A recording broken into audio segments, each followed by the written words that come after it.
What if Harry Potter raised by ghost of Lily Potter? Hello guys, welcome to Cosmic Harry. So in this video, we will see, what if Harry Potter raised by ghost of Lily Potter? If you enjoy these kinds of stories, don't forget to show us some love by hitting the like button and subscribing to the channel. Your support means the world to us. Now, let's start the story. Chapter 1. The woman who stayed Lily Potter's ghost watched her own body hit the floor, and her first thought was, get up. Her second thought, as the green light faded and the nursery fell silent except for Harry's screaming, was, why am I still here? Voldemort stood over the crib, wand raised, and Lily lunged, passed right through him like smoke through a window. No. No, no, no. She spun around, tried again, her hands going through his robes, his arm, his wand. She couldn't touch anything. She couldn't stop anything. She was nothing but memory and rage and desperate, useless love. Avada Kedavra. The curse hit Harry. And rebounded. Lily didn't see what happened next because the explosion threw her ghost backward through the wall. She felt it, weirdly, like being shoved through cold water, and when she oriented herself again, the nursery was half destroyed, Harry was bleeding from a lightning-shaped cut on his forehead, and Voldemort was gone, just, gone. His robes lay empty on the floor, smoking slightly, and something dark and screaming tore itself away from the fabric and vanished through the ruined ceiling. Harry was still crying. Lily floated to the crib, reached for him, and her hands passed through his tiny body. She couldn't pick him up. Couldn't hold him. Couldn't even brush the blood away from his forehead. Harry, she whispered, and at least he could hear her. His green eyes, her eyes, found her, and his crying stuttered, confused. Harry, Mummy's here. Mummy's here, I'm not leaving you, I promise, I'm not. She heard the motorcycle before she saw it. Sirius. She tried to shout, to warn him, to tell him Peter was the traitor, but by the time she made it downstairs, floating was disorienting. She kept forgetting she didn't have to use doors. Sirius was already on his knees beside James's body. No, he was saying, over and over. No, no, Prongs, come on, wake up. Lily tried to touch him. Nothing. Tried to speak. He couldn't hear her. She screamed his name until her throat should have been raw, but ghosts don't have throats, do they? She couldn't make a sound he could perceive. Hagrid arrived. Dumbledore's orders. Take Harry to safety. Sirius gave up the motorcycle. Gave up Harry. And Lily watched him walk into the darkness with murder in his eyes, walking toward Peter, walking toward Azkaban, and she couldn't do a damn thing to stop him. She followed Hagrid instead.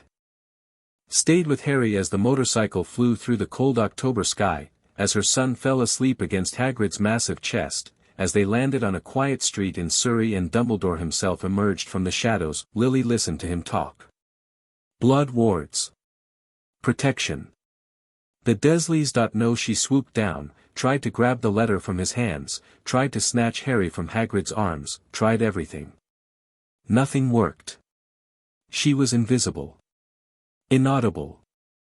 Helpless. Dumbledore left her son on a doorstep in November. Lily sat down next to the basket and didn't move until dawn, when Petunia opened the door, screamed, and nearly dropped Harry on the concrete. The first 3 years were the worst. Harry couldn't talk yet, couldn't really understand, and Lily couldn't touch anything. She could only watch as Petunia handled her son like he was contaminated, as Vernon glared at him with undisguised hatred, as they shoved him in a cupboard under the stairs and told him to be quiet, be grateful, be less. Lily raged. She screamed.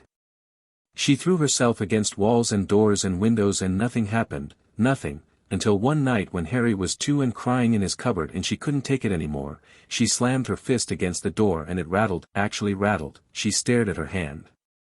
Tried again. The door shook in its frame. Petunia came running. She yanked open the cupboard door, saw nothing but a sniffling toddler, and her face went pale. What did you do? She hissed at Harry. What did you do, you freak? Lily hit her, her hand connected, barely, like pushing through syrup, but it connected, and Petunia stumbled back with a red mark blooming on her cheek. She stared at the empty air.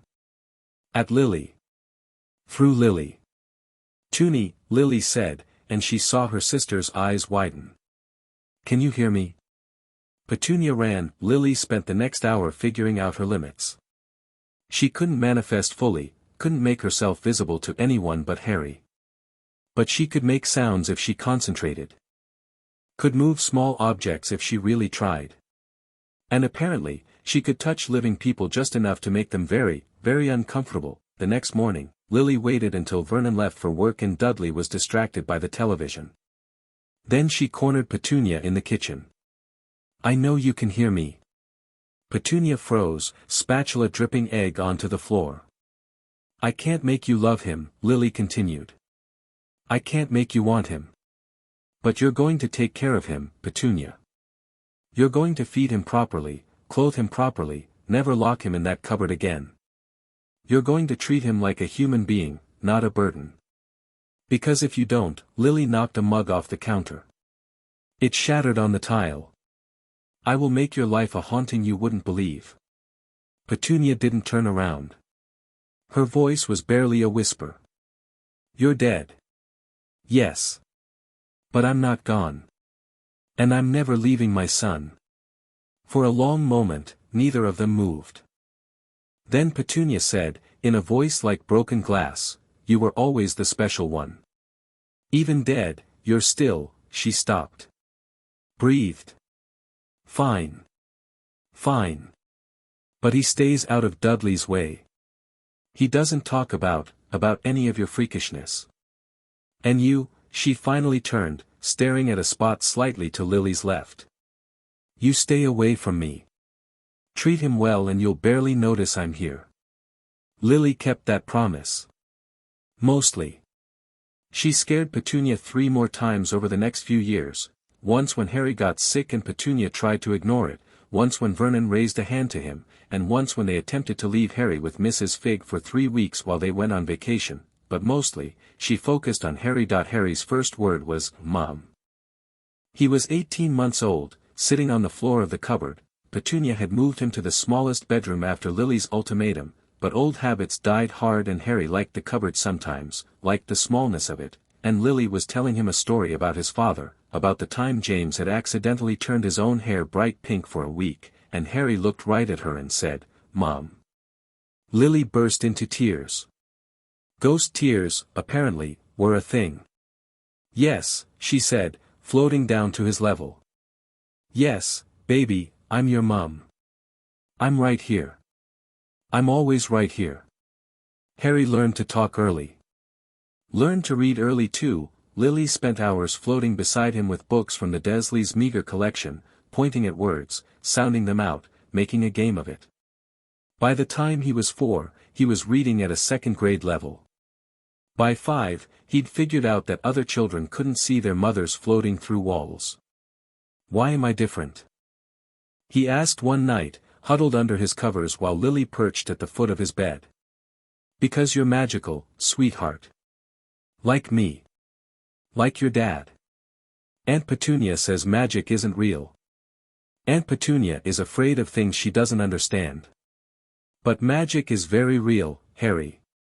You'll go to a special school when you're 11, a school for witches and wizards, and you'll learn all about it. Harry's eyes went wide. A magic school? Hogwarts. It's a castle in Scotland. There are ghosts there too. I won't be the only one, though I doubt any of them are as pretty as me. Harry giggled. Then his face went serious, the way it sometimes did when he was thinking hard. Mom. Why can't Aunt Petunia see you? Lily hesitated. She'd been dreading this question. I'm a special kind of ghost, Harry. Most ghosts are visible to everyone, but I'm tied to you. I stayed because I love you, because I couldn't leave you alone, and that kind of magic, it only works between us. So I'm the only one who can see you. Ever? I think so. Maybe there are exceptions, for people with very strong magical connections. But mostly, yes. It's just us. Harry was quiet for a moment. Then, I'm glad. I don't want to share you. Lily's heart, her ghost heart, her memory of a heart, broke a little. Oh, sweetheart. You're going to have to, someday. You're going to have friends, family, people who love you. And I'll still be here. But you can't just have me. That's not enough. You deserve more. I don't want more. I want you. He was 5. She couldn't explain it to him yet. So she just smiled and said, "Go to sleep, troublemaker. We've got a big day of reading tomorrow." Harry's first accidental magic happened when he was 6. Dudley and his gang cornered him in the schoolyard, and Lily watched from 20 feet away. She'd learned to give Harry space during the day, to let him navigate the normal world without her hovering, as Dudley shoved him into a wall. "Freak," Dudley spat. "Weirdo. Mom says you're a bad seed. Leave me alone, Dudley. Make me." The other boys laughed. One of them, Piers, the radish one, grabbed Harry's arm and twisted. Harry's eyes flashed, and suddenly Piers was sailing through the air, landing in a heap 10 feet away. The other boys scrambled back. Dudley stared, mouth hanging open, then turned and ran screaming for a teacher. Lily materialized beside Harry, who was shaking, staring at his hands. "Mom, I don't know what, it's okay." "Harry, look at me." He did. That was magic. Accidental magic. It happens when young witches and wizards feel strong emotions. It's normal. You're not in trouble. But Piers is fine. Look, he's already getting up. You didn't hurt him, just scared him a bit. She glanced toward the school building, where Dudley was pointing frantically at a confused teacher. "But we're going to need to be more careful. You can't let that happen again, not where people can see." "How do I stop it?" Lily smiled. "That's exactly what I'm going to teach you." Training started that night. Lily had thought about this for years, how to teach Harry control without a wand, without textbooks, without any of the normal tools. She'd been a brilliant student at Hogwarts, one of the best of her year, and she'd always been fascinated by the theory of magic. The mechanics of it. How it actually worked, underneath the Latin words and the wand movements. Magic, she'd concluded long before her death, was about intent. Wands focused it. Words shaped it. But at its core, magic was willpower made manifest, and so that's where she started. "Close your eyes," she told Harry, sitting cross-legged on his bed while he mimicked her posture. "Feel the magic inside you. It's there, it's always been there. Like a warmth in your chest, or a humming in your bones." "I don't feel anything." "You will. Just breathe. In through your nose, out through your mouth. Think about how you felt when Piers grabbed you. The anger. The need to push him away." Harry breathed. His brow furrowed. "And then, oh, I feel it. It's like fizzy water, but inside me." Lily grinned. "Perfect. Now I want you to try to move that feeling. Push it into your hand, just your right hand. Concentrate it there." It took him 3 weeks to manage it consistently. 3 weeks of nightly sessions, of Harry getting frustrated and accidentally levitating his pillows, of Lily patiently walking him through it again and again. But eventually, he could summon that warmth to his hand at will.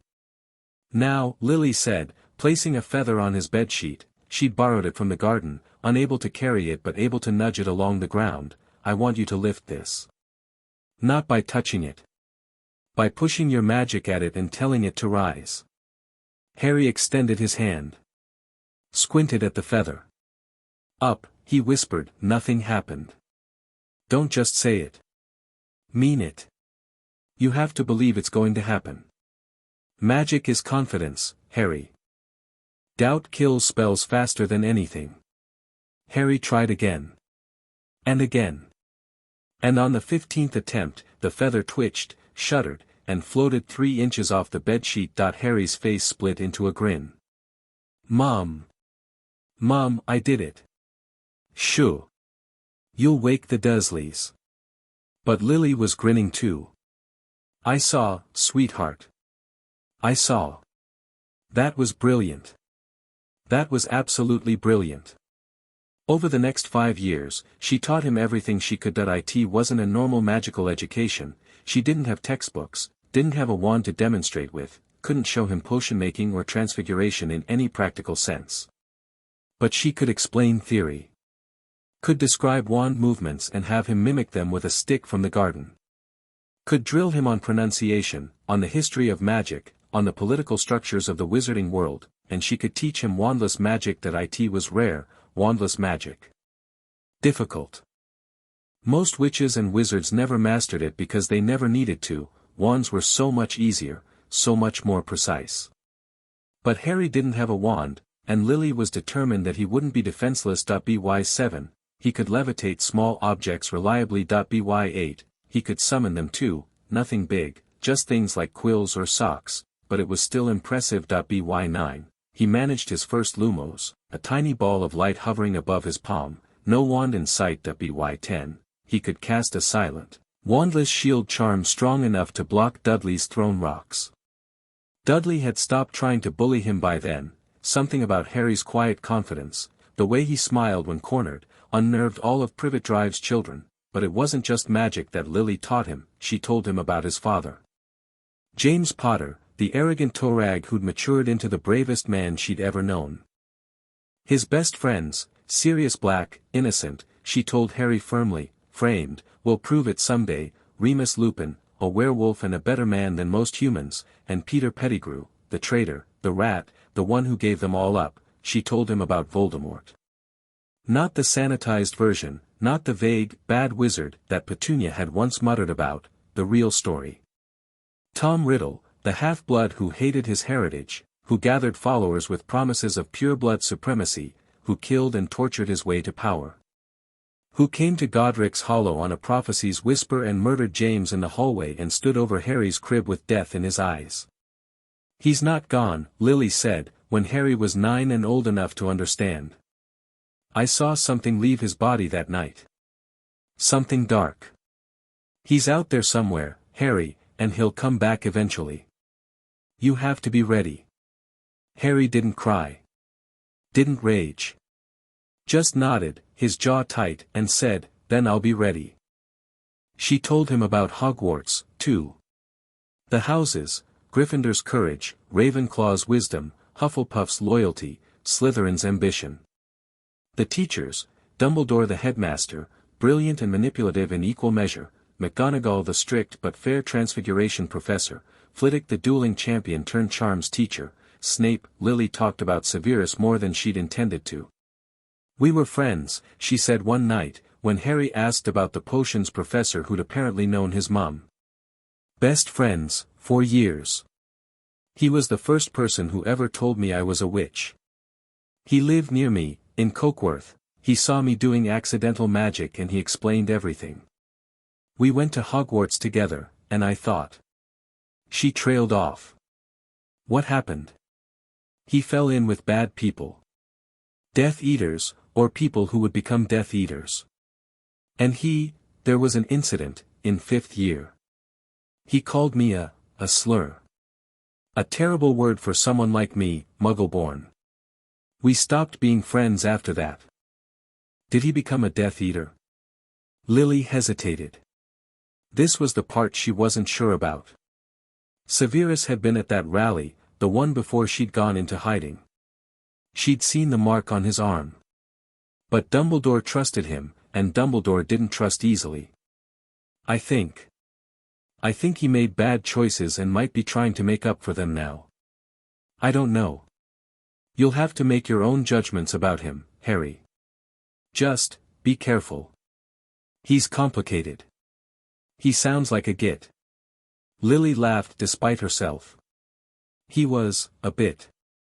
Brilliant, though. The best at potions in our whole year. And he wasn't always. She stopped. Just be careful.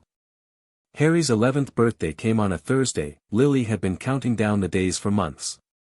The letter would come.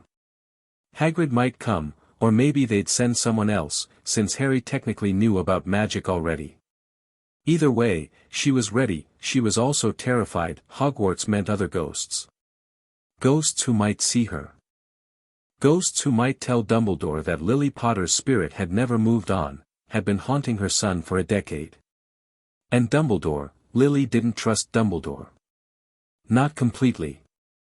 He'd left Harry on a doorstep. He'd let Sirius rot in Azkaban without a trial.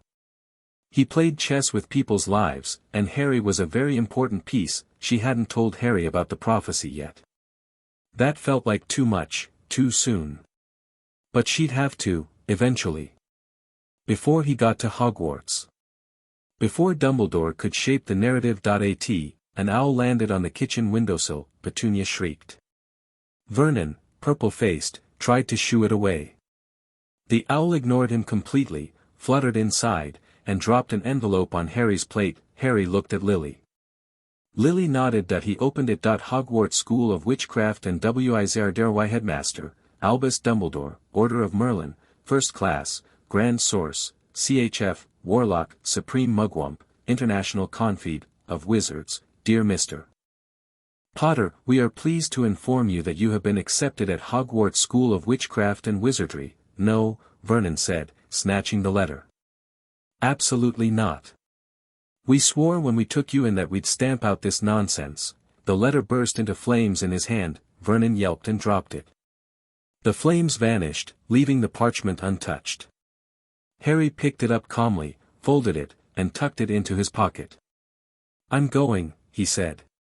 And you're not going to stop me. Vernon's face had gone from purple to white. Petunia was staring at the spot where Lily stood, not seeing her, but sensing her, clearly, because she grabbed Vernon's arm and shook her head frantically. Let him go, Petunia whispered. Vernon, just let him go. Vernon looked at his wife, at Harry, at the undamaged letter. For a moment, Lily thought he might argue anyway. Vernon Dursley wasn't known for his intelligence or his self-preservation instincts, but something in Harry's eyes must have warned him off. Fine, he spat. Go to your freak school. But don't expect us to pay for it, and don't come crying back when they turn you into a toad or whatever it is your kind does. Harry smiled. It wasn't a nice smile. Goodbye, Uncle Vernon. They took the night bus to London. Lily had told Harry about it years ago, the emergency transport for stranded witches and wizards, the triple-decker purple bus that most muggles never noticed. Harry had flagged it down easily, just like she'd taught him, and now they were rocketing through the countryside at impossible speeds while Harry clung to a brass bedstead and tried not to vomit. Mum, he said through gritted teeth, you could have mentioned how horrible this thing is. Lily, drifting alongside him, motion didn't really affect ghosts, laughed. Where's the fun in that? The leaky cauldron was packed when they arrived. Harry pushed through the crowd, nodded at Tom the barkeep, and made his way to the back courtyard without stopping to talk to anyone. Lily had drilled this into him, don't introduce yourself as Harry Potter until absolutely necessary.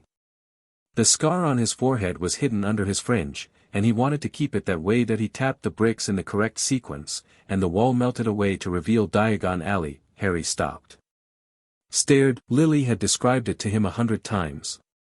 The cobblestones, the crooked buildings, the shop windows stuffed with cauldrons and broomsticks and owl cages.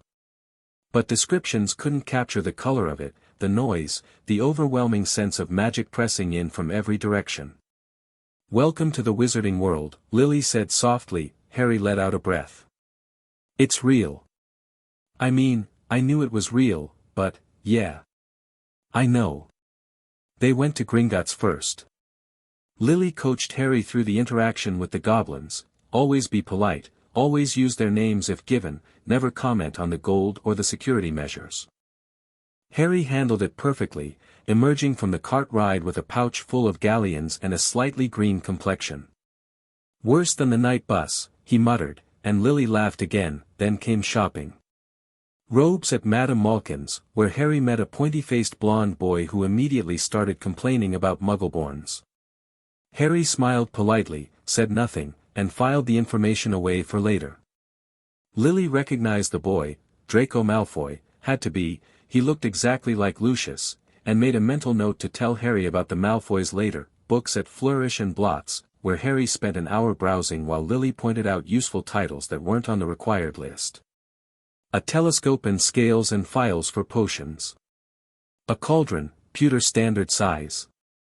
And then, Ollivanders. Lily had been dreading this. The shop was dusty, dim, and felt ancient in a way that had nothing to do with its age. Ollivander appeared from nowhere, his pale eyes fixing on Harry with unsettling intensity. "Ah," he said. "Yes. I thought I'd be seeing you soon. Harry Potter." Harry didn't flinch. "Hello, Mr. Ollivander. You have your mother's eyes. I remember when she came in for her first wand. Willow. 10¼ inches. Swishy. Excellent for charm work." His gaze drifted to the spot where Lily stood, and for one horrible moment, Lily thought he could see her. But his eyes moved on, unfocused. "Your father, on the other hand, favored a mahogany wand. 11 inches. Pliable. A bit more power, a little less finesse. I'd like to find my wand, please." Ollivander smiled. It wasn't comforting. "Of course. Of course. Let's see, the first wand, beech, dragon heartstring, did nothing. The second, maple, unicorn hair, sent sparks shooting everywhere. The third, fourth, fifth, sixth all failed in various ways." Ollivander's eyes got brighter with each failure. "Tricky customer, eh? Not to worry, we'll find the right match." The pile of rejected wands grew. 10. 20. 30. Harry's arm was getting tired. Lily was getting nervous, and then Ollivander paused. "I wonder," he murmured, and disappeared into the back of the shop. He returned with a single box, holding it like it might explode. Holly. 11 inches. Phoenix feather core. An unusual combination, rather rigid. Harry took it.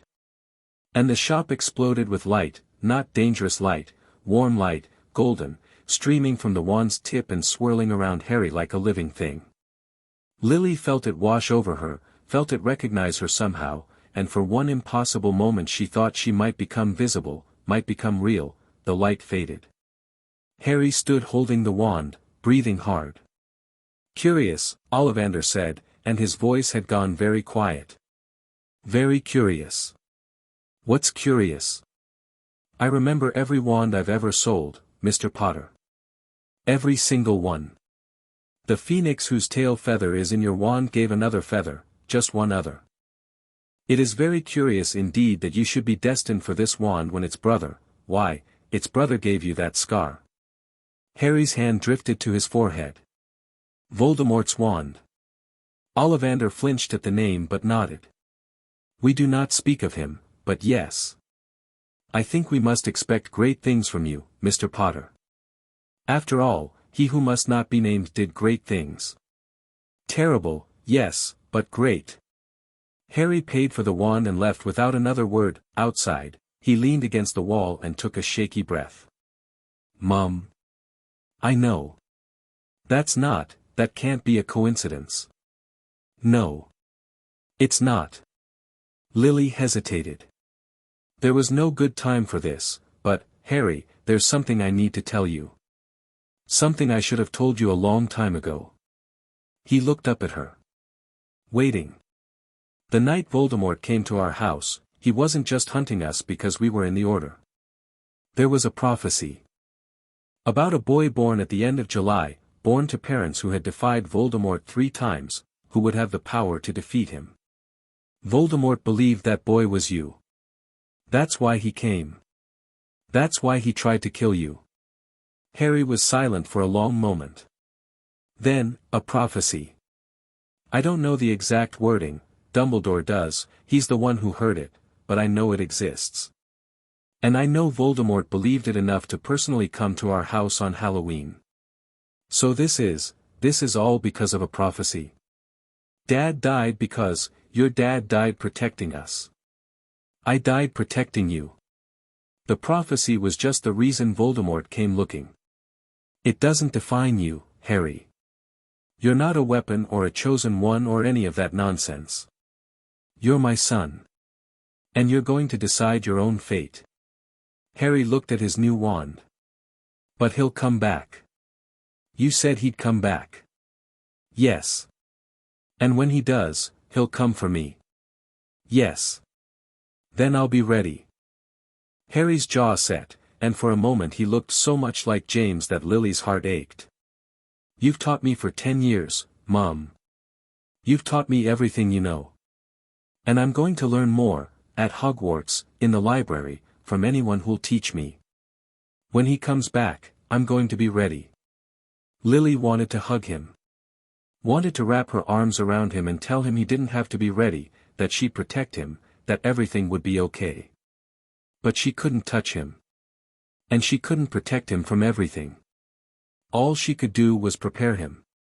I know you will, she said. Let's go get your owl. They named her Hedwig. She was a snowy owl, beautiful and proud and clearly far too intelligent for her own good. She'd looked at Harry, looked at Lily, actually looked at Lily, like she could see her, and hooted approvingly. Think she can see you? Harry asked as they left Elop's Owl Emporium. Maybe. Some magical creatures can perceive ghosts more easily than humans. Or maybe she's just a good judge of character. Hedwig hooted again, clearly agreeing. They spent the rest of the day in the alley, picking up extra supplies, browsing the Quidditch shop, getting ice cream at Fortescue's. By the time they returned to the Leaky Cauldron, Harry was exhausted and happy and clutching his wand like he'd never let it go. Mum, he said, as they waited for the night bus back to Surrey. What's it going to be like? At Hogwarts, I mean. With other ghosts. Lily had been thinking about that. I don't know, she admitted. Most of the Hogwarts ghosts are, well, they're different from me. They chose to stay, but they're visible to everyone, they're part of the school. I'm tied to you. I don't know how they'll react to me. I don't know if Dumbledore will be able to sense me. We'll have to be careful. But you're coming, right? You're not going to stay here. Harry. She moved closer, wishing she could put a hand on his shoulder. I'm never leaving you. I stayed for a reason. I'm not going anywhere until you don't need me anymore. I'll always need you. The words hung in the air, and Lily didn't know what to say to them. Because someday he wouldn't. Someday he'd have to let her go, and she'd have to let herself move on. But that was years away. Decades, hopefully. For now, they had Hogwarts. The night bus screeched to a halt in front of them. Ready? Lily asked. Harry grinned. Ready. The rest of the summer passed quickly. Harry practiced with his wand, actual wand magic, finally, and it was amazing how much easier it was than wandless casting. Lily drilled him on spells he'd need to know, on history and theory and the social dynamics of Hogwarts houses. They discussed strategy. Harry would try for Gryffindor, because that's where his parents had been and because it would raise the fewest questions, but he wouldn't fight the hat too hard if it had other ideas. Slytherin wouldn't be the end of the world, Lily said, 1 week before term started.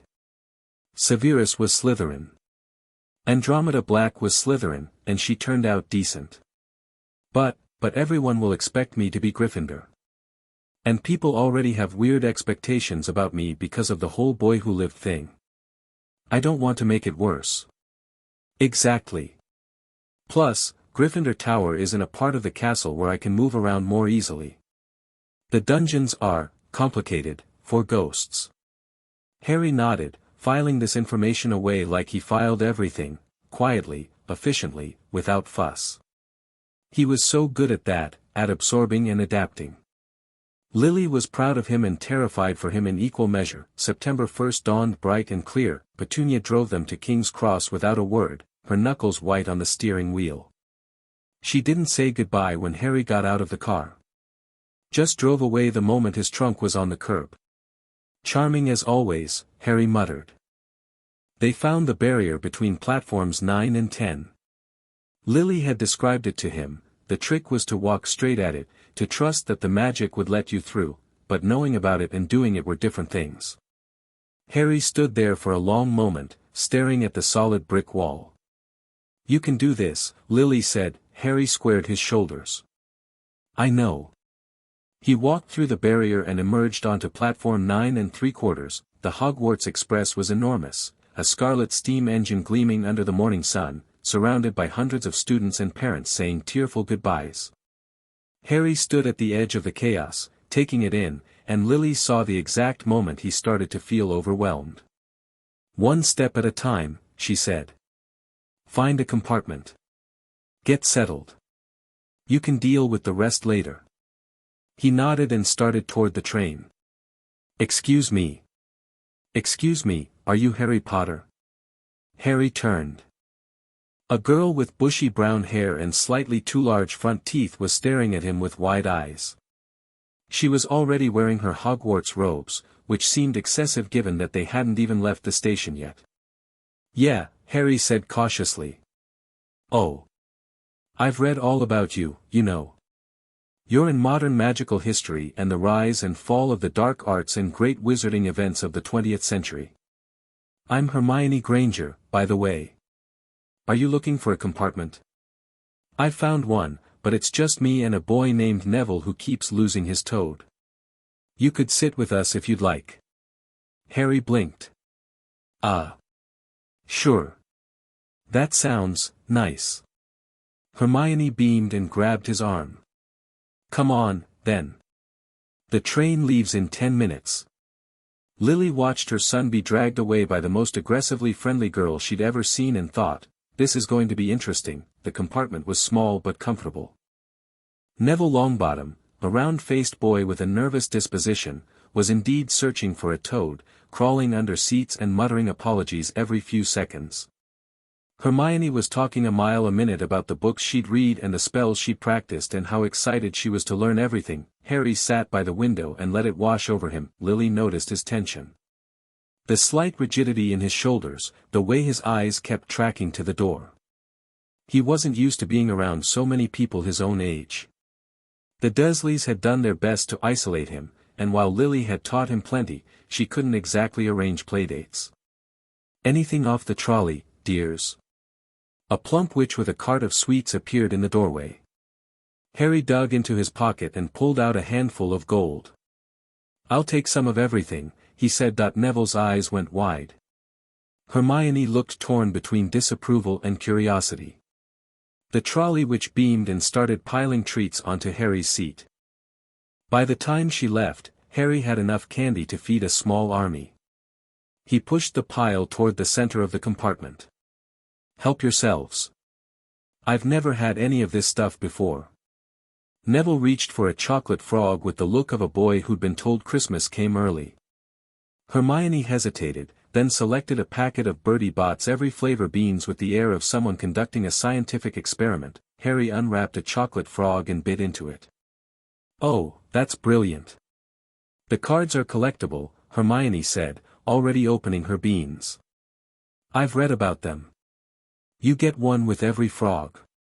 Harry flipped over his card. Albus Dumbledore stared back at him, twinkling pleasantly. "Dumbledore," Hermione said, leaning over to look. "He's the headmaster, you know. The greatest wizard of the modern age. Did you know he discovered the 12 uses of dragon's blood? And he defeated Grindelwald in 1945. And, I know who he is," Harry said, and his voice was carefully neutral. Lily had warned him about Dumbledore. About the old man's tendency to see people as chess pieces, to keep secrets, for the greater good, to let children suffer if he thought it served some higher purpose. Harry didn't hate Dumbledore. You couldn't really hate someone you'd never met, but he didn't trust him either. The compartment door slid open. A boy with red hair and a smudge of dirt on his nose stuck his head in. "Anyone sitting here? Everywhere else is full." "Come in," Harry said. "There's plenty of room." The boy, Ron Weasley, he introduced himself, turned out to be funny, self-deprecating, and absolutely rubbish at noticing when Hermione was rolling her eyes at him. He had 5 older brothers at Hogwarts, which explained why he was carrying a slightly battered-looking rat instead of an owl, and he seemed genuinely shocked that Harry had never heard of Quidditch. "What do you mean, you've never heard of Quidditch? It's only the best sport in the world. 14 players, 7 on each team, and there's 4 balls." "Ron," Hermione interrupted, "he just said he didn't know. Maybe explain it without shouting." "I'm not shouting. This is my normal voice." Harry grinned. He couldn't help it. This was normal. This was what normal felt like, being a kid with other kids, arguing about sports and eating too much candy. He'd never had this. Lily watched from her spot near the luggage rack, invisible and silent, and smiled. The train rolled on toward Scotland. Toward Hogwarts. Toward whatever came next. At it was dark when they arrived. Hagrid, massive, wild-haired, and surprisingly gentle, herded the first years toward a fleet of small boats waiting at the edge of a great black lake. Harry climbed into one with Ron, Hermione, and Neville, and they pushed off into the darkness. Then the castle came into view. Harry had seen pictures. Lily had described it in exhaustive detail. But nothing, had prepared him for actually seeing Hogwarts, rising out of the night like something from a dream. Towers and turrets and 1,000 glittering windows, ancient and impossible and real. "Wow," Ron breathed. Harry couldn't speak. Neither could anyone else. They reached the shore and climbed out of the boats, following Hagrid up a stone path toward the castle's entrance. Lily drifted beside Harry, her translucent form barely visible in the torchlight. "Mum," Harry murmured, so quietly no one else could hear. "We're here." "We're here," she agreed. "Now the real work begins." The sorting was everything Lily had warned him about and nothing he expected. Professor McGonagall, stern, Scottish, and radiating an aura of "do not mess with me," led them into the great hall, which was exactly as magnificent as Lily had described. For long tables, thousands of floating candles, a ceiling enchanted to look like the night sky. At the front of the room, the teacher's table stretched across a raised platform, and at its center sat Albus Dumbledore. Harry met his eyes for exactly 1 second. Then he looked away. The Sorting Hat sang its song. Harry barely heard it, too focused on keeping his face neutral, his breathing steady. When McGonagall started calling names, Abbott, Hannah, he felt his heart rate spike. Granger, Hermione.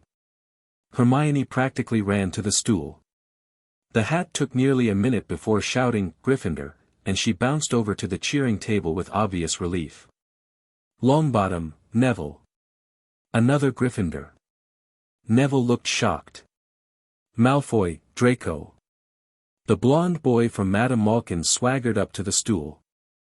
The hat barely touched his head before screaming, "Slytherin," and he strutted off to join his cheering housemates, and then, "Potter, Harry." Whispers erupted. Heads turned. Harry walked to the stool with his spine straight and his face blank, and when McGonagall lowered the hat onto his head, he felt a small, dry voice whisper directly into his mind. My. What have we here?" Harry didn't flinch. "Hello. Polite. That's unusual. Most children scream or beg. You're different, Mr. Potter. Very different." A pause. "You have secrets. So many secrets. And a ghost, oh, fascinating. A mother's love, bound by sacrifice. I've never seen anything quite like it." Harry's hands tightened on the stool's edge. "You can see her. I can see everything in your mind, child. Including things you'd rather I didn't. But don't worry, the Sorting Hat keeps its secrets. It's the only way anyone trusts me at all." Another pause. "Now, where to put you? You have courage, certainly. Plenty of it. But also cunning. You've learned to watch, to wait. Ravenclaw would love your mind, and Slytherin would love your ambition, Gryffindor," Harry thought firmly. "Please. Are you sure? Slytherin could help you on your way to greatness. And with what's coming, you'll need every advantage. I'll find my own advantages. Gryffindor. The hat chuckled. Very well. You know your own mind, another point in Gryffindor's favor. But remember, Mr. Potter, the houses are not cages. You can be brave and cunning. Loyal and ambitious. Don't let a label define you. I won't. Then better be. Gryffindor. The last word was shouted to the whole hall. Harry pulled off the hat, handed it back to McGonagall, and walked to the Gryffindor table on legs that felt slightly unsteady. Hermione was beaming at him. Ron, who'd been sorted into Gryffindor moments later, clapped him on the back so hard he nearly fell off the bench. The Weasley twins, several seats down, started chanting, "We got Potter. We got Potter." Harry smiled and let himself enjoy the moment. Under the table, invisible to everyone, Lily's hand passed through his. It was the closest she could come to squeezing it. "Well done," she whispered. "I'm so proud of you." Harry didn't answer, couldn't, not with everyone watching, but he turned his head slightly toward her and smiled. The feast was overwhelming. Mountains of food appeared on golden plates: roast beef, roast chicken, pork chops, lamb chops, sausages, bacon, steak, boiled potatoes, roast potatoes, chips, Yorkshire pudding, peas, carrots, gravy, ketchup, and peppermint humbugs. Harry, who had spent 10 years eating whatever Petunia deigned to give him, couldn't believe his eyes. "This is real?" he asked Ron, who was already shoveling potatoes onto his plate. "This happens every night?" "Well, not this much, this is the welcome feast, so it's fancy.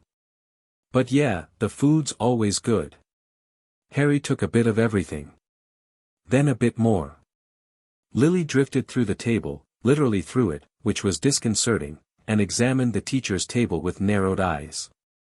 "Snape's staring at you," she murmured. Harry didn't turn to look. He'd spotted Snape earlier: greasy hair, hooked nose, black robes that looked like they'd been dipped in shadows. The man had been watching Harry since the sorting, his expression unreadable. "I know. Be careful around him. I told you, he's complicated. He might be an ally, or he might be a threat. Don't give him anything he can use against you." Harry took a bite of treacle tart and filed the warning away. After the feast, Dumbledore stood to give the usual start-of-term announcements. The third-floor corridor was out of bounds. The Forbidden Forest was forbidden. And they had a new defense against the dark arts teacher, Professor Quirrell, a nervous-looking man in a purple turban who seemed to flinch every time someone looked at him too quickly. Lily hissed through her teeth. "I don't like him." Harry looked at Quirrell more closely. There was something off about him, not just the nervousness, but something else. Something wrong. Harry couldn't put his finger on it. "What is it?" "I don't know. Something feels dark. Corrupted." Lily shook her head. "We'll keep an eye on him." The first-year Gryffindors were led to their dormitory by a prefect named Percy Weasley, who droned on about rules and schedules while everyone struggled to keep their eyes open. The common room was cozy: squashy armchairs, a roaring fireplace, a portrait of a fat lady who demanded passwords. Harry climbed the stairs to the boys' dormitory, found his bed, and collapsed onto it without bothering to change into pajamas. Ron was snoring within seconds. Neville wasn't far behind. Seamus Finnegan and Dean Thomas, the other two boys in their year, exchanged exhausted nods and pulled their curtains shut. Harry stared at the ceiling. "Mum." Lily materialized beside his bed, her form slightly more visible in the darkness. "I'm here. We made it. We made it." Harry let out a long breath. "What happens now?" Lily sat, or the ghost equivalent of sitting, hovering an inch above the mattress, and looked down at her son. He was so young. Still so young, despite everything she'd taught him, everything he'd been through. He shouldn't have to carry any of this, but he did. And she couldn't change that. "Now," she said, "we learn. We make allies. We figure out what Dumbledore's plans are and decide if we're going to follow them. We watch Snape. We watch quarrel. We find out what's hidden in that third-floor corridor, because something definitely is. She paused. And we start looking for the Horcruxes. Harry's eyes snapped to hers. You never said that word before. What's a Horcrux? Lily's expression was grim. The darkest magic there is. A way to split your soul and anchor it to objects, making yourself immortal as long as the objects survive. That thing I saw leave Voldemort's body the night he attacked us, I think that was part of his soul. A piece he'd already torn away. She leaned closer. If I'm right, Harry, and he made more than one, he can't truly die until they're all destroyed. How do you know about this? James and I were in the Order. We heard things. Rumors. And I've had 10 years to think about it, to piece together what I saw. Lily's voice hardened. Voldemort is out there somewhere, weak but not gone. And when he comes back, when, not if, we need to be ready to end him permanently. That means finding every single piece of his soul and destroying them. Harry was quiet for a long moment. Then he nodded, once. Then we find them. Lily smiled. It was a sad smile, but a proud one too. Get some sleep, Harry. Tomorrow's a big day. Harry closed his eyes. Within minutes, his breathing had evened out, his face slack and peaceful in the way it only ever was when he slept. Lily watched over him until dawn. Chapter 2, The Sorting of Secrets. Harry's first morning at Hogwarts started with Ron Weasley falling out of bed. Bloody hell! Ron yelped, tangled in his sheets on the floor, red hair sticking up in 17 different directions. What time is it? Are we late? Percy's going to murder me if we're late on the first day. It's 6:30, Harry said, already dressed. He'd been up for an hour, unable to sleep, too wired with anticipation and nerves to stay in bed. Breakfast doesn't start until 7. Ron stared at him like he'd grown a second head. You're mental. Absolutely mental. Who wakes up at 6:30 on purpose? People who want first pick of the bacon. Ron considered this. Fair point. He dragged himself upright and started hunting for his robes. How'd you sleep? I was out like a light. These beds are brilliant, way better than mine at home. Course, I'm sharing a room with 5 brothers there, so anything's an improvement. Harry shrugged. Fine. He'd actually slept better than he had in years. The Gryffindor dormitory was warm and safe, and knowing Lily was watching over him had let him relax in a way he rarely could at Privet Drive. You. Like the dead. Which is saying something, because Seamus snores like a chainsaw. They made their way down to the common room, where Hermione was already waiting with a stack of books and a slightly manic expression. Oh good, you're up. I've been reading ahead. Did you know we have Transfiguration first thing? With Professor McGonagall. I've read the entire first chapter of our textbook 3 times, but I'm still not sure I understand the theoretical basis for, Hermione, Ron interrupted, it's not even 7 in the morning. Can we panic about classes after breakfast? Hermione huffed but fell into step beside them as they headed for the portrait hole. Lily drifted alongside Harry, invisible to everyone but him. The bushy-haired one's going to be useful, she murmured. She's clearly brilliant. Make friends with her. Harry didn't respond, couldn't, not without looking insane, but he filed the advice away. The great hall was half empty when they arrived, most students apparently sharing Ron's opinion about early mornings.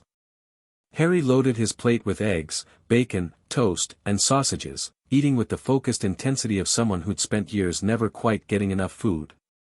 Blimey, Ron said, watching him. Hungry much? Always. Their schedules arrived with the morning post, a chaos of owls swooping through the hall, dropping letters and packages with varying degrees of accuracy. Harry caught his timetable neatly, scanned it, and nodded to himself. Transfiguration. Charms. History of magic. Defense against the dark arts. Potions. Potions is with Slytherin, Ron groaned, reading over Harry's shoulder. Brilliant. Just brilliant. And we've got it Friday afternoon, so we get to spend all week dreading it. What's wrong with potions? Snape. He's the teacher. Head of Slytherin. Everyone says he's horrible, favors his own house, takes points from Gryffindor for breathing too loud. Ron shuddered. My brothers have stories. Harry thought about what Lily had told him. Severus Snape, her childhood friend. Death Eater turned spy. The man who'd called her a slur and lost her forever. He sounds charming, Harry said dryly. That's one word for it. Transfiguration was fascinating. Professor McGonagall started the class as a cat, literally, sitting on her desk in tabby form until the last student filed in, then transforming into herself in a single fluid motion that left half the class gasping.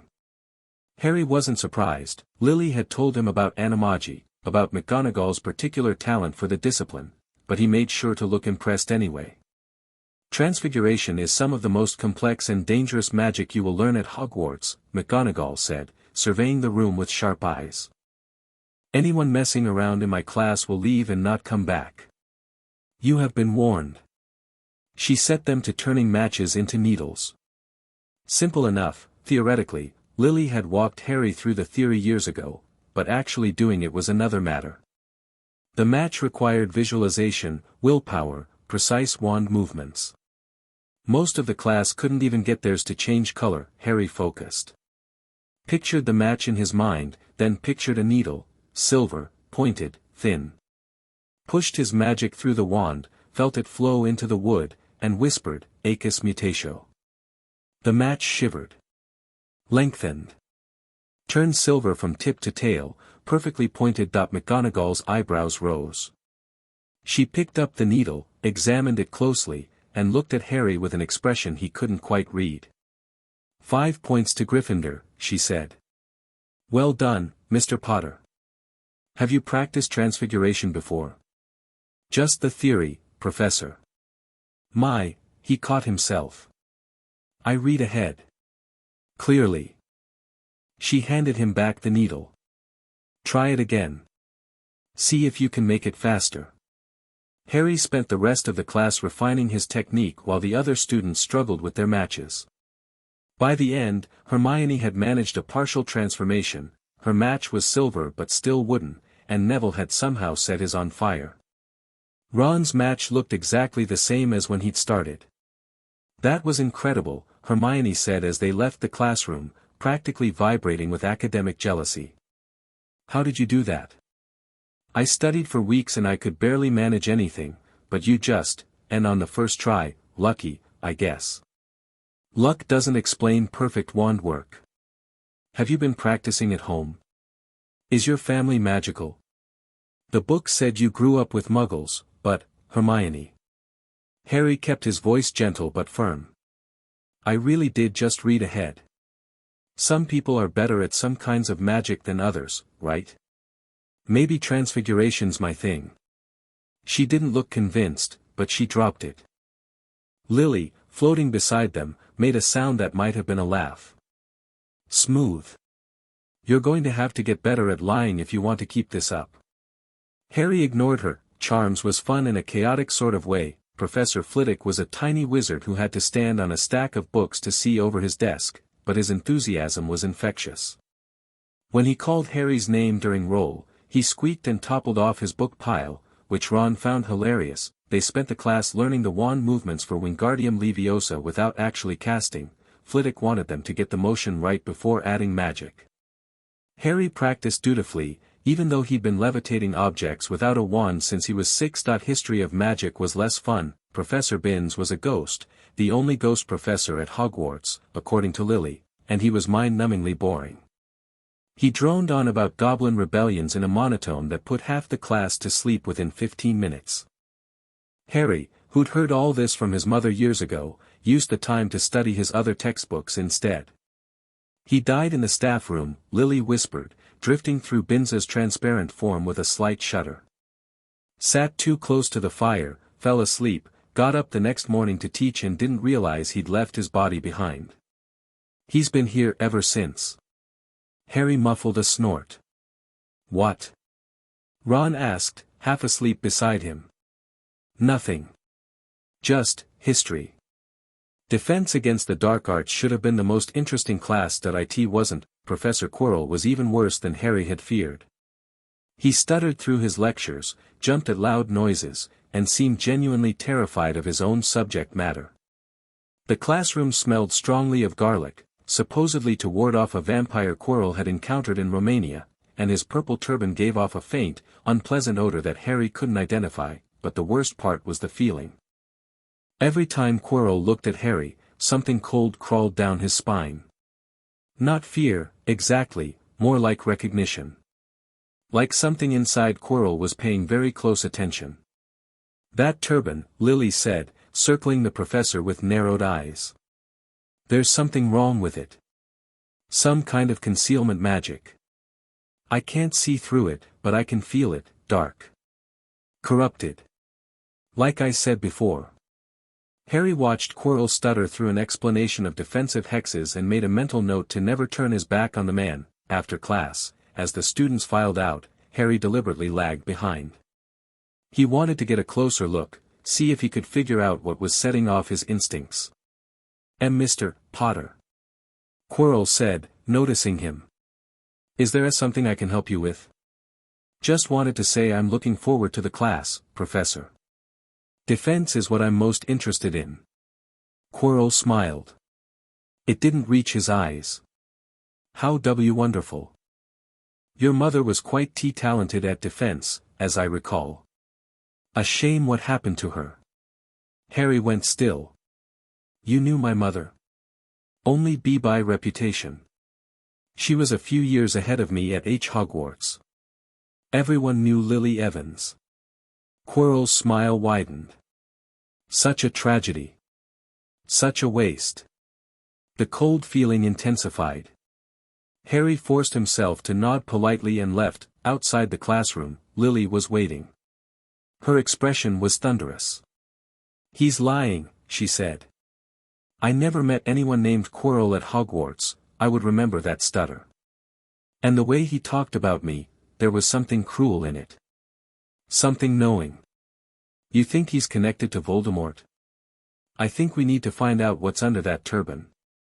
The week crawled by. Harry settled into a routine, classes during the day, studying in the common room at night, quiet conversations with Lily when everyone else was asleep. He made a point of seeming average in most subjects, not bad, just unremarkable, while secretly devouring every book in the library he could get his hands on. Hermione noticed. "You're always reading," she said on Wednesday evening, dropping into the chair across from him with a stack of her own books. "But you never seem to study for class. You just read other things." Harry looked up from Advanced Defensive Theory, a sixth-year text he'd found in a dusty corner of the library. "I like to learn." "So do I. But you're reading things we won't cover for years." "Why?" "Because my dead mother taught me the basics when I was 6, and I'm trying to catch up to what I'll actually need to survive." "Because they're interesting." Hermione studied him for a long moment. Then she said, "You're different from what I expected." "What did you expect?" "I don't know. Someone more heroic. The books all made it sound like you were this legendary figure, the boy who lived, defeater of you-know-who. But you're just..." She gestured vaguely. "Quiet. Watchful. Like you're waiting for something." Harry closed his book. "The books don't know anything about me. They're just stories people made up because they needed a hero. I was a baby. I didn't defeat anyone, I just survived." "Then how did you know who died?" "He didn't." The words came out before Harry could stop them. He saw Hermione's eyes widen and quickly added, "I mean, he's gone, obviously. But I don't think he's really dead. Not permanently." Hermione leaned forward. "What makes you say that?" Harry hesitated. He shouldn't be telling her this. Shouldn't be telling anyone. But something about Hermione, her intensity, her hunger for knowledge, the way she looked at him like she actually wanted to understand, made him want to trust her. Just a feeling, he said finally. Forget I said anything.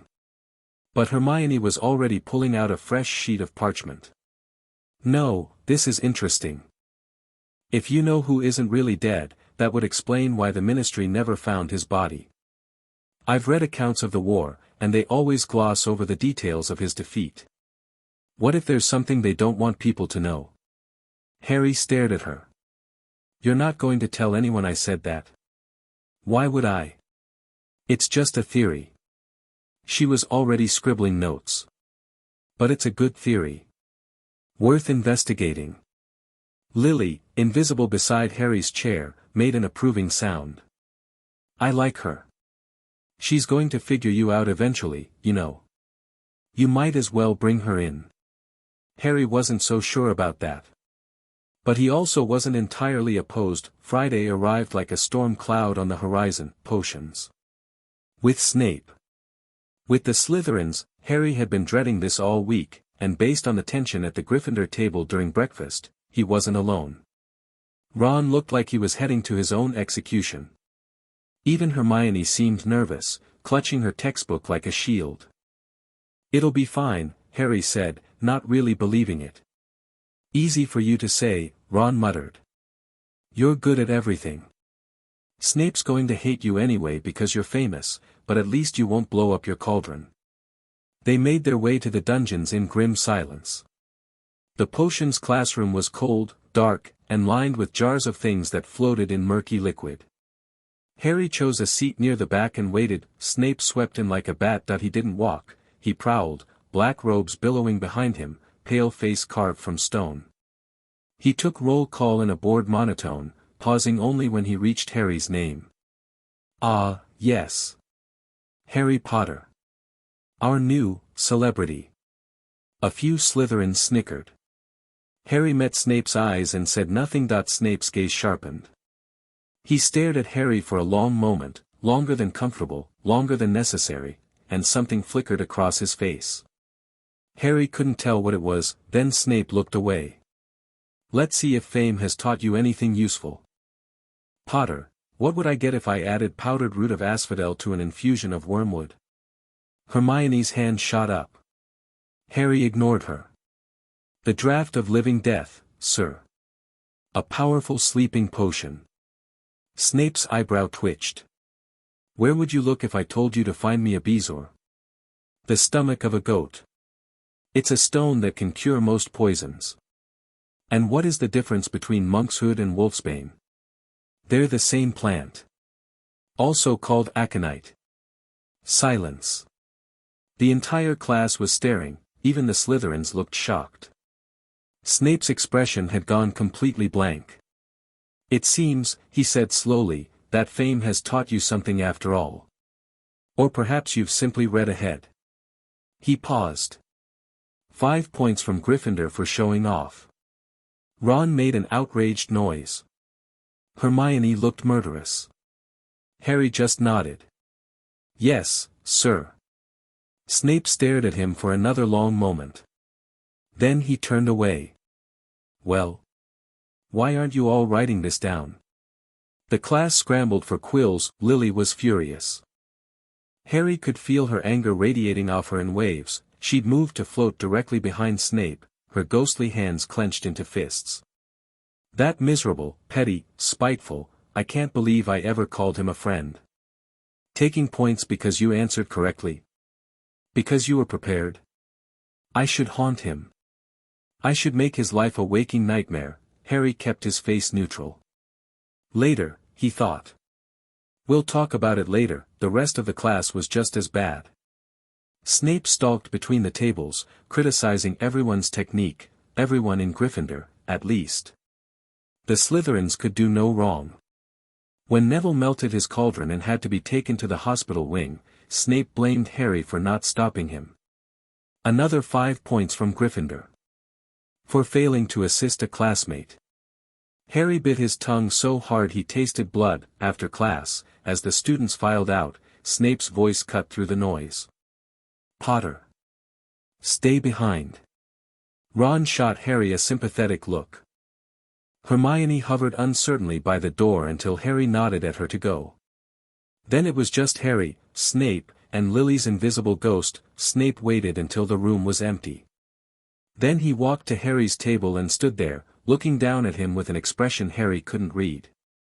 "Who trained you?" The question was quiet. "Dangerous." "I don't know what you mean, sir." "Don't lie to me." Snape's voice dropped to a near whisper. "I've been teaching for 10 years. I know the difference between a student who read ahead and a student who was taught. You answered those questions without hesitation, without thinking. That's not book knowledge. That's practice. That's drilling. Someone taught you, and I want to know who." Harry met his eyes. "With respect, sir, I don't see how that's any of your business." Snape's face went white. For a moment, Harry thought he'd gone too far, thought Snape might curse him or throw him out or worse. But instead, the professor took a step back.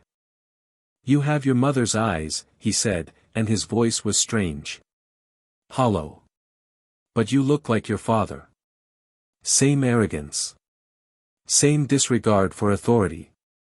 "I didn't know my father, sir. Or my mother." "No. You didn't." Snape was staring at him now, really staring, like he was trying to see through Harry to something underneath. "And yet you carry yourself like you've known magic your whole life. Like you have nothing to fear. That's dangerous, Potter.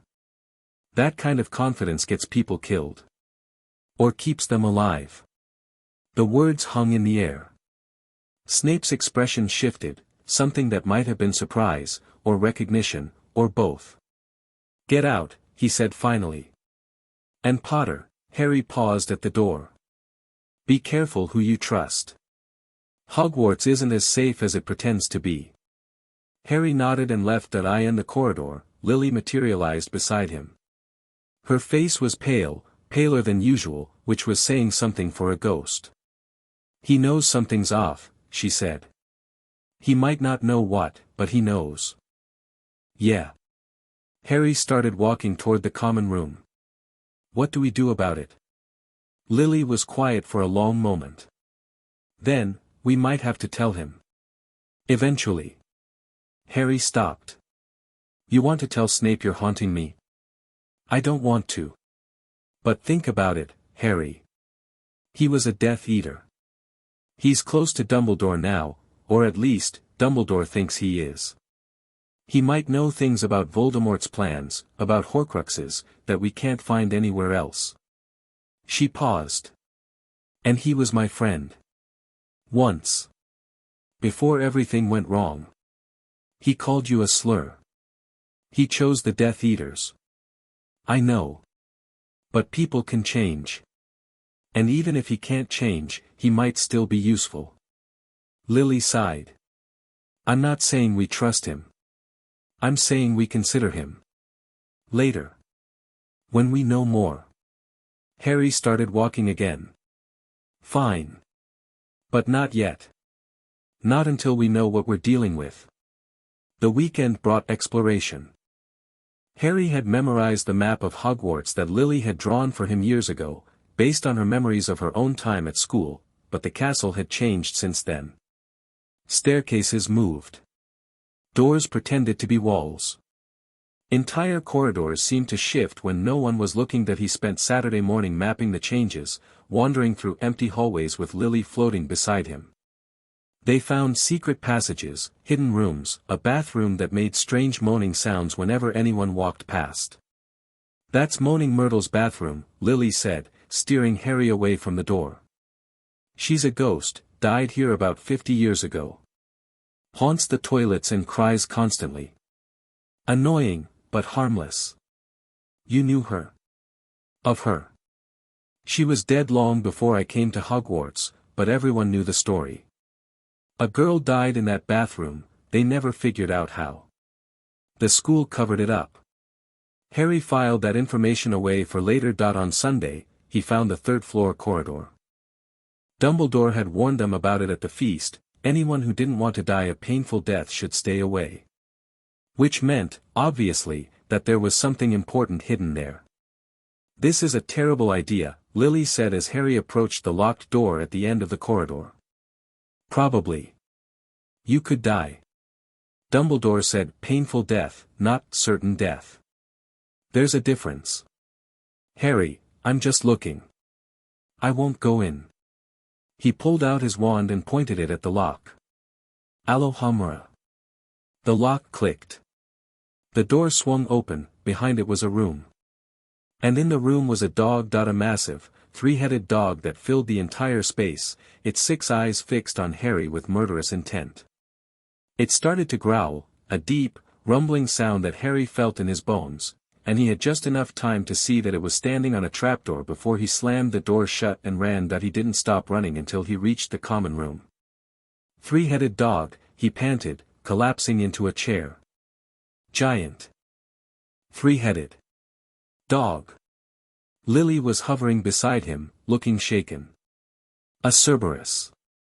They're guarding something, that trapdoor. Whatever's hidden in this school, it's under that dog." Why would Dumbledore put a Cerberus in a school full of children? Because he's using the children as a shield.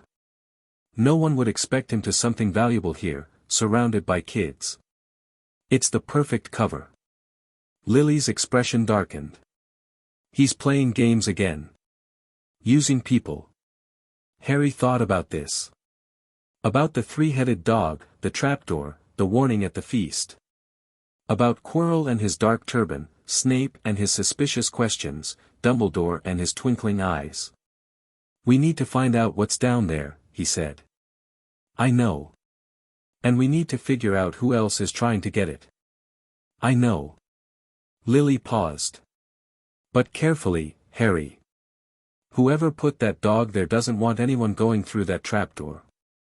And something tells me they're not the only threat." The next few weeks settled into a pattern. Classes during the day, Harry careful to seem average, to not attract attention beyond what his name already drew. Studying at night, real studying, advanced magic, things Lily had taught him years ago and things he was learning for the first time. And in between, investigating. He watched Quirrell. The professor was nervous, jumpy, always glancing over his shoulder like he expected an attack. But there were moments, brief flashes, when the nervousness dropped away and something cold looked out of his eyes. He watched Snape. The potions master continued to treat him with barely concealed hostility, taking points for imaginary infractions and sneering at every answer Harry gave. But sometimes, when Snape thought no one was looking, Harry caught him staring at the back of Quirrell's head with an expression of intense suspicion. He watched Dumbledore. The headmaster seemed benign, all twinkles and lemon drops and grandfather ly wisdom, but Harry remembered what Lily had told him. This was the man who'd left him on a doorstep in November. Who'd let Sirius rot in Azkaban. Who played chess with people's lives and called it the greater good. Dumbledore never looked at Harry directly. But Harry had the uncomfortable feeling that the old man was always aware of exactly where he was. Halloween came like a bad omen. Harry didn't want to celebrate. This was the night his parents had died, the night his life had changed forever. But the rest of Hogwarts was festive, decorating the Great Hall with floating pumpkins and live bats, looking forward to the feast with undisguised excitement. Harry went through the motions. Sat at the Gryffindor table. Pretended to be interested in the food, and then Professor Quirrell ran into the hall screaming about a troll. Troll! Troll in the dungeons! He skidded to a halt in front of the teacher's table, face gray with terror. Thought you ought to know. Then he fainted. The hall erupted into chaos. Students screaming, teachers shouting, Dumbledore's voice booming, silence, over the noise. Harry was on his feet before he fully registered, moving, his wand in his hand, his mind racing. A troll. In the school. On Halloween, too convenient. Way too convenient. Someone let it in, Lily said, appearing beside him. This is a distraction. Harry nodded. The third-floor corridor. Go. I'll watch your back. Harry slipped away from the crowd while everyone was focused on Dumbledore's instructions. He moved through the castle like a shadow, Lily had taught him how to walk silently, how to avoid notice, and a decade of sneaking around Privet Drive had made him an expert that he was halfway to the third-floor corridor when he heard screaming, not from the corridor. From the girls' bathroom. Hermione. The word burst out of him. He'd seen her leave dinner early, upset about something Ron had said, rushing off to cry in private. She didn't know about the troll. She was alone. He changed direction and ran. The bathroom door was hanging off its hinges when he arrived. Inside, Hermione was backed against the far wall, wand raised but shaking, face white with terror. And looming over her was the troll. 12 feet tall. Gray skin like granite. Tiny stupid eyes and a club the size of a tree trunk. It was raising the club to swing, Hey. The troll turned. Harry didn't give it time to react. He pointed his wand and shouted the first spell that came to mind, Bombarda. And the blast caught the creature square in the chest. That it staggered but didn't fall. The spell wasn't strong enough, he didn't have enough power behind it, not yet. The troll roared and swung its club at Harry instead, Harry Dove. The club smashed into the wall where his head had been, sending chunks of stone flying. He rolled, came up on one knee, and tried again. Stupefy. The stunner bounced off the troll's thick like water off stone. Its skin's too tough. Lily shouted. You need to hit something vulnerable, eyes, mouth, inside the ears. Harry scrambled backward as the troll swung again. He was running out of room. Hermione was still frozen against the wall, too terrified to move. The troll raised its club for another strike, and Ron Weasley burst through the door. Oi! Pie brain! The troll turned. Ron was standing there with his wand out, looking absolutely terrified but doing it anyway. Harry didn't hesitate. While the troll was distracted, he aimed for its ear and shouted, Reducto.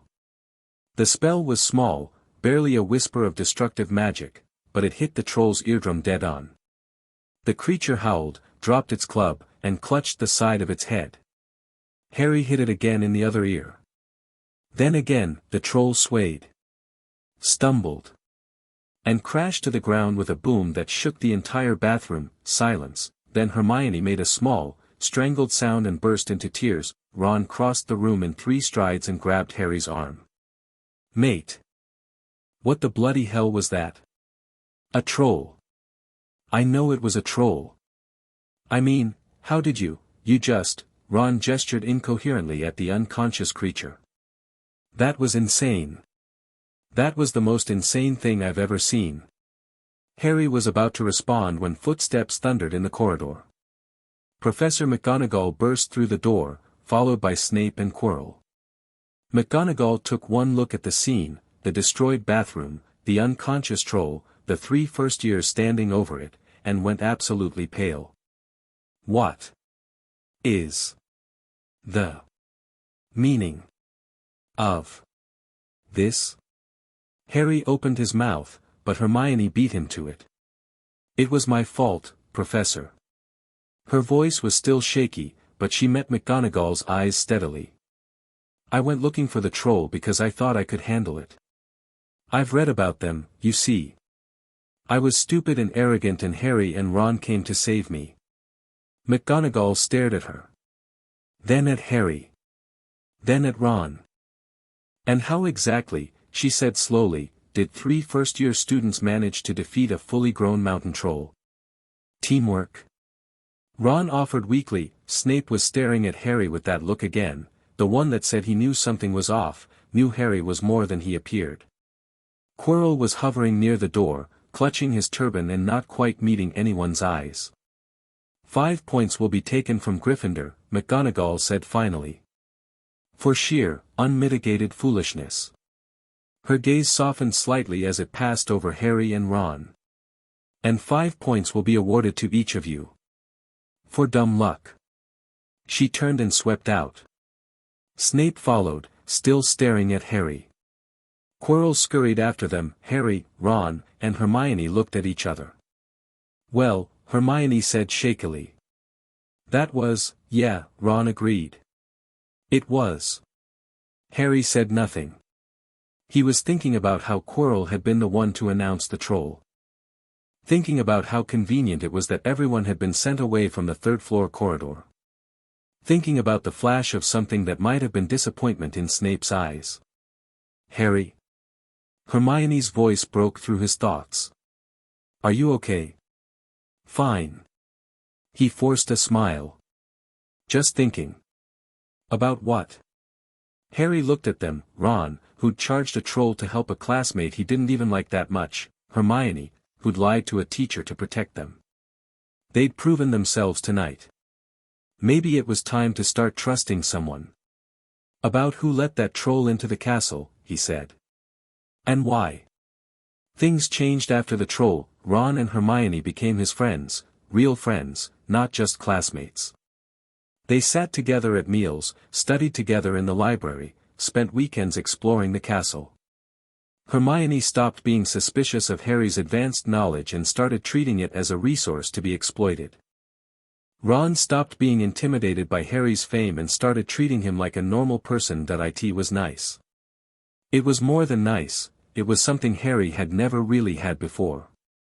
Family, Lily had given him, but friends were different. Friends were people who chose you. You should tell them, Lily said one night, after Ron and Hermione had gone to bed and Harry was sitting alone by the common room fire. About me. About everything. Harry shook his head. It's too dangerous. If Dumbledore found out, Dumbledore's going to find out eventually. You can't forever, Harry. And you need allies. People who know the whole truth. I have you. I'm a ghost. I can't hold a wand. I can't brew a potion. I can't even touch you. Lily's voice was gentle but firm. You need living friends, Harry. People who can fight beside you, not just advise you. Harry stared into the fire. I'll think about it. Lily let it drop. She always did, eventually. But Harry could feel her watching him, could feel her worry pressing against him like a physical weight. December came, bringing snow and Christmas preparations and the promise of a 2-week break. Most students were going home for the holidays.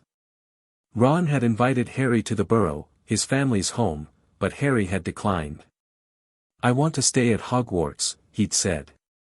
Do some research. What he'd meant was, I want to investigate without worrying about being seen. Hermione was going home too. But I'll write, she promised. Every day. And I expect updates on whatever you're investigating. I'm not investigating anything. Harry. She gave him a look. I'm not stupid. You've been watching Quirrell and Snape for weeks. You're looking into whatever's hidden in the third-floor corridor. Just, be careful, okay? And let me know if you find anything. Harry promised. And then the castle emptied out, and it was just him and a handful of other students rattling around the ancient halls. Christmas morning started with a pile of presents at the foot of Harry's bed. He stared at them in shock. He'd never gotten Christmas presents before. The Dursleys didn't believe in wasting money on freaks. But here they were, a hand-knitted sweater from Mrs. Weasley. Ron mentioned you were staying at school, no one should be alone at Christmas, a box of chocolate frogs from Hermione, a carved wooden flute from Hagrid, and one more package. Wrapped in silvery cloth that felt like water under Harry's fingers. No card, no name. Open it, Lily said, her voice tense. Carefully. Harry unwrapped the cloth, and gasped that it was a cloak. But not just any cloak. When Harry held it up, his hand vanished. The fabric made whatever it covered completely invisible. Lily moved closer, her ghostly form passing through the bed. That's James's invisibility cloak. Where did it, how? Harry found the note that had been wrapped inside. Your father left this in my possession before he died. It is time it was returned to you. Use it well. A very Merry Christmas to you. No signature. Dumbledore, Lily said, her voice flat. That's Dumbledore's handwriting. I'd recognize it anywhere. Harry turned the cloak over in his hands. He had Dad's cloak this whole time. Why? I don't know.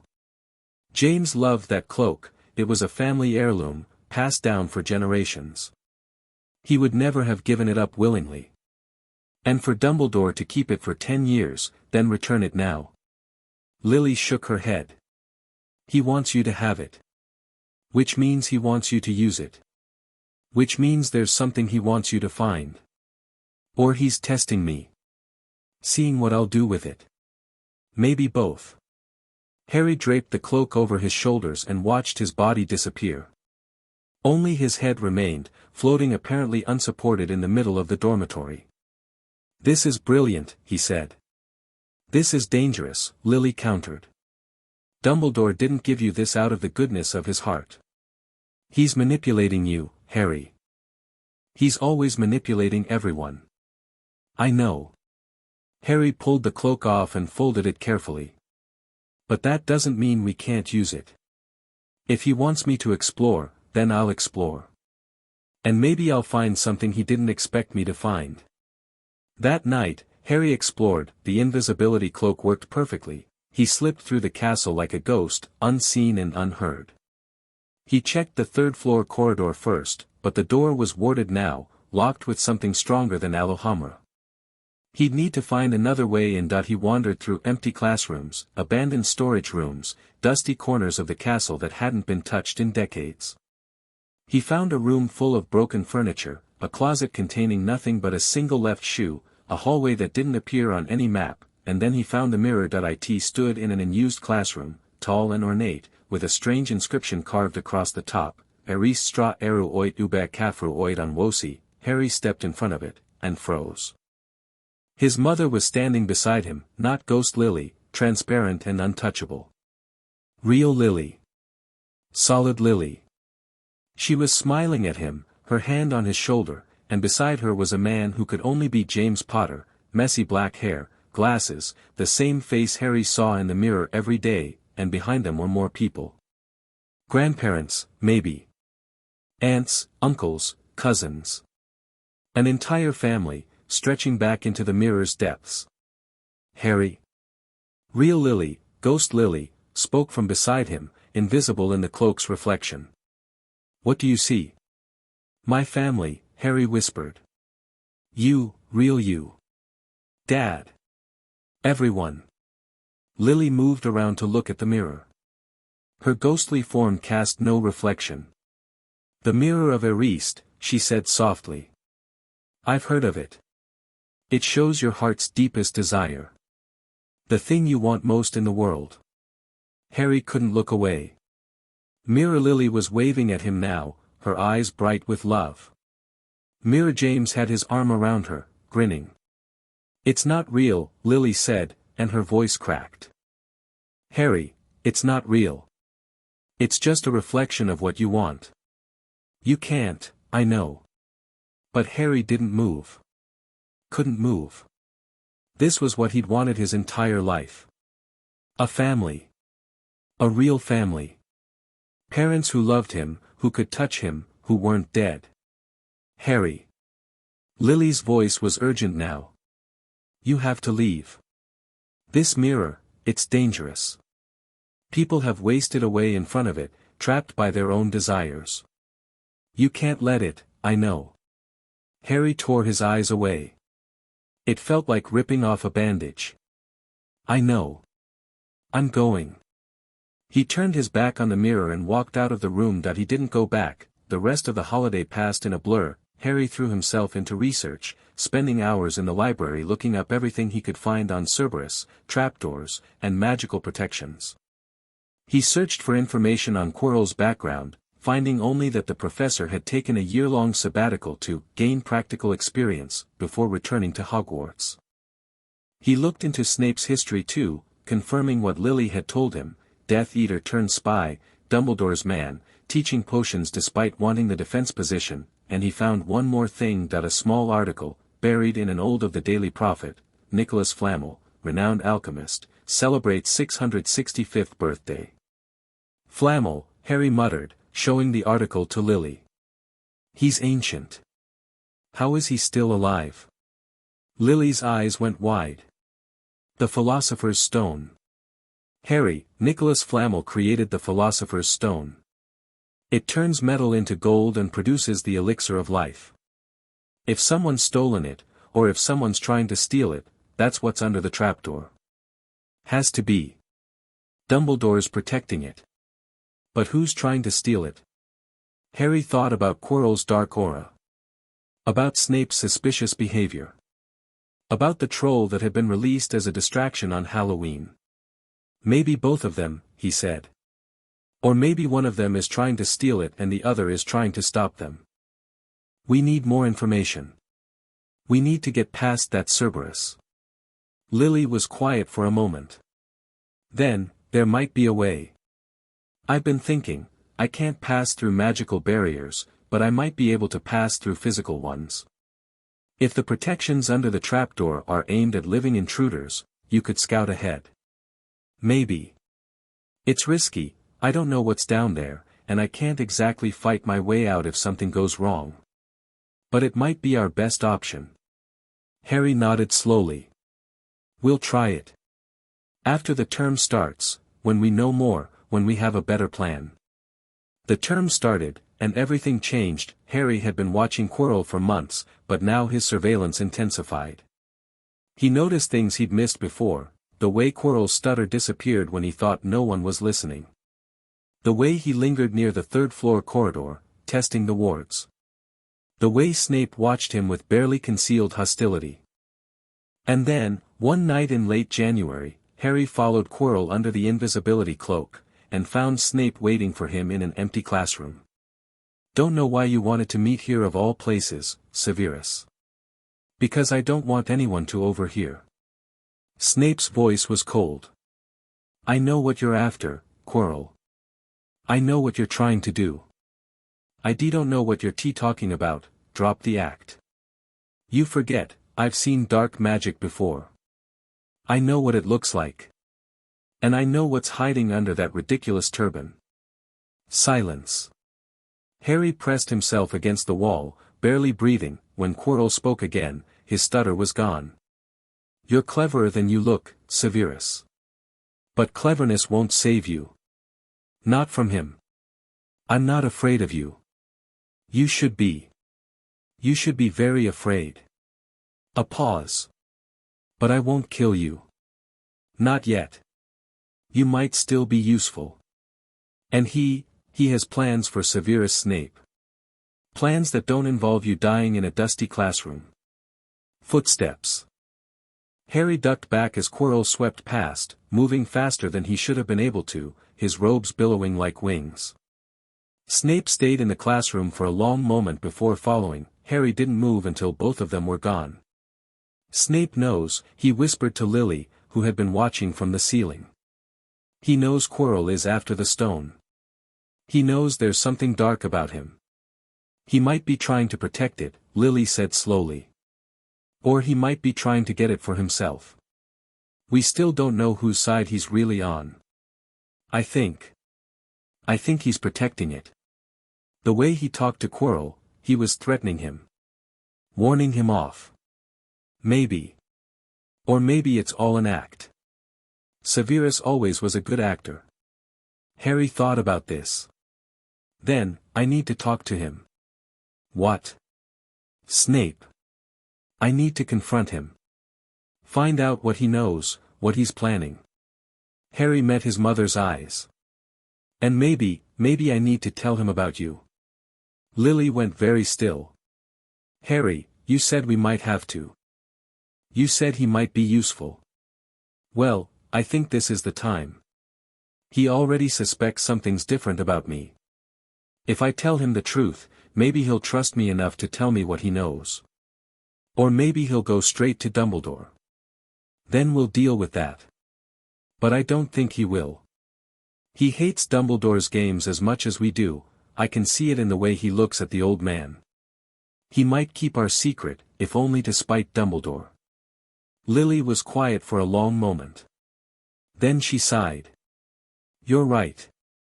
I hate it, but you're right. Severus always did value honesty, even when he couldn't practice it himself. If you tell him the truth, he might respect that. And if he doesn't? Lily's expression hardened. Then we'll deal with that too. Harry waited until Friday, after potions, another nightmare of criticism and point deductions. He lingered as the other students filed out. Snape noticed, of course. Snape noticed everything. Something you want, Potter? Yes, sir. Harry took a deep breath. I want to talk to you. Privately. About my mother. Snape went very still. His face, usually so carefully controlled, showed a flicker of something: surprise, hope, fear. Your mother. You knew her. At Hogwarts. Before. Everyone knew Lily Evans. She was. Snape stopped. His jaw tightened. This is not a conversation I intend to have with her son. Sir, please. I need to tell you something. Something important. Something about her. Snape stared at him for a long moment. Then he flicked his wand at the classroom door, and Harry heard it lock. 5 minutes, Potter. Then you leave, and we never speak of this again. Harry nodded. Then he turned to the empty space beside him and said, Mom. It's time. For a moment, nothing happened. Snape's expression shifted from guarded to confused, then Lily made herself visible. It was the first time she'd ever done it for anyone but Harry. He didn't even know she could, but apparently the effort just required enormous concentration. She flickered into existence beside Harry, transparent and glowing faintly, unmistakably Lily Potter. Snape made a sound like he'd been punched in the gut. All the color drained from his face. He staggered back a step, knocking into his desk, and his wand clattered to the floor. Hello, Severus, Lily said quietly. It's been a long time. Chapter 3, What Ghosts Know Severus Snape looked like a man watching his own execution. He stood frozen behind his desk, face white as parchment, eyes fixed on Lily's ghost with an expression Harry couldn't begin to decode. Horror, certainly. Disbelief. And underneath it all, something raw and desperate that made Harry want to look away. This is a trick, Snape whispered. Some kind of illusion. You're not, she's not, it's not a trick, Severus.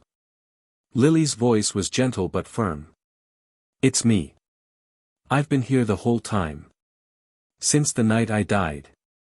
Snape's hand shot out, grabbing the edge of his desk for support. That's impossible. Ghosts don't, they can't, you would have been seen. The Hogwarts ghosts would have sensed you. Dumbledore would have, I'm not like other ghosts. The magic that bound me, it tied me to Harry.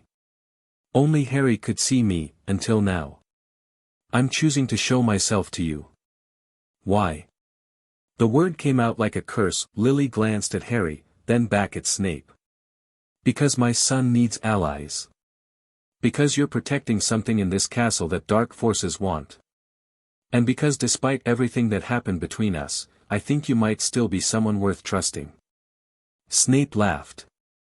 It was an ugly sound, broken and bitter. Trust. You want to talk about trust? After what I did, he stopped. His breath was coming too fast, ragged and uncontrolled. I got you killed, Lily. I heard the prophecy. I told him. I told the Dark Lord about the prophecy and he went after your son and you died protecting him and it was my fault. All of it. My fault. The words hung in the air like poison. Harry felt something cold settle in his chest. He'd known Snape was a Death Eater.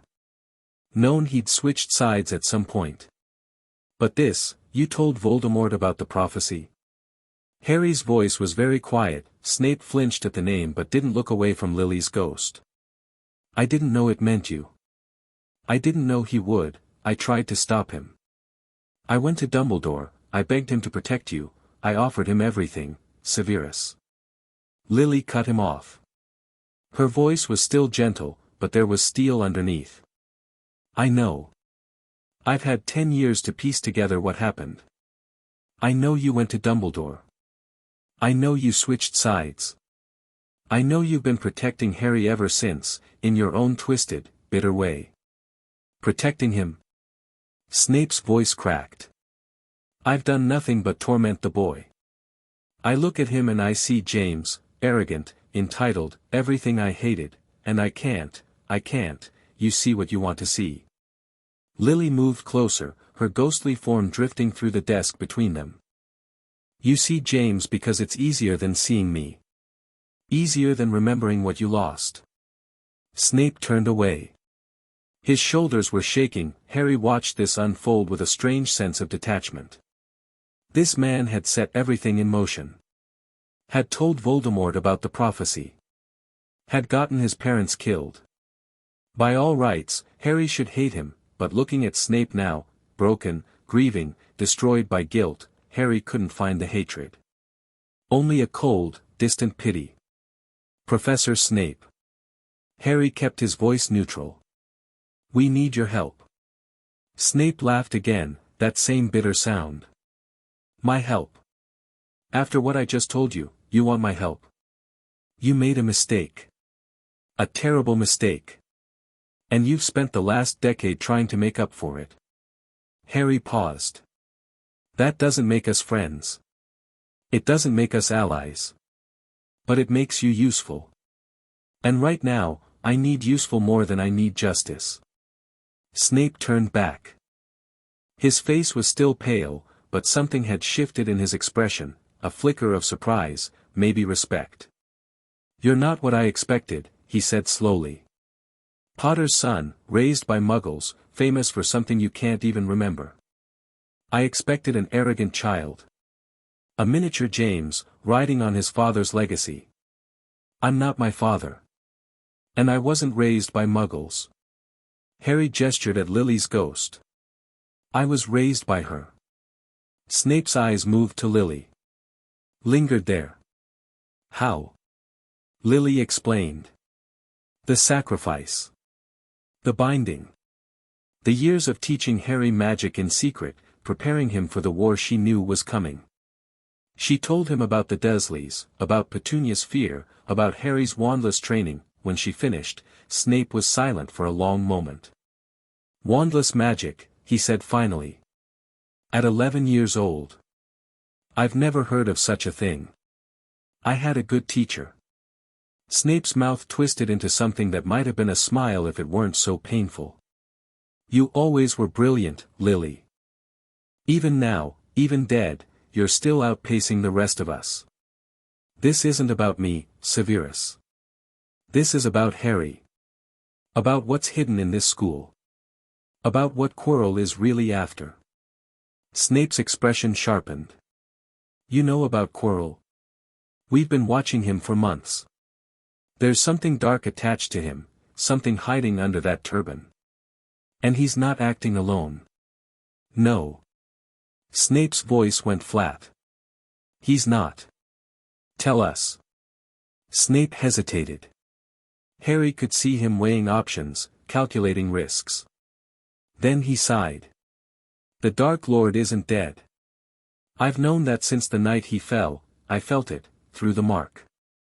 He touched his left forearm unconsciously. He's out there, somewhere, weak but alive. Waiting. And Quirrell. He paused. Quirrell found him. On his sabbatical. He went to Albania, following rumors of dark spirits, and he came back, changed. Possessed, Lily said quietly. Not quite. More like, inhabited. The Dark Lord is using Quirrell as a host. Feeding off his life force while he searches for a way to return to full power. Harry processed this. The Philosopher's Stone. That's what he's after. Immortality. Among other things. The stone would allow him to create a new body, to return to his former strength. Nicholas Flamel has been guarding it for centuries, but he agreed to let Dumbledore move it here. Gringotts was compromised, someone tried to break into the vault. Dumbledore set up protections. I set up protections. But Quirrell is clever, and the Dark Lord is patient. Why hasn't Dumbledore stopped him? If he knows, Dumbledore doesn't know. Not for certain. He suspects Quirrell, but he has no proof.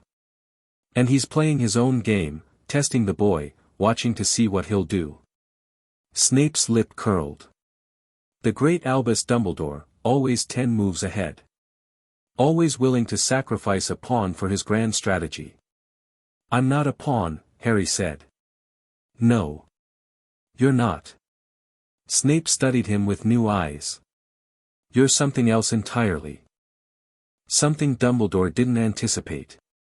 He looked at Lily again. Something none of us anticipated. They talked for another hour. Snape told them about the protections guarding the stone, his own poison riddle, Quirrell's troll, Sprout's devil's snare, Flitwick's enchanted keys, McGonagall's chess set, Dumbledore's mirror.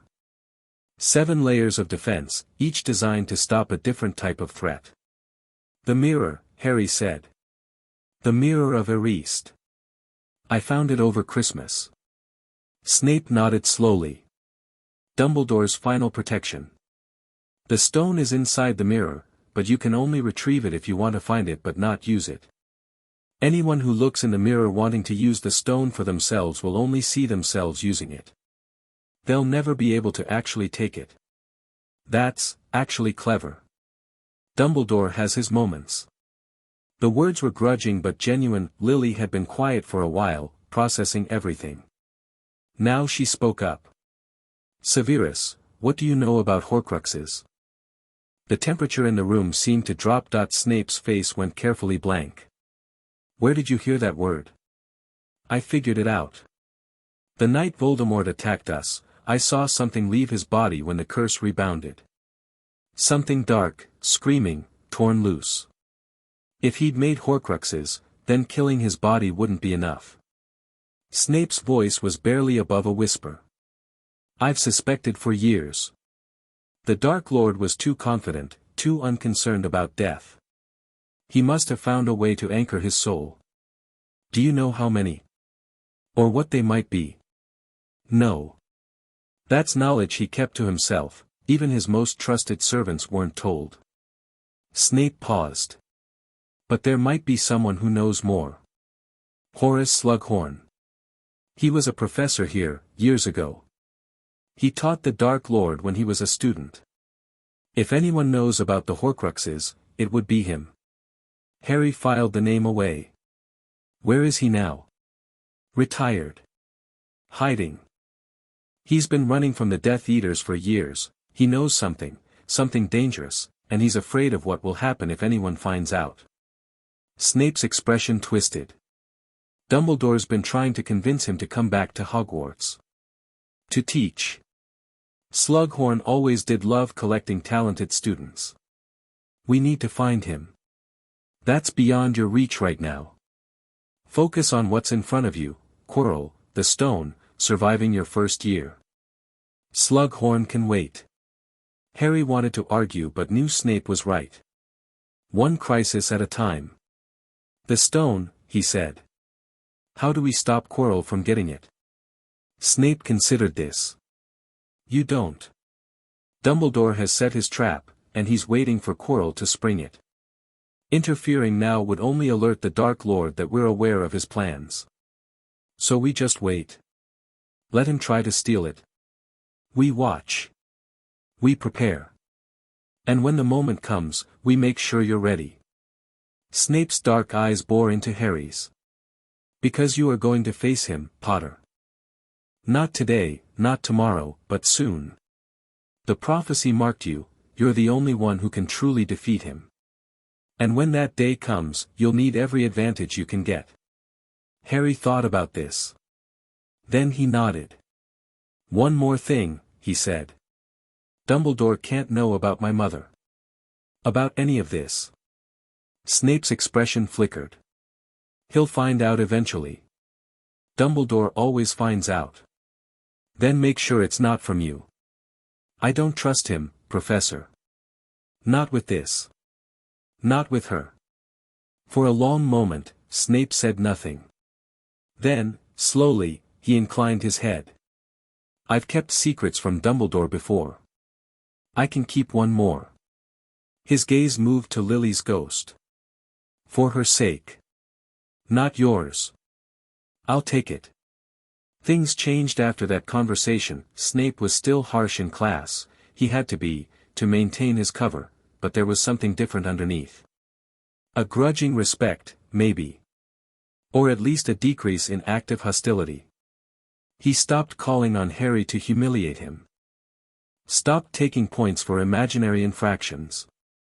The other students noticed and whispered about it, but Harry just shrugged when Ron and Hermione asked. Maybe he got tired of picking on me. Hermione wasn't convinced. Snape doesn't get tired of anything. He's been horrible to you all year and suddenly he's just, normal. Maybe he had a change of heart. Snape doesn't have a heart. Harry let it go. He had bigger things to worry about. The weeks crawled by. February brought Valentine's Day and pink decorations that made Ron gag. March brought rain that seemed to never stop. April brought exams looming on the horizon and Hermione's increasingly frantic study sessions. Through it all, Harry watched. Waited. Prepared. He practiced his wandless magic in secret, pushing his limits further than ever before. Lily drilled him on defensive spells, on counter curses, on every piece of combat magic she could remember. He wasn't strong enough to fight Voldemort directly, not yet, not by a long shot, but he was getting better every day, and he studied the castle's defenses. Hagrid, it turned out, was wonderfully easy to pump for information. Harry visited him regularly, bringing Ron and Hermione along as cover, and steered conversations toward the stone's protections whenever possible. Fluffy's garden, the stone, oh, course, Hagrid said one afternoon, pouring tea with hands the size of dinner plates. Borrowed him from a Greek fella I met in a pub. 3 heads, but gentle as a lamb if you know how to handle him. How do you handle a 3-headed dog? Ron asked, horrified. Music. Play him a bit, oh, music, and he goes right ter sleep. Shouldn't have told ya that. Hagrid frowned. Forget I said anything.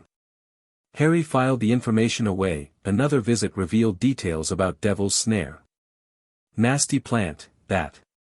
Hates light and warmth. Professor Sprout's contribution. Another yielded hints about the enchanted keys. Flitwick charmed M himself. Yet need to be a brilliant flyer to catch the right one. By April, Harry had a pretty complete picture of what lay beneath the trapdoor. Music for the dog, he told Lily one night, going over his notes. Relax for the Devil's Snare, it constricts if you struggle. Fly to catch the key. Win the chess game. Get past the troll, though that's apparently already been dealt with. Quirrell probably killed it himself. Solve Snape's potion riddle. And then the mirror. The mirror's the real problem, Lily said. You can't trick it. You have to genuinely want the stone without wanting to use it. What if I wanted to destroy it?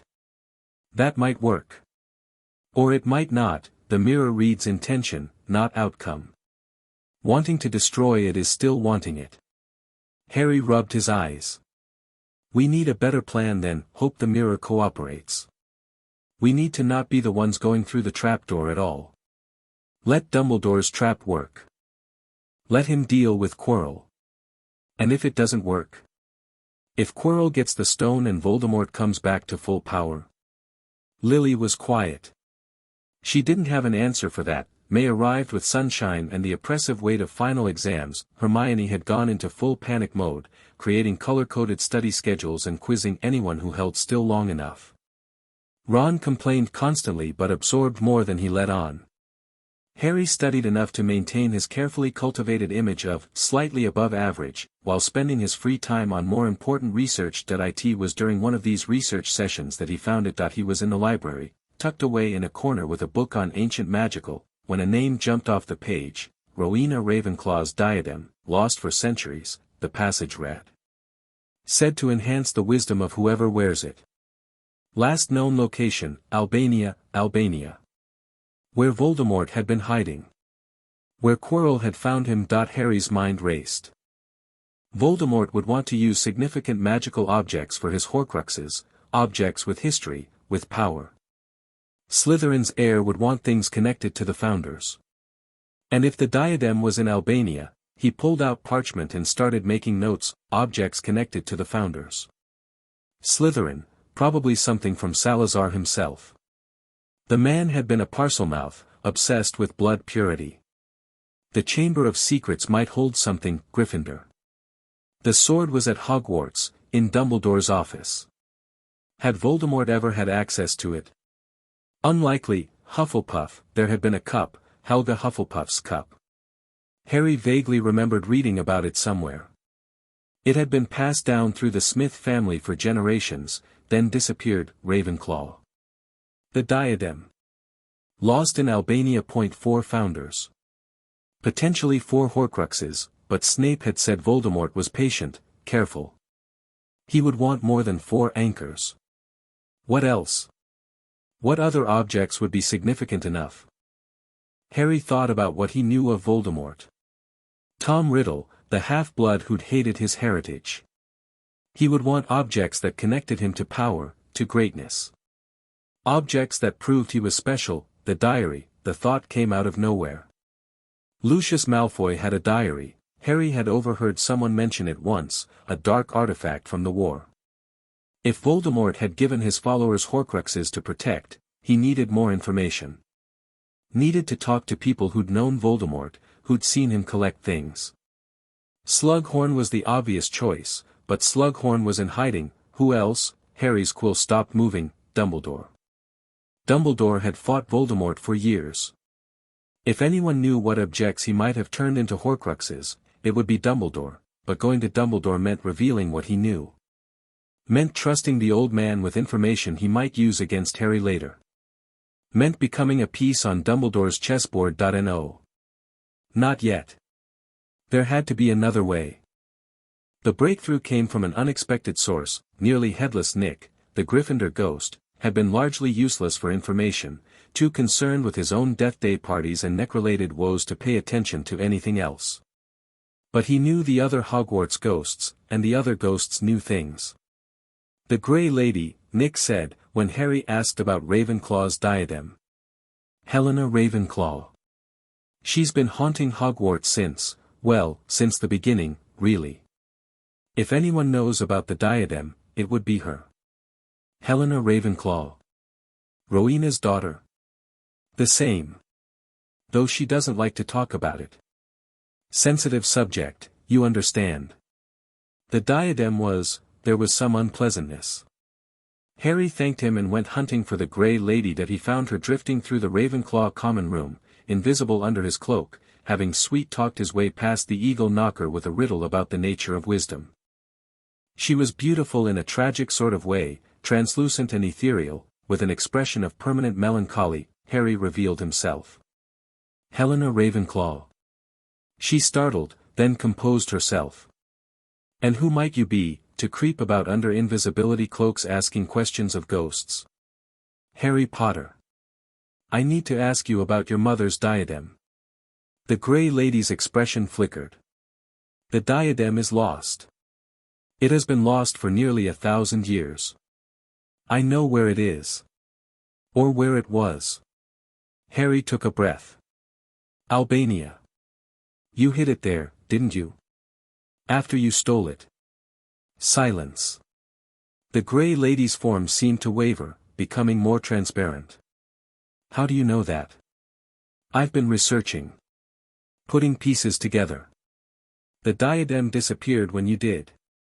You ran, I don't know why, but you ran, and you took it with you. And then someone found it. Someone who came looking for it on purpose. Tom Riddle. The name came out like a curse. He was so charming. So understanding. He seemed to know exactly what I needed to hear, that my mother would have wanted me to share my story, that the diadem shouldn't be lost forever. Her voice hardened. I told him where I'd hidden it. In a hollow tree, in a forest in Albania. I thought he would return it to Hogwarts, restore my mother's legacy. Instead he made it into something dark. Helena's eyes met his. You know what he did to it? I can guess. He turned it into a Horcrux, a piece of his soul, anchored to the object. Harry watched her reaction carefully. And then he hid it somewhere. Maybe brought it back here. Here. Helena's composure cracked. He brought that abomination back to Hogwarts. I don't know for sure. But if I were him, if I wanted to something important, something I'd need to retrieve later, I'd put it somewhere I knew well. Somewhere I felt powerful. Harry paused. He was a student here. For 7 years. He must have found places, secret places, that he could use. Helena was silent for a long moment. Then she said, there is a room. I've heard students speak of it over the centuries, a room that appears when you need it, filled with whatever you require. The come-and-go room, some call it. The room of requirement. Where? The 7th floor. Opposite the tapestry of Barnabas the Barmy. Walk past it 3 times, thinking of what you need, and a door will appear. Harry committed this to memory. Thank you, Helena. Find it. Her voice was fierce suddenly, alive with something that might have been hope. Find what he made of my mother's legacy, and destroy it. Cleanse that evil from these halls. I will. I promise. He meant it. Harry didn't tell anyone about the room of requirement, not Ron, not Hermione, not even Lily, at least not right away. He needed to see it for himself first, needed to confirm that the diadem was actually there before he started making plans. Getting away from his friends was harder than expected. They'd gotten used to spending all their time together, and any deviation from the routine prompted questions.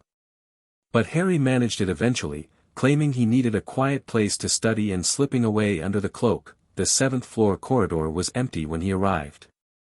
He found the tapestry, Barnabas the Barmy attempting to teach trolls ballet, which was as ridiculous as it sounded, and paced back and forth 3 times that I need to find where things are hidden. I need to find where things are hidden. I need to find where things are hidden. A door appeared in the wall. Harry's heart hammered as he reached for the handle. The door swung open, and he stepped inside, and stopped, overwhelmed. The room was enormous. Cathedral-sized, easily, with towering piles of objects stretching toward a ceiling lost in shadow. Broken furniture. Stacks of books. Cages and cauldrons and clothing and 1,000 other things, accumulated over centuries, hidden away by generations of students who didn't want their secrets found. Finding the diadem in this chaos would be like finding a needle in a haystack the size of a mountain. Well, Harry muttered to himself, better get started. He searched for 3 hours that first night. Found nothing. That he came back the next night, and the night after that. Worked his way through the towering piles systematically, using a grid pattern Lily had taught him for searching large areas. It was tedious, exhausting work, and more than once he was tempted to give up, but on the 5th night, he found it was sitting on a bust of an ugly old warlock, tucked away in a corner behind a mountain of broken chairs. A tarnished silver tiara with an oval sapphire, covered in dust but still beautiful. Harry reached out, and stopped. Something was wrong. The diadem seemed to pulse with a faint, sickly light. And when Harry focused, really focused the way Lily had taught him, he could feel it, a whisper of dark magic, cold and corrupting, seeping from the metal. This was it. A piece of Voldemort's soul. Harry didn't touch it. Instead, he pulled out his wand and carefully levitated the diadem into a conjured bag, being careful not to let his skin make contact. He could feel the thing fighting him, trying to reach out, trying to make a connection. That he got out of the room as fast as he could. You found it. Lily's voice was hushed. They were in an empty classroom, the diadem sitting on a desk between them, still in its bag, pulsing faintly with dark energy. I found it. The question is what to do with it. We can't destroy it ourselves. Horcruxes require powerful magic to unmake, fiend fire, basilisk venom, things we don't have access to. What about the Sword of Gryffindor? Goblin-made weapons absorb what makes them stronger. If it had killed something sufficiently dark, it hasn't. Or at least, we don't know if it has. Lily circled the bag, her ghostly form flickering with agitation. We need to it somewhere safe. Somewhere Voldemort can't find it. Where? Hogwarts is crawling with his agents. Quirrell could be searching for it right now. Somewhere only you can access. Somewhere protected by blood magic, maybe. Lily paused. The Dursleys' house. The blood wards Dumbledore created, they're still active. Nothing dark can touch you there. Harry's stomach churned at the thought of returning to Privet Drive, but he couldn't argue with the logic. How do I get it there? I can't exactly walk out of Hogwarts carrying a Horcrux. Hedwig. Owl post. Harry stared at her. That's, actually brilliant. I have my moments. He packaged the diadem that night, wrapping it in multiple layers of cloth and enchanting the bundle with every protective spell he knew.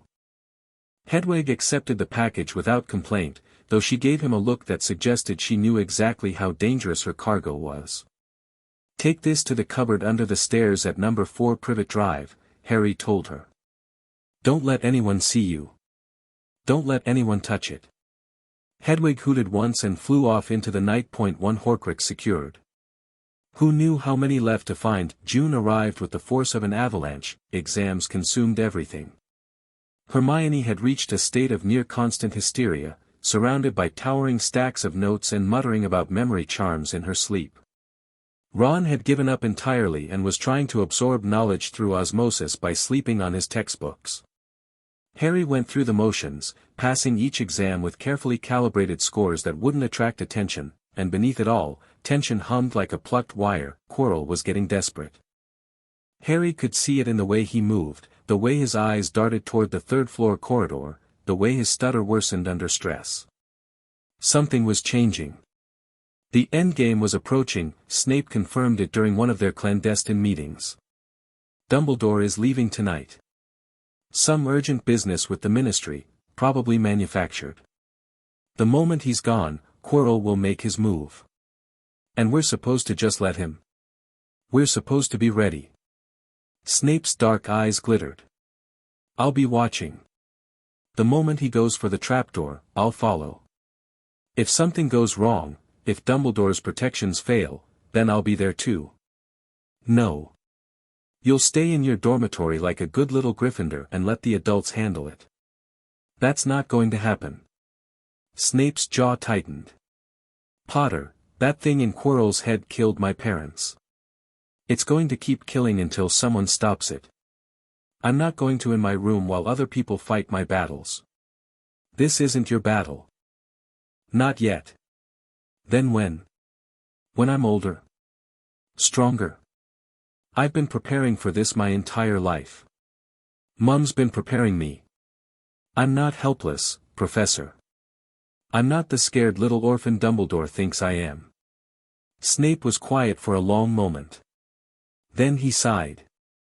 Fine. Stay close to the common room. If something goes wrong, if you see the protections failing, come to the third floor. But only then. And Potter, he waited until Harry met his eyes. Don't get yourself killed. Your mother would never forgive me. That night, Dumbledore left Hogwarts. Harry watched from a window in Gryffindor Tower as the old wizard's silver beard disappeared into the darkness, heading for the gates. The moment he was gone, the castle seemed to hold its breath. Harry waited an hour. 2. 3. Then, Harry. Ron burst into the common room, face white, Hermione right behind him. It's Quirrell. Hermione and I were coming back from the library and we saw him. He was heading for the third-floor corridor. Did he see you? No, we hid behind a tapestry. But Harry, if he's going after the stone, then we need to stop him. Harry was already moving, grabbing his cloak and wand. Come on. What? Harry, we can't, we should tell a teacher, no time. Snape's probably already down there, but if something's gone wrong. Harry met Ron's eyes, then Hermione's. This is it. This is what we've been preparing for. Are you with me or not? Ron and Hermione exchanged a glance. Then Ron's jaw set. Lead the way. The third-floor corridor was silent when they arrived, the door was already open, and from somewhere below came the sound of music, a harp, playing itself, its melody drifting up through the trapdoor. Fluffy was asleep, all three heads snoring gently. The music, Harry said. Someone's already been through. They climbed down, the devil's snare was dead, someone had scorched it with fire magic, leaving blackened vines coating the walls. The key room was empty, its winged occupants circling aimlessly now that the correct key had been caught. The chess set was devastated, its pieces scattered across the board in the aftermath of a brutal game. Someone came through here fast, Hermione observed, her voice hushed. They knew what they were doing. Quirrell. Or Snape, following him. Harry moved forward, stepping over the remains of a stone knight. Keep moving. The troll room was empty, the troll had been killed weeks ago, its body removed. They passed through without stopping, then they reached the potions chamber. 7 bottles stood on a table, arranged before a wall of purple fire. Hermione immediately began examining them, her mind clicking through the riddles Snape had left. Logic puzzle, she murmured. Most powerful wizards don't have an ounce of logic, they'd be stuck here forever. Let me think. While she worked, Harry approached the fire. He could feel heat radiating off it, could see through the flames to the chamber beyond. Empty.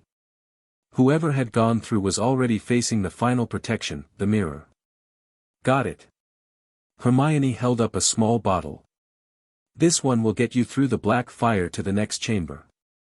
But Harry, there's only enough for one person. Harry took the bottle. Stay here. Both of you.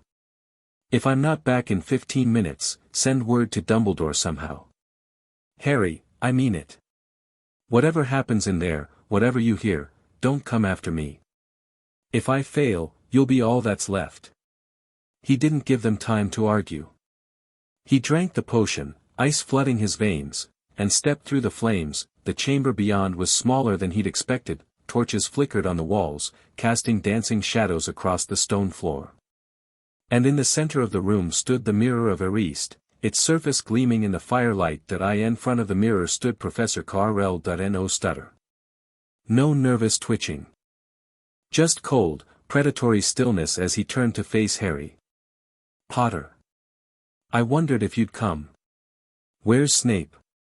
Quirrell smiled. It was an ugly expression on his usually timid face. Severus? He's indisposed. Seems he ran into some trouble on the way down.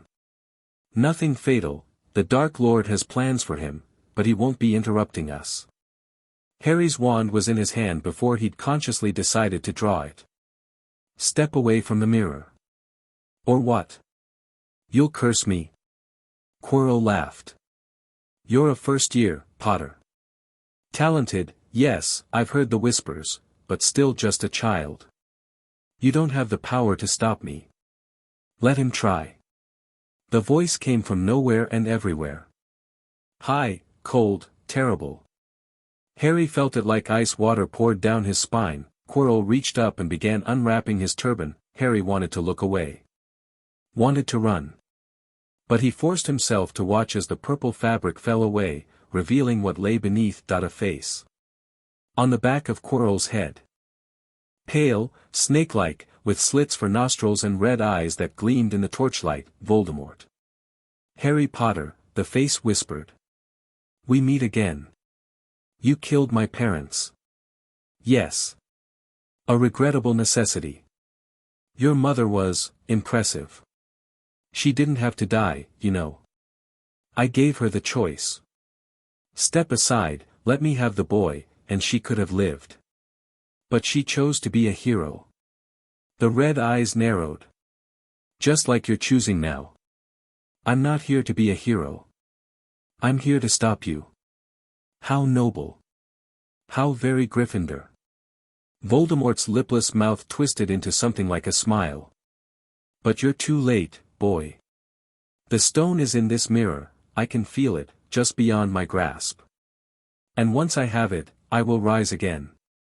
Greater than before. Immortal.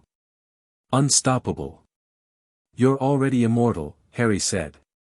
The Horcruxes made sure of that. Silence. Voldemort's expression didn't change, but something shifted in those red eyes. Surprise, maybe. Or calculation. You know about my Horcruxes. Interesting. Who told you? Dumbledore? No, he doesn't know the details. Snape? The traitor might have guessed, but he doesn't know for certain. A pause. Someone else has been teaching you, Potter. Someone unexpected. Harry said nothing. No matter. You'll tell me eventually. They all tell me, in the end. Voldemort turned his attention back to the mirror. Quirrell, use the boy. Perhaps the mirror will respond to him differently. Quirrell stepped toward Harry, reaching out. Harry moved, not back. Forward. Under Quirrell's grasping hands, rolling to the side, coming up with his wand aimed at the man's chest. Stupefy. The stunner hit Quirrell square in the ribs. He staggered but didn't fall, some dark magic protecting him, and his returning curse scorched the air where Harry's head had been. Protego. Harry's shield held. Barely. The force of Quirrell's spell drove him back a step, his feet sliding on the stone floor. Impressive, Voldemort hissed. You have some training after all. But training isn't power, boy. You can't win this fight. Don't have to win. Just have to survive. Harry dove behind a pillar as another curse flew past. He could hear Quirrell circling, could feel Voldemort's cold presence pressing against his mind. They were toying with him. Testing him. Waiting to see what he'd do. He needed a plan. Needed something they wouldn't expect. The mirror. Harry sprinted from behind the pillar, ducking under another curse, and threw himself in front of the mirror of Erist. His reflection stared back at him, just him, alone, no ghostly parents this time. That I need the stone. Not to use it, to protect it. To keep it away from him. His reflection smiled. Reached into its pocket. Pulled out a blood-red stone, and Harry felt weight drop into his real pocket. What did you do?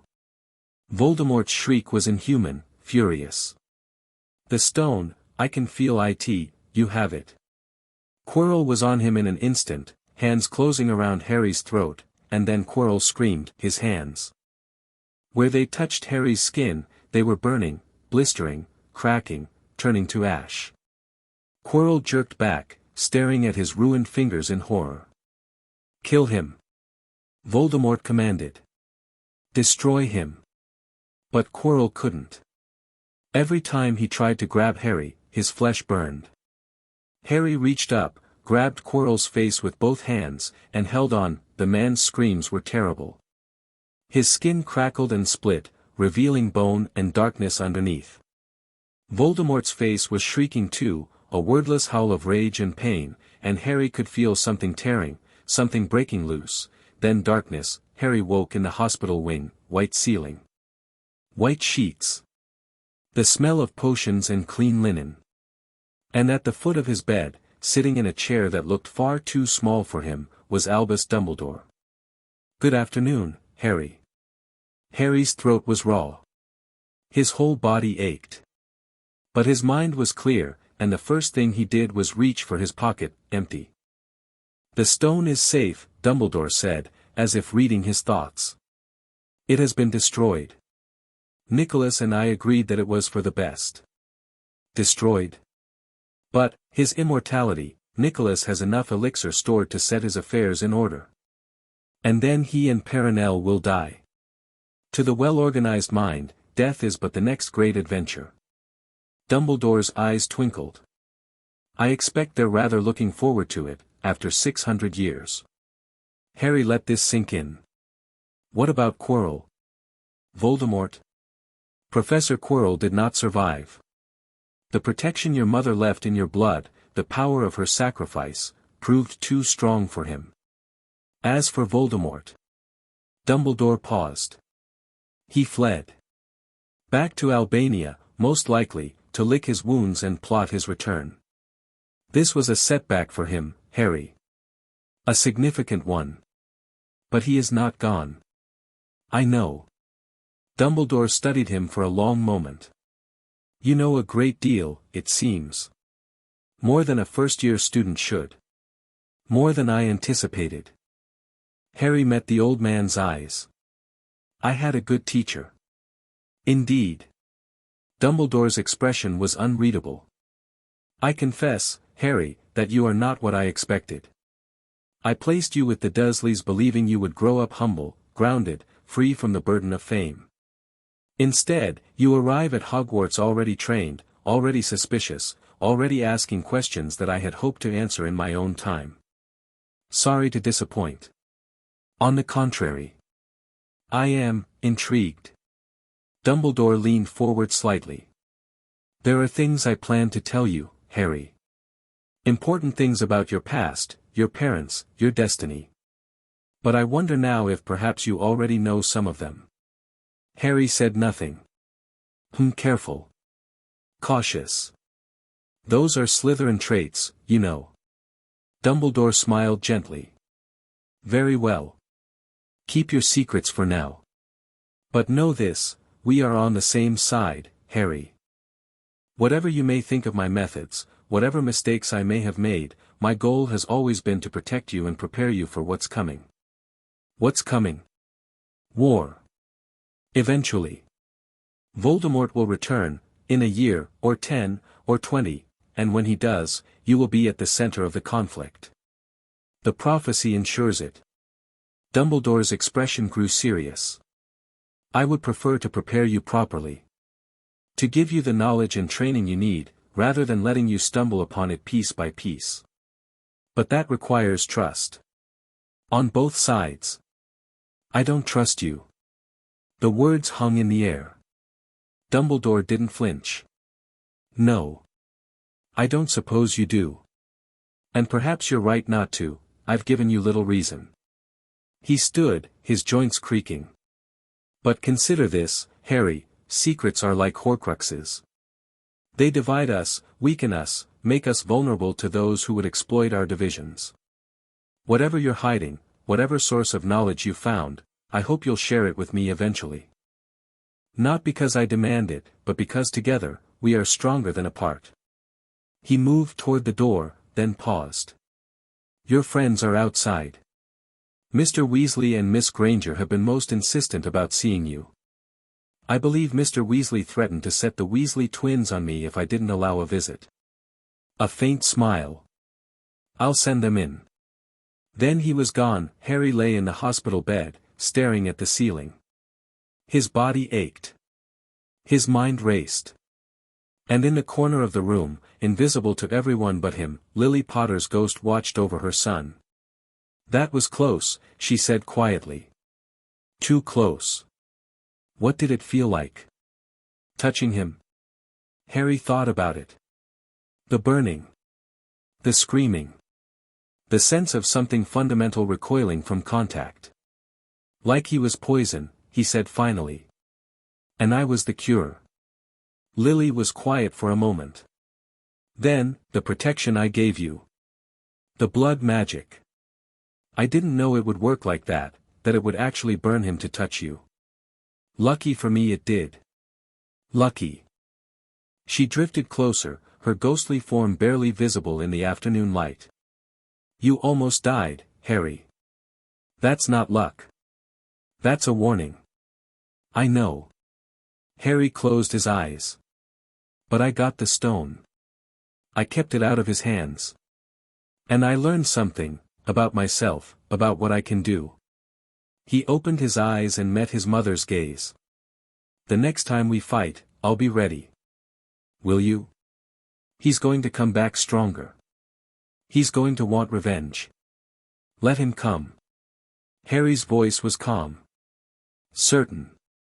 I've got a list of his horcruxes, a ghost mother who's been training me since I was 3, a potions master who's feeding me information, and 2 best friends who just helped me take down a mountain troll and fight through the most heavily protected corridor in Britain. Whatever he throws at me next, I'll be ready. Lily smiled. It was sad and proud and worried all at once. You really are your father's son. I'm both of your son. And I'm going to make you proud. The door burst open, and Ron and Hermione tumbled in. Harry.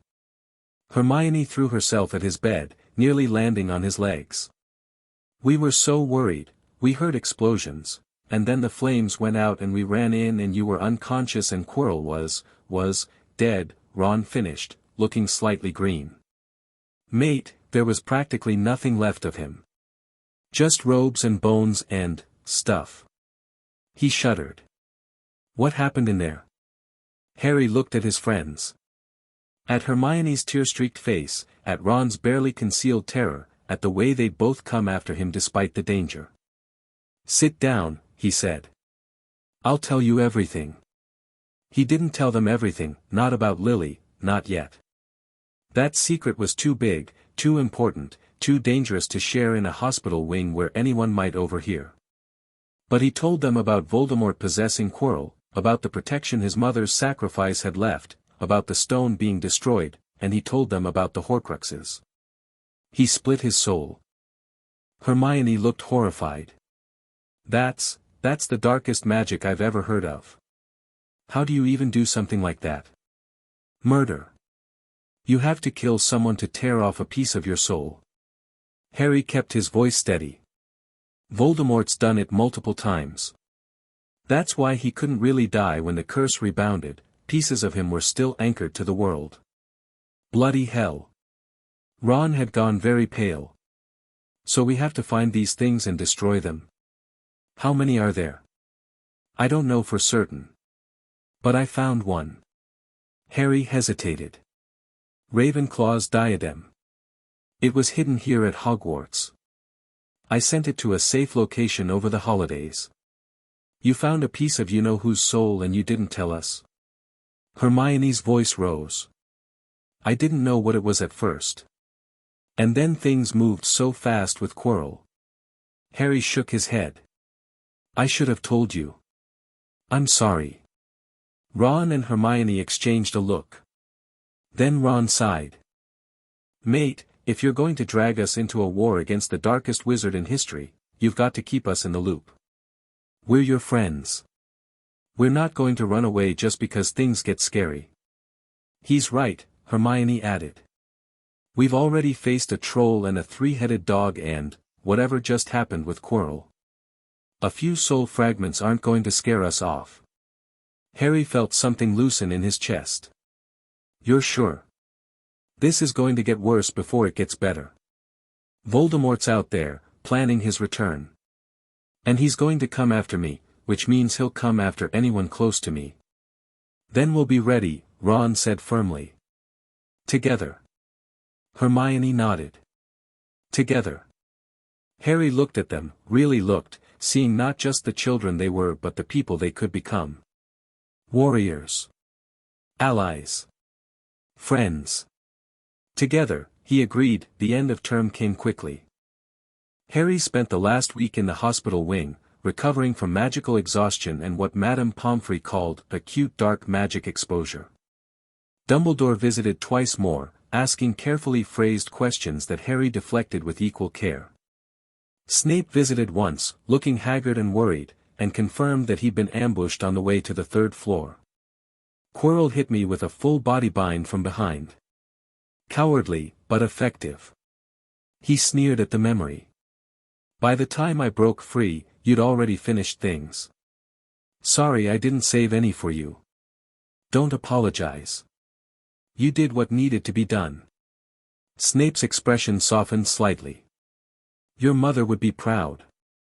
Harry didn't tell him that his mother was right there, listening. That conversation could wait for next year. The leaving feast was a subdued affair. Gryffindor won the House Cup by a narrow margin, thanks to last-minute points awarded for outstanding courage and quick thinking in the face of grave danger. Harry suspected Dumbledore's intervention, but he couldn't prove it. Then they were on the Hogwarts Express, rolling south toward London, and Harry's first year was over. So, Ron said, sprawled across his seat with a chocolate frog in each hand, same time next year? What, fighting dark lords and hunting horcruxes. Harry grinned. I was thinking we might try for something more exciting. Git. But seriously, Hermione leaned forward, her expression intent. We need a plan. For the summer. For next year. If we're really going to find and destroy these horcruxes, we can't just stumble around hoping for the best. I've been thinking about that. Harry pulled out a notebook. He'd started keeping one, tracking everything he'd learned about Voldemort's possible anchors. I've identified 4 likely horcruxes so far. The diadem we already have. There's probably something connected to Slytherin, something to Hufflepuff, and the diary that Malfoy supposedly has. There might be more. Voldemort was nothing if not thorough. The diary sounds like the easiest target, Ron said. My dad works at the Ministry. He's mentioned the Malfoys before. They've got a manor full of dark. Maybe we could figure out a way to get to it. That's a start. Harry made a note. Hermione, can you research methods for destroying horcruxes? There has to be something in the Hogwarts library, or if not, maybe the restricted section. I'll need a signed permission slip for the restricted section. I'll forge one from Lockhart. He's too vain to check his own signature. Who's Lockhart? New defense professor. Gilderoy Lockhart, all flash, no substance. Mum told me about him, he's a fraud. Ron and Hermione exchanged another look. Your mum told you? I thought she was. Harry caught himself too late. The words had slipped out naturally, the way they always did when he was talking about Lily. But now Ron and Hermione were staring at him with confusion and dawning suspicion. He could lie. Could make something up about old letters or memories left behind. But these were his friends. They'd already proven themselves. And if they were really going to fight this war together, there's something else I need to tell you, Harry said slowly. Something big. Something I should have told you months ago. Hermione's eyes widened. Harry. He took a deep breath. My mother's not gone. Not completely. She's been with me since I was a baby, teaching me, protecting me, helping me prepare for everything that's coming. He paused. She's a ghost.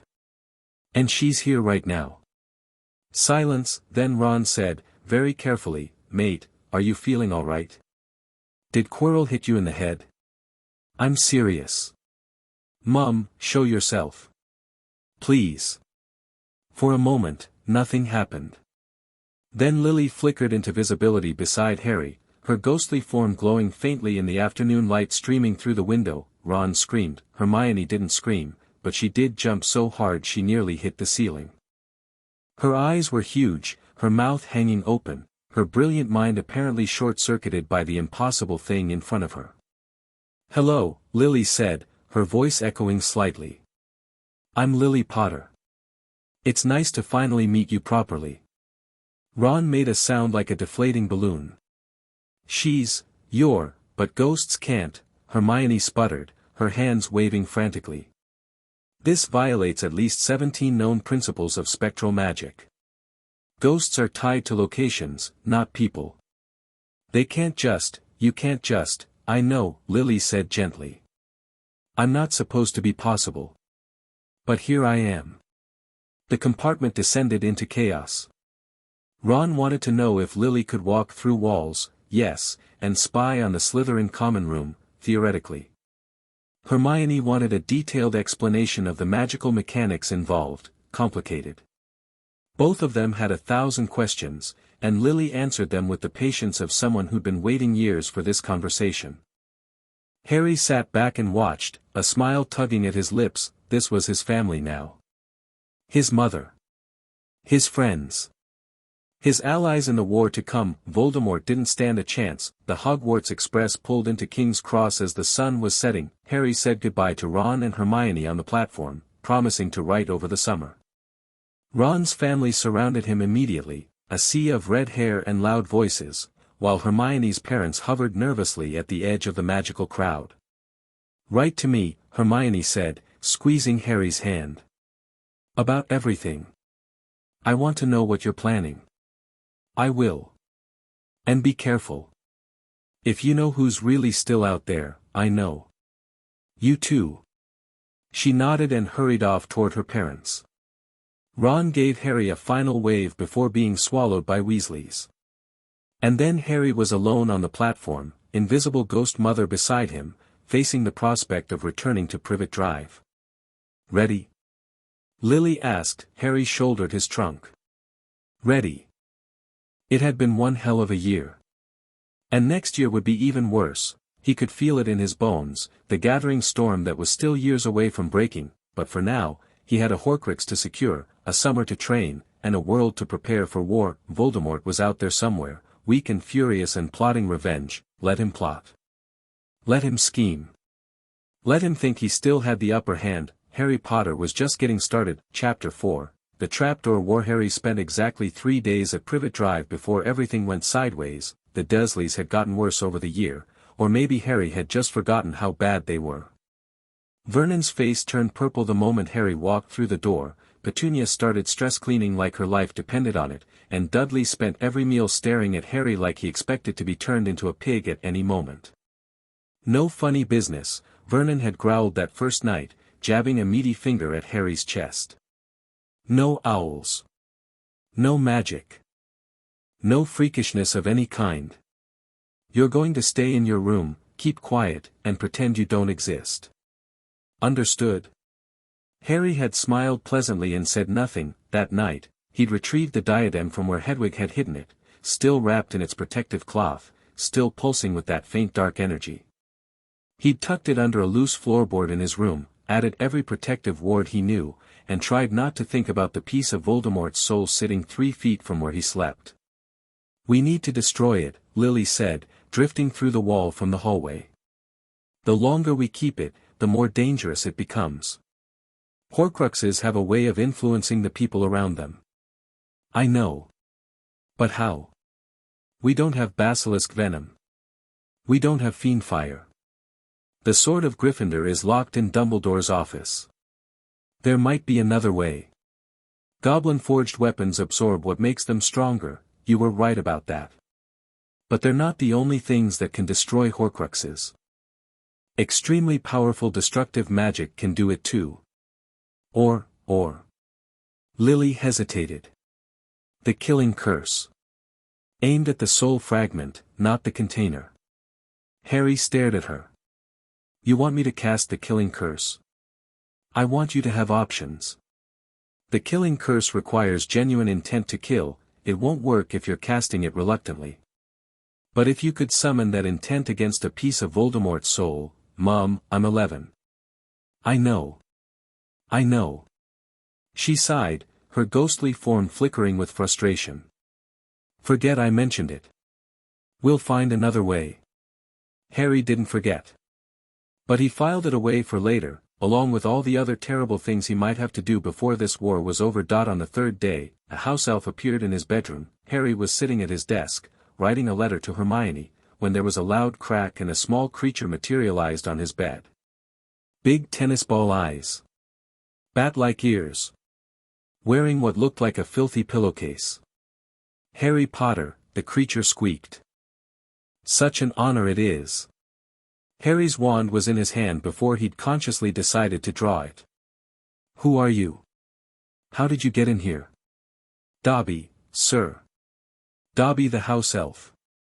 The creature, Dobby, wrung his hands nervously. Dobby has come to warn Harry Potter. Terrible things are planned for Hogwarts this year. Harry Potter must not go back to school. What kind of terrible things? Dobby cannot say, sir. Dobby is bound. Dobby's family must not know he is here. The elf suddenly grabbed Harry's lamp and started hitting himself over the head with it. Bad Dobby. Bad Dobby. Stop. Stop hitting yourself. Harry lunged across the room and grabbed the lamp. What do you mean, your family? Who do you belong to? Dobby's eyes went wide with terror. Dobby cannot say, sir. Dobby would have to iron his hands if he said. But Harry Potter must listen. There is a plot to make terrible things happen at Hogwarts School of Witchcraft and Wizardry this year. Harry Potter must stay where he is safe. Harry's mind raced. A house elf, bound to a family, warning him about a plot at Hogwarts. The pureblood families kept house elves. The Malfoys kept house elves. Does this plot involve a diary? Harry asked carefully. Dobby froze. His enormous eyes somehow got even bigger. Harry Potter knows about, but how can Harry Potter know? Lucky guess. Harry crouched down to the elf's eye level. Dobby, listen to me. I appreciate the warning. Really, I do. But I can't just not go back to Hogwarts. There are things I need to do there. Important things. But the danger, I know about the danger. I'm prepared for it.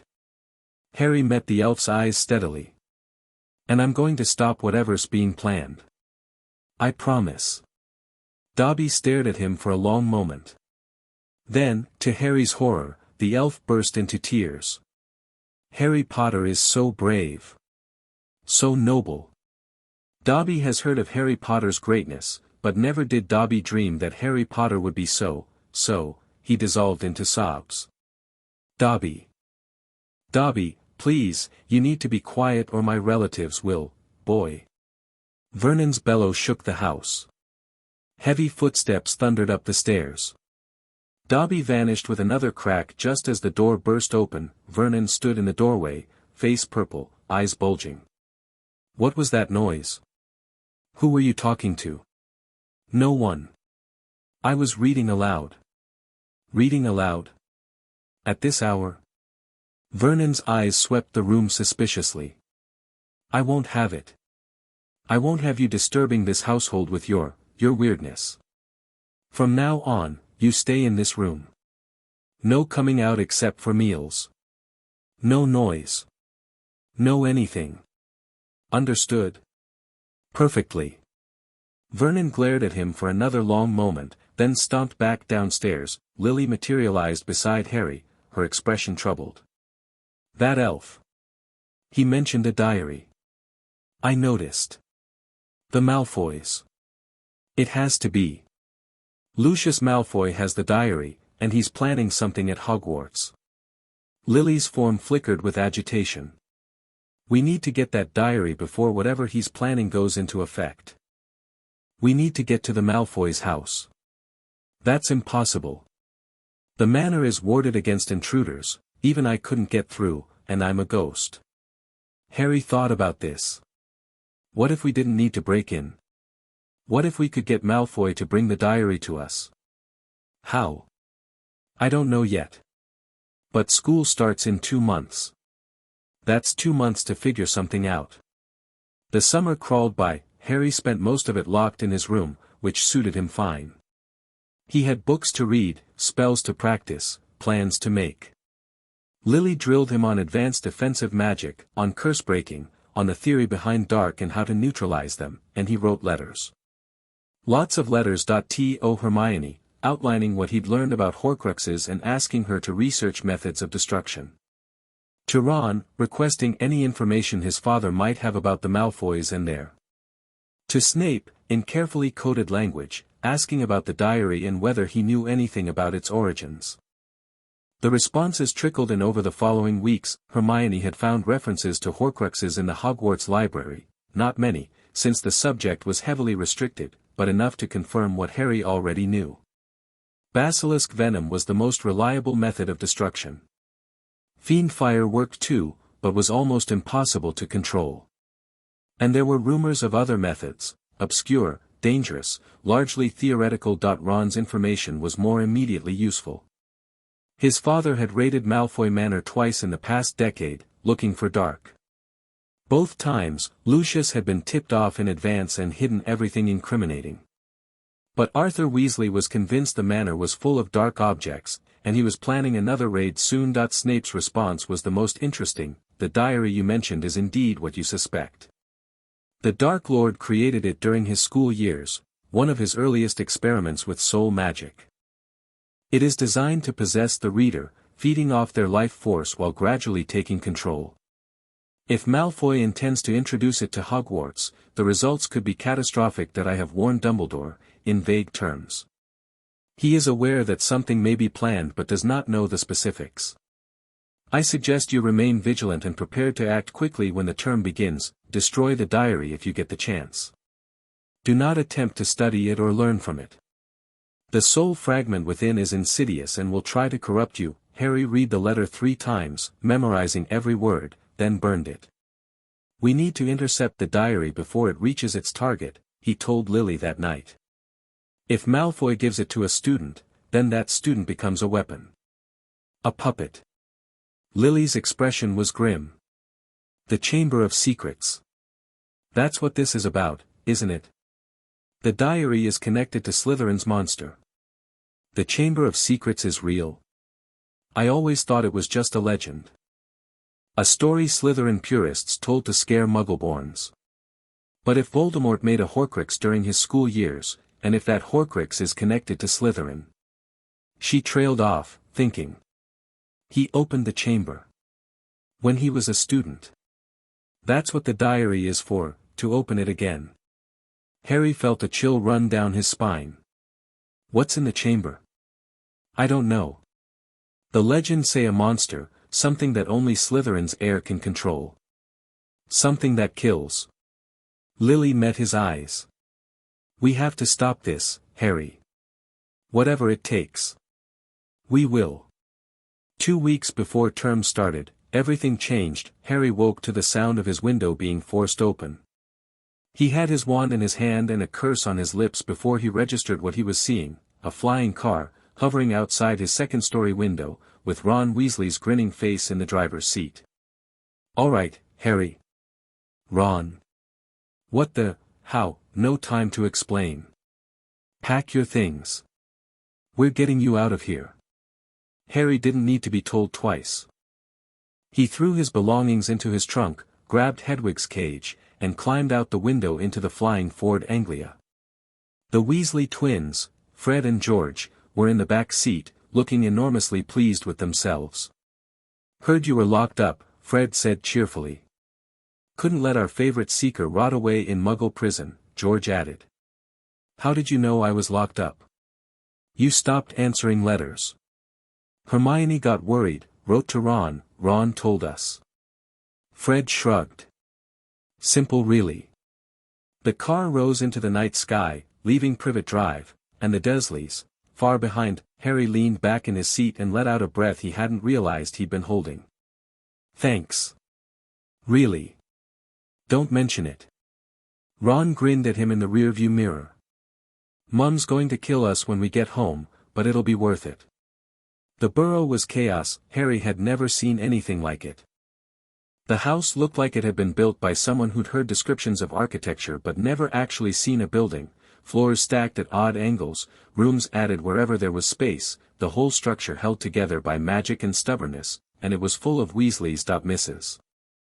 Weasley descended on them the moment they landed, alternating between hugging Harry and shouting at her sons for stealing the car. Mr. Weasley wanted to know everything about how Muggles lived. Ginny, the youngest Weasley, took one look at Harry and turned bright red, then fled upstairs. Don't mind her, Ron said, leading Harry up to his room. She's been talking about you all summer. Bit embarrassing, really. Harry barely heard him. He was too busy absorbing the warmth of the place, the noise, the clutter, the sense of family that permeated every corner. This was what a home was supposed to feel like. Lily drifted beside him, invisible to everyone else. This is good for you, she said quietly. Being around people. Living people. Harry didn't respond, but he agreed. The remaining weeks of summer passed in a blur of Quidditch practice, degnoming the garden, and Mrs. Weasley's enormous meals. Harry told Ron and Hermione, who arrived a week before term, about Dobby's warning and the diary. Malfoy's planning something, Hermione said, her brow furrowed. But how do we stop him? We can't just accuse him without proof. We don't need to accuse him. We need to get the diary away from him before he can use it. How? Harry had been thinking about this. Diagon Alley. We're going there for school supplies. Malfoy will probably be there too, his family always makes a show of their shopping trips. If we can get close enough, you want to pickpocket Lucius Malfoy? I want to make sure that diary never reaches Hogwarts. Whatever it takes. The trip to Diagon Alley came a week later. Harry traveled by Flo Powder for the first time, an experience he never wanted to repeat, and emerged from a fireplace in Knockturn Alley instead of Diagon Alley proper. He found himself surrounded by dark shops and darker people, and had to be rescued by Hagrid before he could find his way back, but the detour wasn't entirely wasted. In Borgin and Burke's, the darkest shop in the alley, Harry had hidden under a display cabinet and watched Lucius Malfoy sell a collection of cursed objects. The man was clearly nervous. Arthur Weasley's raids were making him paranoid, and he'd mentioned wanting to get rid of certain items before the Ministry came sniffing around, but he hadn't mentioned the diary. And Harry hadn't seen it among the objects he'd sold. He's keeping it, Harry told Ron and Hermione later, in a quiet corner of Flourish and Blots. The diary's too important to sell. He's going to use it himself, or give it to someone. But who? And how do we stop him? The answer came sooner than expected. The Weasleys ran into the Malfoys in the bookshop, and what followed was the most spectacular confrontation Harry had ever witnessed. Arthur and Lucius traded insults, then punches, while their respective families looked on in horror, the Weasleys, or smug satisfaction, the Malfoys, and in the chaos, Harry saw it happen. Lucius Malfoy, straightening his robes after being pulled off Arthur, reached into Ginny Weasley's cauldron and slipped something inside. A book. Old, black, leather-bound, the diary. Harry moved without thinking. He bumped into Ginny, sorry, so clumsy, and his hand dipped into her cauldron, closing around the diary's spine. The moment he touched it, he felt it, cold. Hungry. Aware, the diary knew he wasn't its intended target. It pushed against his mind, trying to find a way in, trying to establish a connection. Harry's mental shields, honed by years of Lily's training, held firm. He pulled the diary out and slipped it into his own bag in one smooth motion. Malfoy didn't notice. He was too busy sneering at Arthur Weasley and making cutting remarks about blood traders and poverty. Come, Draco, Lucius said finally, straightening his cane. I think we've wasted enough time here. They swept out of the shop. Harry watched them go, the diary a heavy weight against his hip. Harry. Ron was staring at him.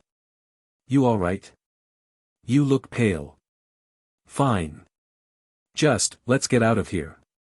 He didn't tell anyone about the diary until they were back at the Burrow.in Ron's room, with the door locked and Hermione perched on the edge of the bed. Harry pulled the black book from his bag and set it on the desk. This is it. The Horcrux. Malfoy was trying to slip it into Ginny's cauldron. Hermione's eyes went wide. Into Ginny's, but why? What would happen if the diary possesses whoever writes in it? Feeds on their life force. Takes control of them. Harry's voice was flat.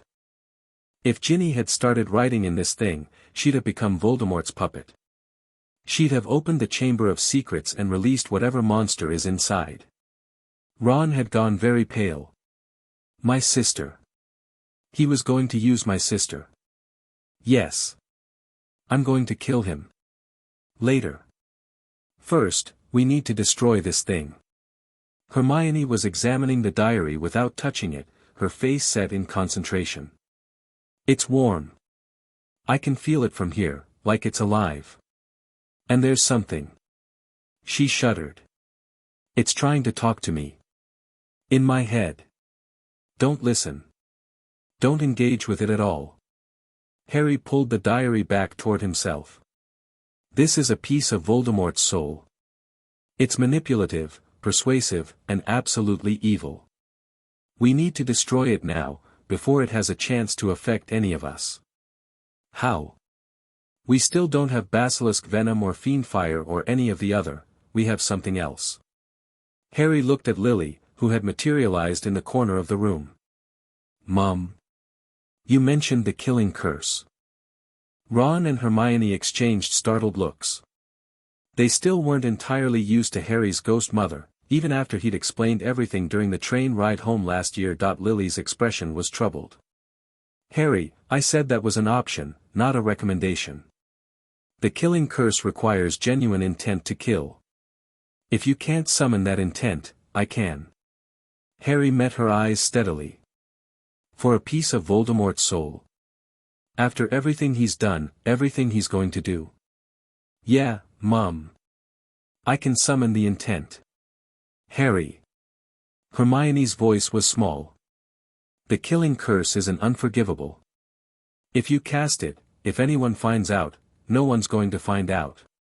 And this thing needs to die." Harry picked up the diary, feeling its cold hunger pressing against his shields. "Ron, Hermione, I need you to leave the room. If something goes wrong, we're not leaving," Ron said firmly. "Whatever happens, we're doing this together."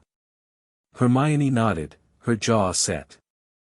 Harry looked at them, his friends, his allies, the people who'd chosen to stand beside him despite everything, and felt a surge of gratitude so strong it almost broke his concentration.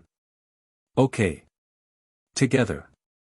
He set the diary on the desk. Drew his wand. And reached deep inside himself, to the place where his anger lived. He thought about his parents. About Lily, trapped as a ghost, never able to touch him. About James, murdered in his own home, trying to buy time for his family to escape. About the years of loneliness and fear, the cupboard under the stairs, the casual cruelty of people who should have loved him. He thought about Voldemort. About the monster who destroyed his family, who'd spent decades spreading terror and death, who wanted to enslave the entire wizarding world under his rule, and he thought about the diary. The piece of Voldemort's soul that had tried to possess him, that had been meant to corrupt Ginny Weasley, that would have unleashed horrors on Hogwarts if he hadn't stopped it. The anger rose. Cold, focused, absolute. Avada Kedavra. The words came out like a whisper, soft, almost gentle. But the magic that followed was anything but. Green light exploded from Harry's wand, hitting the diary dead center. For a moment, nothing happened. Then the diary screamed. It was the most horrible sound Harry had ever heard, a shriek of rage and terror and pain, the death cry of something that had never been meant to die. The diary convulsed on the desk, its pages flipping wildly, black ink pouring from its spine like blood, and then, silence. The diary lay still. The dark presence that had radiated from it was gone, completely, utterly gone. All that remained was an old book with a hole burned through its center. Harry lowered his wand. His hand was shaking. "Harry?" Hermione's voice was barely audible. Did it, it's done." Harry's voice sounded strange to his own ears. Distant. "The Horcrux is destroyed." Lily was staring at him with an expression he couldn't read. Pride, maybe. Or fear. Or both. "You did it," she said softly. "You actually did it." Harry looked down at the ruined diary. At the physical proof that he'd just cast an unforgivable curse. At the hole where a piece of Voldemort's soul had been 2 Horcruxes down. Who knew how many left to go? "One step at a time," he said. "One step at a time."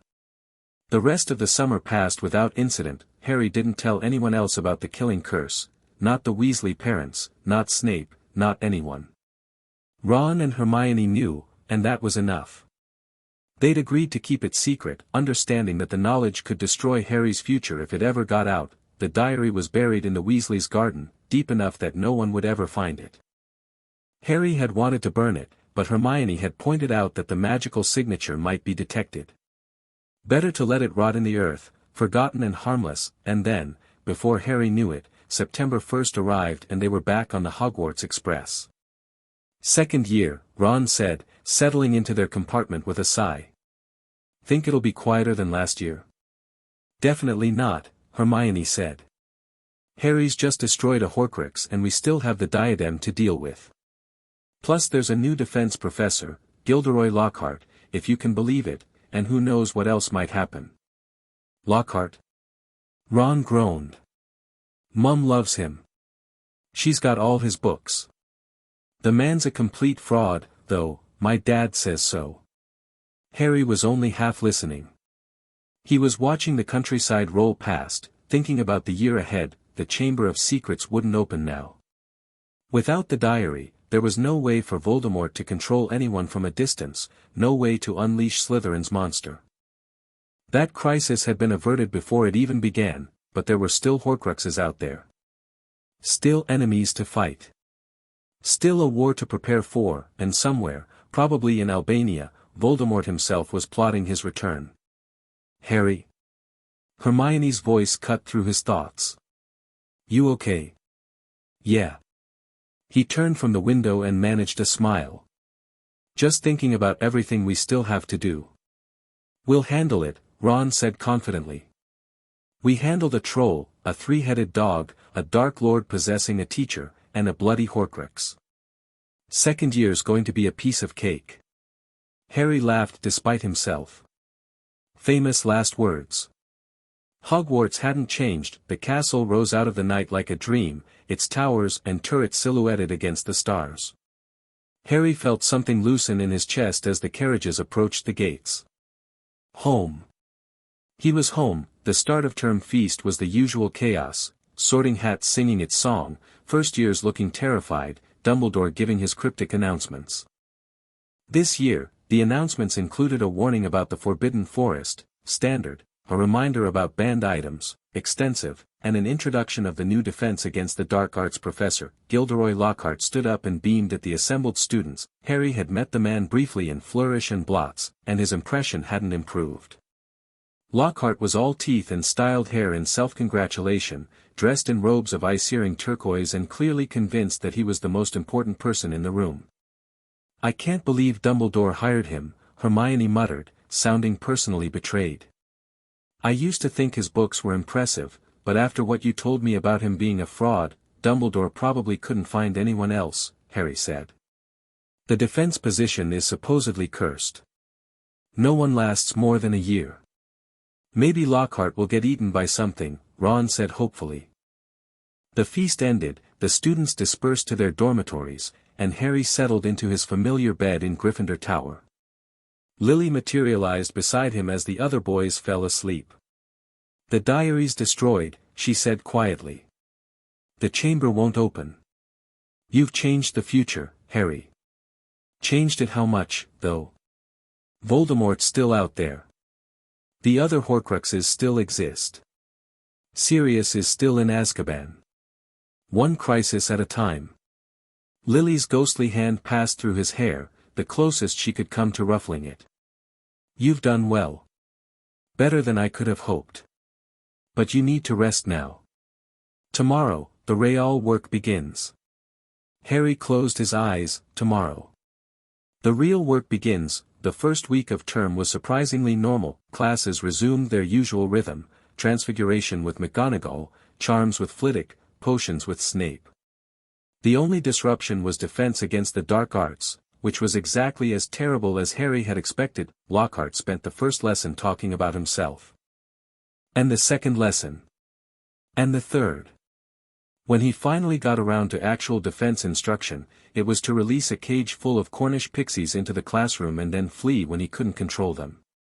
Completely useless, Hermione fumed afterward, helping Harry round up the last of the pixies. He doesn't know anything about defense. All those adventures in his books, they must have been stolen from other people. Obliviated and taken CR4. Probably, Harry agreed. But he's harmless. And at least he's not possessed by Voldemort. The bar is truly underground. Despite Lockhart's incompetence, Harry found himself enjoying the term. Without the threat of the chamber looming over everything, he could actually focus on his studies, real studies, not just maintaining his carefully average facade. He pushed himself harder in every class, stopped hiding quite so much of what he could do. The teachers noticed. Mr. Potter, McGonagall said after a particularly impressive Transfiguration lesson, where Harry had turned his beetle into a button faster than anyone else, I must say, your work has improved dramatically since last year. Have you been practicing over the summer? Yes, Professor. I've been taking my studies more seriously. Clearly. She gave him a rare smile. Keep it up. With application like this, you might actually live up to your potential. Snape's reaction was more complicated. During their private meetings, which continued, despite the diary's destruction, he watched Harry with a mixture of pride and wariness. "You're not hiding anymore," he observed one October evening. "In class, I mean. You're letting people see what you can do. Is that a problem? It's a risk. Dumbledore's already suspicious of you. If you demonstrate abilities too far beyond your years, he'll start asking questions. Let him ask. I'm tired of pretending to be less than I am." Snape studied him for a long moment. Then, unexpectedly, he nodded. "Perhaps you're right. Perhaps it's time to stop hiding and start preparing openly." He paused. "The Dark Lord's return is inevitable. When it happens, you'll need every advantage. If that means revealing some of your capabilities early, then I'll deal with the consequences." October slid into November, and with it came the first real hint of trouble that it started with whispers. Students talking in corners, shooting nervous glances at Harry when they thought he wasn't looking. At first, Harry assumed it was the usual boy who lived nonsense. People were always whispering about him, but then he noticed the pattern. The whispers weren't admiring. They were frightened. "Harry." Hermione cornered him in the library one afternoon, her face pale. "Have you heard what people are saying? Something about me, I assume. They're saying you're the heir of Slytherin. That you opened the Chamber of Secrets last year, or that you're planning to open it this year." Harry stared at her. "What? That's insane. The chamber hasn't even been opened." "I know. But someone's been spreading rumors, about how you can talk to snakes, how you defeated you-know-who, how you're too powerful for a second year." Hermione bit her lip. "Malfoy, probably. Getting revenge for whatever he thinks happened to his diary." Harry's blood ran cold. "Malfoy knows about the diary. He must have realized it went missing. And he's blaming you." Hermione pulled out a folded piece of parchment. "Look what was posted in the Slytherin common room this morning." Harry unfolded the parchment. It was a crudely drawn poster showing a figure with a lightning bolt scar standing over a pile of bodies, with the words, "Heir of Slytherin, Murderer, Monster," scrawled across the top. "This is propaganda," Harry said flatly. "Someone's trying to turn the school against me. It's working. Half the Hufflepuffs are terrified of you, and even some Gryffindors are starting to believe it." Harry crumpled the poster in his fist. "I need to deal with this." "How?" "By finding out who's spreading the rumors and making them stop." The answer came faster than expected. Harry had been planning to investigate quietly, to track down the source of the rumors through careful observation and strategic questioning. But Draco Malfoy, apparently, wasn't interested in being subtle. The confrontation happened in a crowded corridor between classes. Harry was walking with Ron and Hermione when Malfoy stepped into their path, flanked by Crabbe and Goyle. "Potter." Malfoy's voice was loud enough for everyone to hear.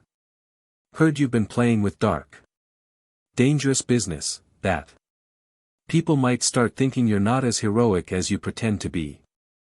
Harry stopped. "Malfoy. My father had something stolen from him this summer. A valuable family heirloom. He's very upset about it." Malfoy's eyes glittered with malice. "You wouldn't happen to know anything about that, would you?" "No idea what you're talking about." "Really? Because I think you do.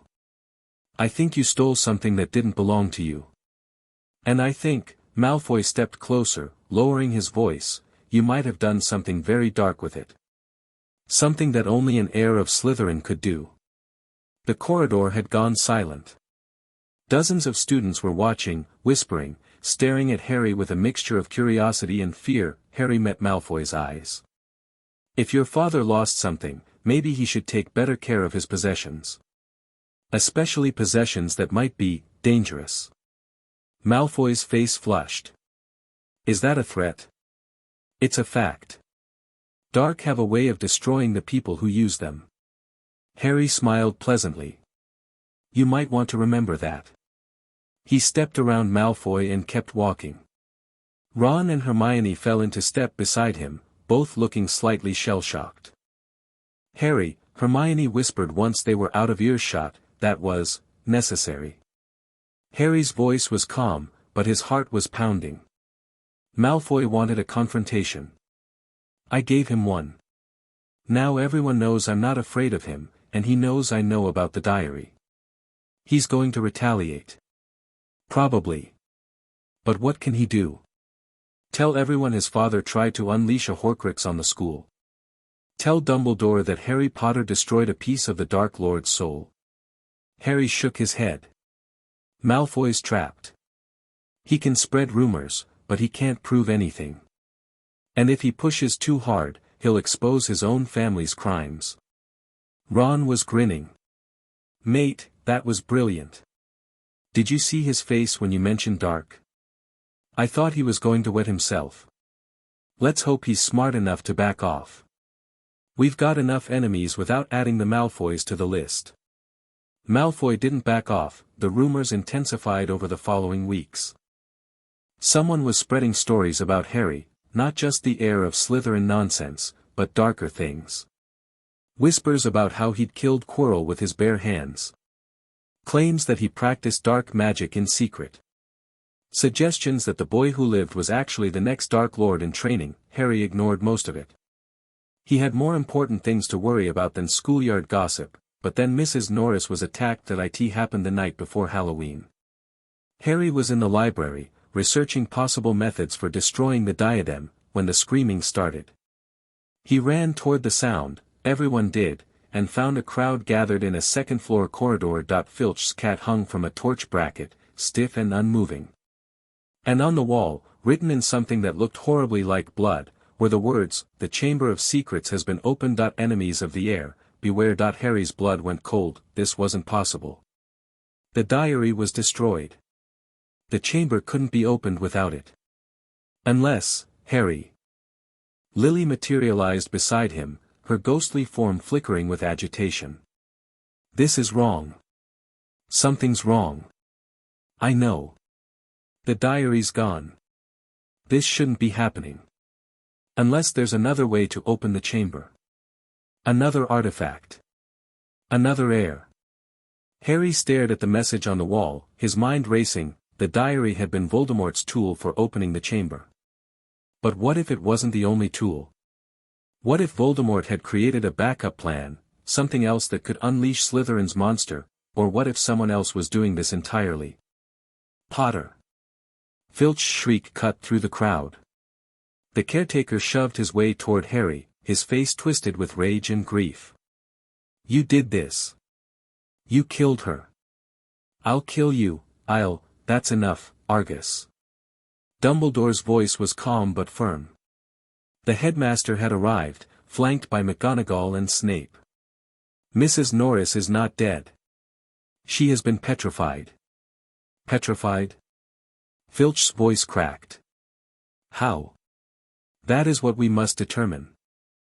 Dumbledore's eyes swept over the crowd, lingering on Harry for just a moment longer than necessary. Everyone will return to their dormitories immediately. Prefects will escort the younger students. Professor McGonagall, Professor Snape, with me. The crowd dispersed. Harry let himself be swept along with the other Gryffindors, his mind still churning. The Chamber of Secrets had been opened. But not by him, and not by the diary. Someone else was playing this game, and Harry needed to find out who. The investigation took over his life. Harry, Ron, and Hermione spent every spare moment researching the Chamber of Secrets, trying to understand what was happening and who was responsible. Hermione found references to the chamber in Hogwarts, a history, and various obscure texts in the library. Ron pumped his brothers for information about the castle's legends and secrets. And Harry used the invisibility cloak to eavesdrop on teachers' conversations, hoping for clues. What they learned was troubling. The Chamber of Secrets had been opened once before, 50 years ago. A student had died. The attacks had stopped after a boy named Rubius Hagrid was expelled and his monster was killed. Hagrid? Ron was incredulous. Hagrid's the gentlest person I know. He couldn't have opened the chamber. He was framed, Harry said, remembering what Lily had told him about the diary. Tom Riddle, Voldemort, framed him. Hagrid had some kind of dangerous creature, and Riddle used that as cover to the real monster. But if the real monster is still alive, then it's still in the chamber. Waiting. Harry's jaw tightened. And someone's controlling it. But who? Without the diary, I don't know. But we need to find out before someone else gets hurt. The attacks continued. Colin Creevey, a first-year Gryffindor who'd been following Harry around with a camera, was found petrified in November. Justin Finch-Fletchley and nearly headless Nick were attacked in December. Each time, the victims were found near that same corridor, that same message on the wall, and each time, suspicion fell on Harry that he was questioned by teachers, watched by students, whispered about in every corner of the castle. The air of Slytherin rumors had evolved into something worse. Now people were saying he was actively hunting Muggleborns, using his Parseltongue abilities to command the monster. This is ridiculous, Hermione fumed after yet another confrontation in the hallway. You're trying to stop the attacks, not cause them. I know. But I can't prove that without revealing how I know about the chamber and the diary and everything else. So what do we do? Harry had been thinking about this. We find the chamber ourselves. We figure out what's in there and we stop it. How? The entrance has been hidden for 1,000 years. Then we'll have to look harder. The breakthrough came in February. Harry had been thinking about the attacks, trying to find a pattern. All the victims had been found near the same corridor, the one with Moaning Myrtle's bathroom. And Myrtle had died in that bathroom 50 years ago, during the last time the chamber was opened.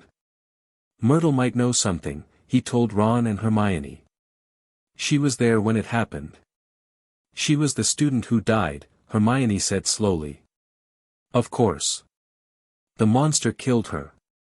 They went to Myrtle's bathroom that night, under the invisibility cloak. The ghost was hovering over her usual toilet, looking as miserable as ever. What do you want? She moaned when they appeared. Come to make fun of me? Throw things at me? Everyone throws things at poor Myrtle. We want to ask you about how you died, Harry said bluntly. Myrtle's demeanor changed instantly. She perked up, looking almost pleased. Oh, it was dreadful. I was hiding in here because Olive Hornby was teasing me about my glasses.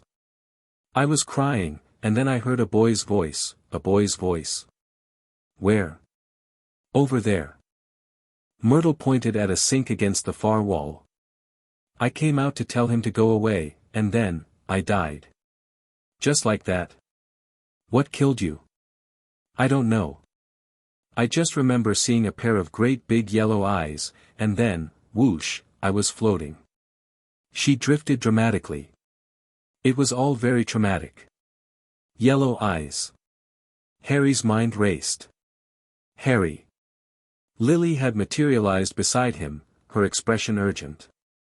A creature with deadly eyes that can petrify or kill with a look. There's only one thing that fits. What? A basilisk. The king of serpents. It can grow enormous, live for centuries, and its gaze is instantly fatal. If people have only been petrified instead of killed, they must have seen its reflection instead of looking directly at it. A basilisk, Harry breathed. That's what's in the chamber. And if the entrance is near this bathroom, Harry looked at the sink Myrtle had pointed to. He approached it slowly, running his fingers over the ancient pipes, looking for anything unusual there. A tiny snake, carved into the side of one of the taps that he leaned close. Focused. And spoke in Parseltongue, open. The sink began to move. The entrance to the Chamber of Secrets was a massive pipe, descending into darkness. Harry stared down into the abyss, his heart pounding. This was it. The lair of Slytherin's monster. The source of the attacks that had terrorized Hogwarts. I'm going down there, he said. Harry, Hermione grabbed his arm. A basilisk. Its gaze can kill you. I'll keep my eyes closed. Or, he thought quickly. I'll use something reflective. A mirror. If I only see its reflection, I'll be petrified instead of killed. That's your plan. Get petrified. It's a backup plan. Hopefully I won't need it. Harry turned to Ron. Go find a teacher. McGonagall, Snape, anyone. Tell them where I am and what I've found. I'm coming with you, no. If something goes wrong, someone needs to be able to explain what happened. Harry met his friend's eyes. I need you to trust me, Ron. I can do this. Ron looked like he wanted to argue, but finally he nodded. You'd better come back, mate. Or I'll never forgive you. I'll come back. Harry turned to the pipe, took a deep breath, and jumped. The slide down was terrifying and endless. Harry shot through the darkness, twisting through pipes that seemed to go on forever, until finally he was deposited in a tunnel deep beneath the castle. The air was cold and damp, smelling of mold and something else, something reptilian that he cast lumos, illuminating the passage ahead. Bones crunched under his feet, animal bones, mostly, from centuries of the basilisk's meals. The walls were covered in slime and carved with serpents. Mum, he whispered. Lily appeared beside him, her ghostly glow adding to the light. I'm here. I'll scout ahead, the basilisk can't hurt me. She drifted down the tunnel, passing through walls and obstacles, and returned moments later. There's a door ahead. Big, round, covered in snakes. The chamber proper is on the other side. She paused. Harry, I can't sense anyone else down here. No living presence except you. What about the basilisk? It's there. Sleeping, I think, coiled at the far end of the chamber. But whoever's been controlling it, they're not here right now. Harry processed this. If the controller wasn't in the chamber, then they must be operating from somewhere else, using some kind of artifact or spell to command the basilisk remotely, another Horcrux. Or something else entirely. He moved forward, reaching the serpent-covered door. Open, he hissed in Parseltongue. The door swung wide. The chamber of secrets was vast, a long, dimly lit hall lined with pillars carved like serpents, leading to a massive statue of Salazar Slytherin at the far end. And coiled at the base of the statue, its scales gleaming wetly in the torchlight, was the basilisk that it was enormous. 50 feet long at least, thick as an oak tree, with eyes that Harry carefully avoided looking at. Even in sleep, it radiated menace. Harry's mind raced. He couldn't fight this thing, not directly. His magic wasn't strong enough, his skills weren't sharp enough. If the basilisk woke up, Harry. Lily's voice was urgent. There's something else. Near the statue, I can feel it. Dark magic. Familiar. Harry moved carefully around the sleeping serpent, keeping his eyes fixed on its massive coils, watching for any sign of movement. He reached the statue and began searching. There. Hidden in a crevice at the base, wrapped in rotting cloth, another artifact. Old, dark, radiating the same corrupt energy as the diary. Harry pulled it out. It was a ring, heavy, gold, set with a cracked black stone. And the moment he touched it, he felt the soul fragment inside writhing against his shields. A Horcrux, he breathed. There's another Horcrux. But we destroyed the diary. If there's another one controlling the basilisk, the diary wasn't controlling the basilisk. This was. Harry stared at the ring, his mind putting the pieces together. Someone found this. Someone's been using it to open the chamber, just like the diary was supposed to. Who? Harry didn't know.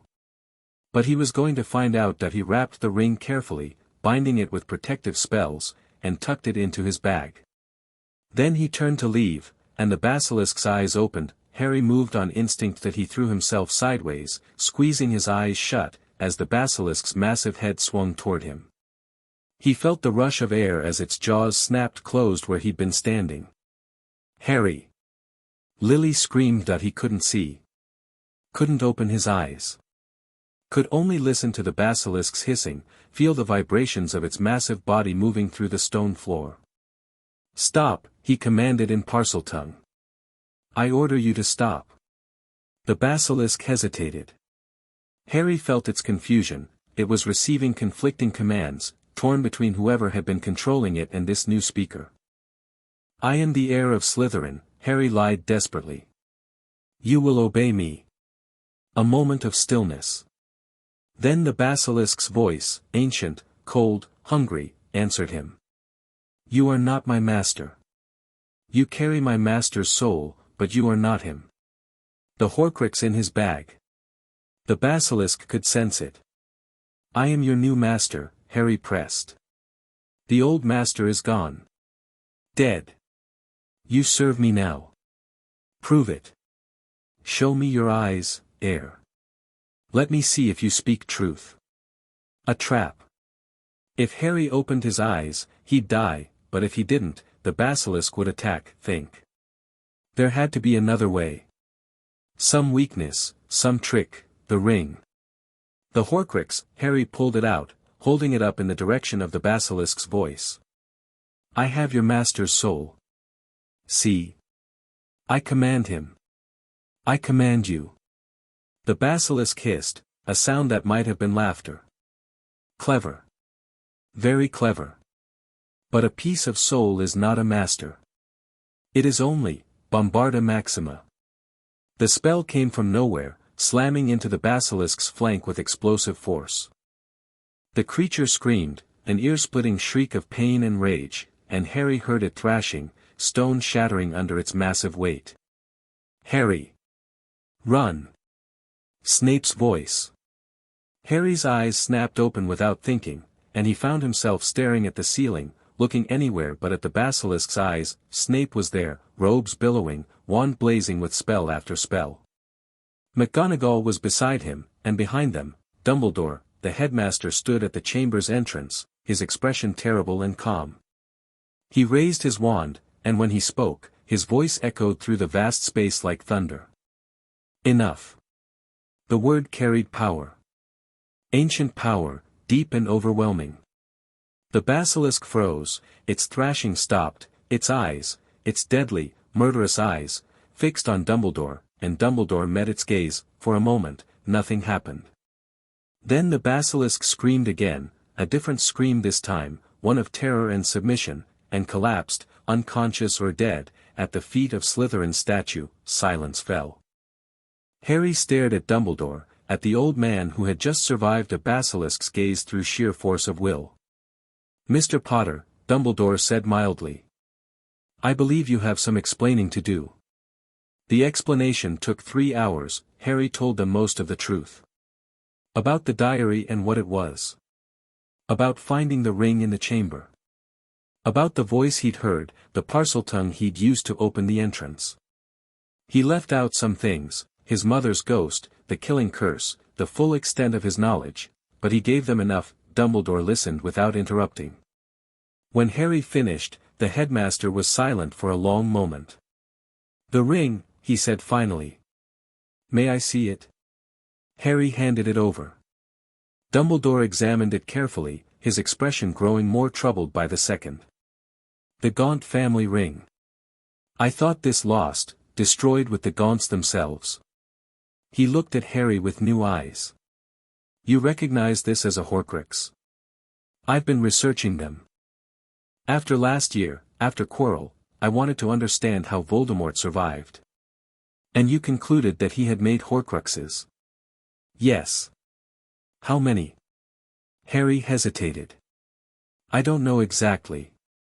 Multiple, I think. The diary was one. This ring is another." Dumbledore nodded slowly.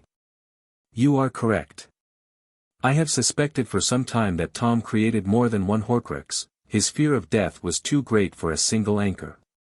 But I did not know how many, or where they might be hidden. And now? Now we have destroyed 2. And we must find the rest." Dumbledore's blue eyes met Harry's, and for once, there was no twinkle in them. Only grim determination. I owe you an apology, Mr. Potter. I underestimated you, treated you as a child to be protected rather than an ally to be trusted. That was a mistake. Harry didn't know what to say. This was not the conversation he'd expected. I propose an alliance, Dumbledore continued. A true partnership, based on shared knowledge and mutual trust. You have information I need, about Horcruxes, about Tom's plans, about things I cannot perceive from my position. And I have resources you need, knowledge, protection, the ability to act where you cannot. What about the greater good? Harry asked. What about using people as pawns? Dumbledore flinched. You have been speaking to Severus. Or someone else who knows my history. He sighed. I have made terrible mistakes, Harry. Mistakes that cost lives, including your parents. I cannot undo them. I can only try to do better. Harry considered this. Lily had always warned him not to trust Dumbledore, not to become one of his pieces. But Lily wasn't here right now, couldn't be, not with Dumbledore watching, and Harry had to make this decision on his own. Okay, he said finally. An alliance. But I want honesty.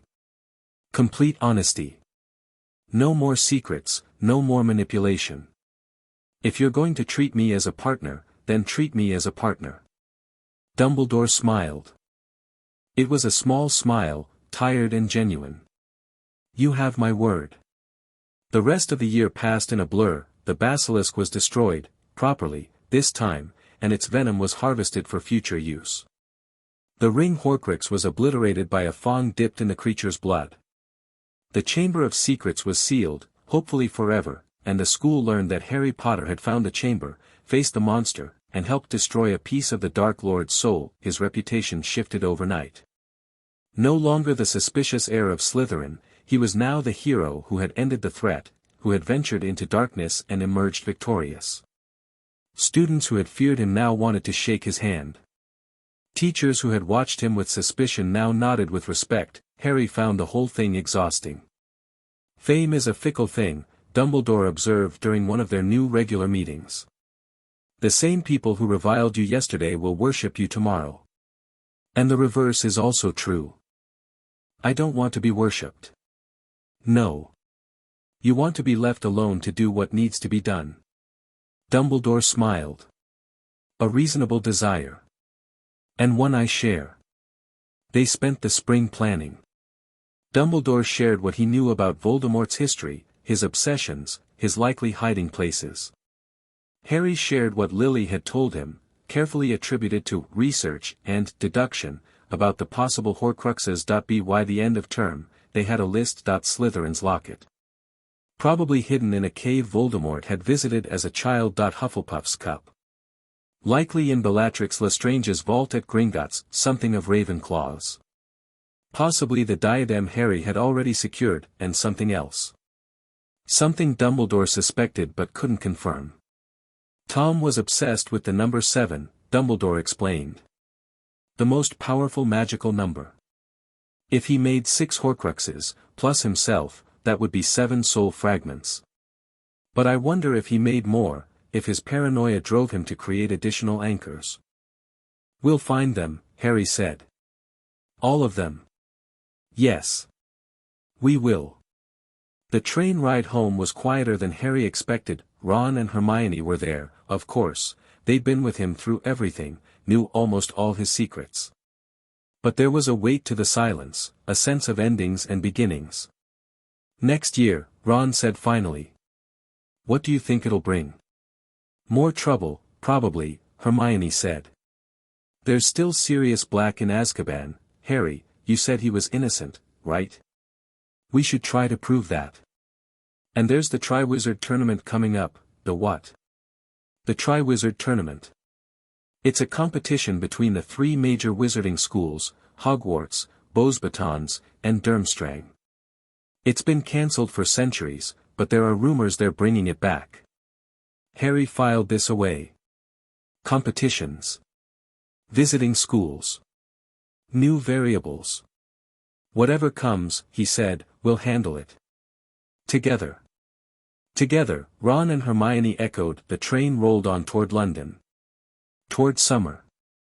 Toward whatever came next, and in the corner of the compartment, invisible to everyone but Harry, Lily Potter's ghost watched over her son and smiled. Chapter 5. The price of staying third year started with Sirius Black escaping from Azkaban. Harry heard about it on the Muggle news, a gaunt, wild-eyed man staring out from the television screen while the newscaster warned about an escaped prisoner, armed and extremely dangerous. The Dursleys had no idea who they were looking at, but Harry recognized the hollow cheeks, the tangled dark hair, the haunted expression, his godfather. The man his mother had told him about for years. He's coming for you, Lily said, materializing beside Harry in the living room while the Dursleys ate dinner in the kitchen. Not to hurt you, to protect you. He's finally broken free. After 12 years. 12 years of Dementors. 12 years of reliving his worst memories. He's going to be damaged, Harry. Changed. But he's still Sirius. He's still the man who would have died for your father. Harry watched the news report cycle through again, the same image, the same warnings, the same fear-mongering about a mass murderer on the loose. The Ministry didn't know the truth. They thought Sirius had betrayed the Potters, had killed Peter Pettigrew and a dozen Muggles on that street. They were wrong.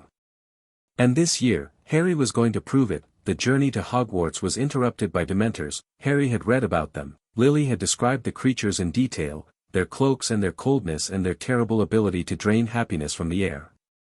But reading about Dementors and experiencing them were very different things. The train stopped somewhere in the Scottish countryside. The lights flickered out.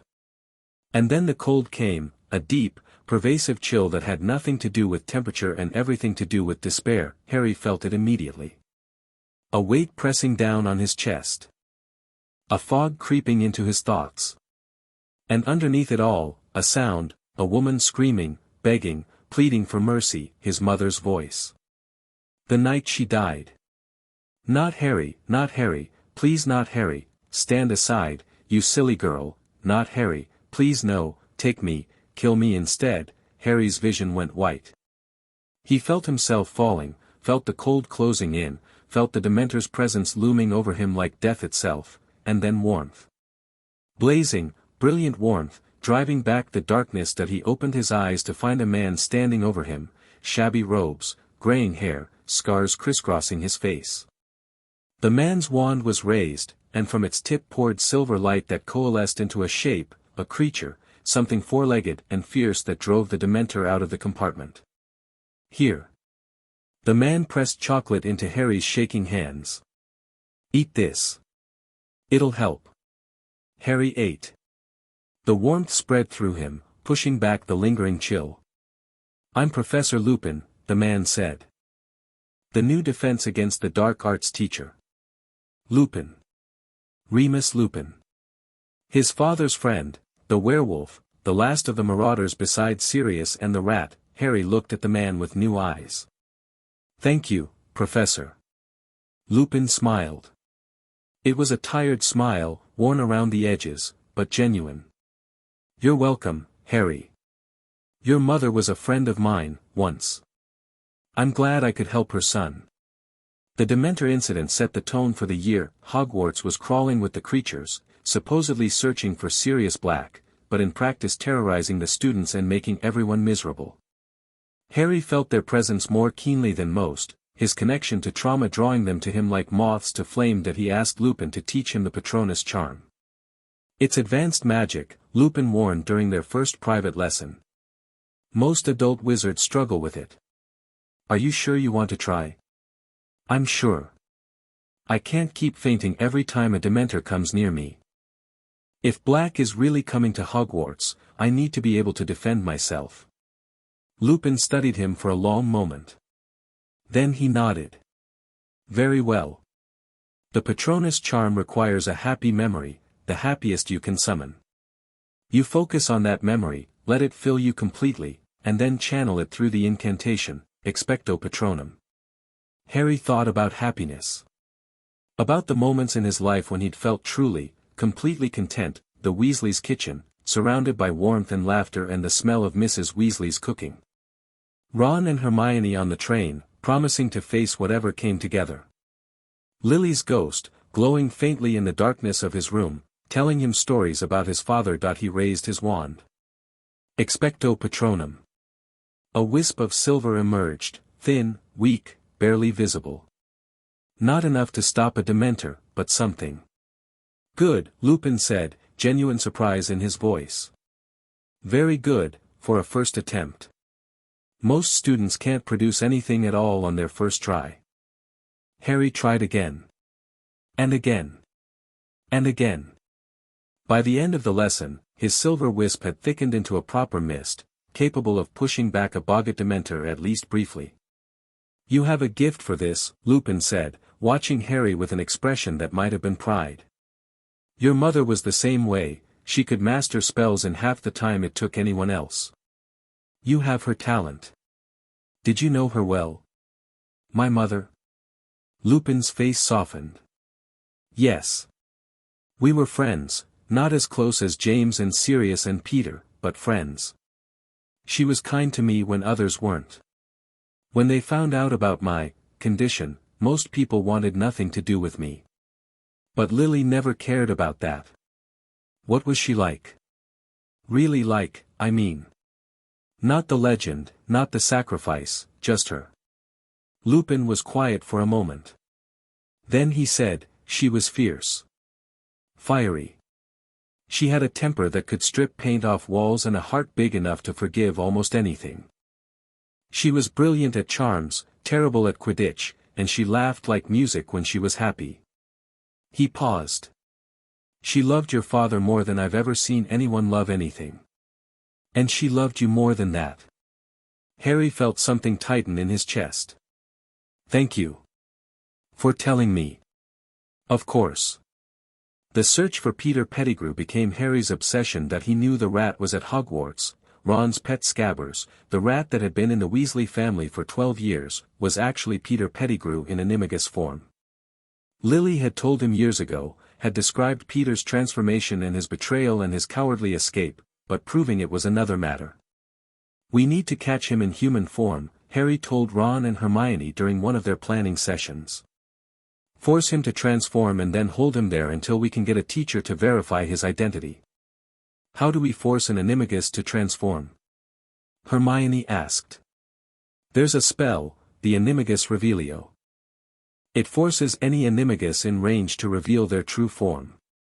Harry had been researching this for weeks. The problem is, it's complex. Newt level at least. I'm not sure I can cast it reliably. What about Snape? Ron suggested reluctantly.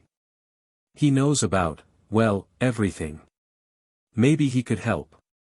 Harry considered this. His relationship with Snape had evolved over the past 2 years, from mutual hostility to grudging respect to something approaching actual alliance.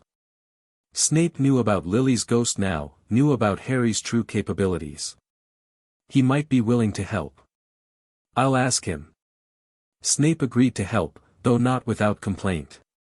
Pettigrew is a coward and a traitor, he said, his lip curling with disgust.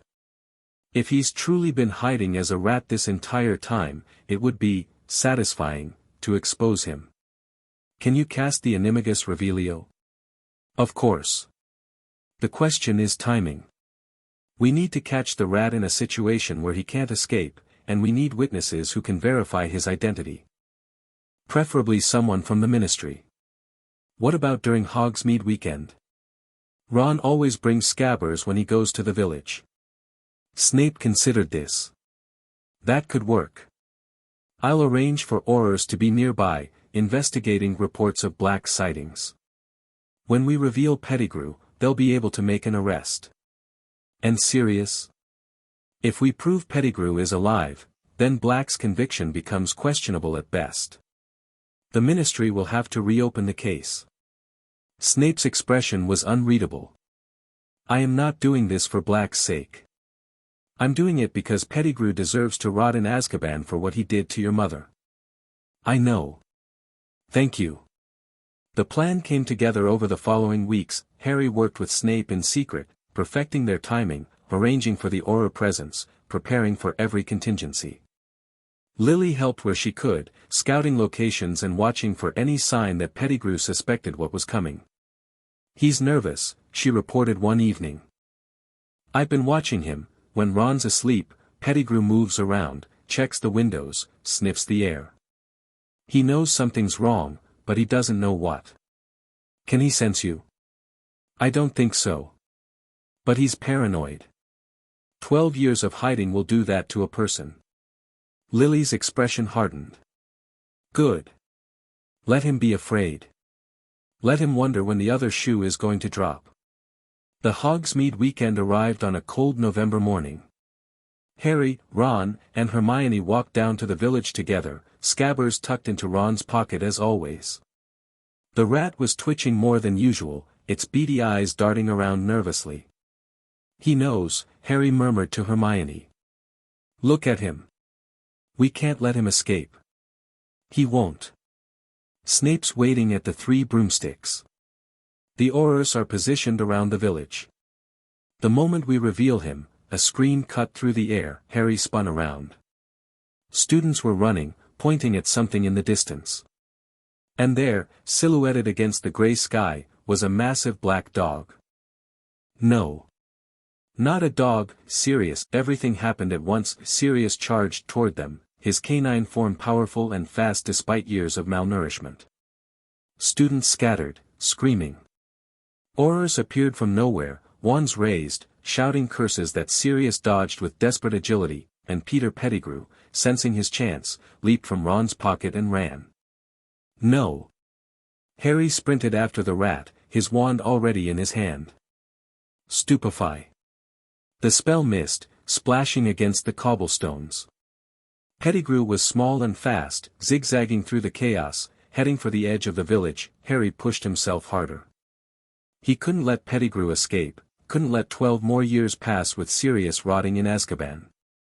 He thought about his godfather, about the hollow-eyed man on the television, about everything that had been stolen from them both. His magic surged, the wandless telekinesis he'd been practicing for years, the ability Lily had trained him in since childhood, lashed out instinctively. Pettigrew squeaked as an invisible force grabbed him, lifted him, held him suspended in midair. Animagus Revelio. Snape's voice thundered across the square. The spell hit Pettigrew like a physical blow. The rat's body twisted, elongated, transformed, and suddenly a man was hanging in midair where the rat had been. Peter Pettigrew. Pudgy, balding, missing a finger, with watery eyes that darted around in absolute terror. "No," he shrieked. "No, please, you don't understand, Peter Pettigrew."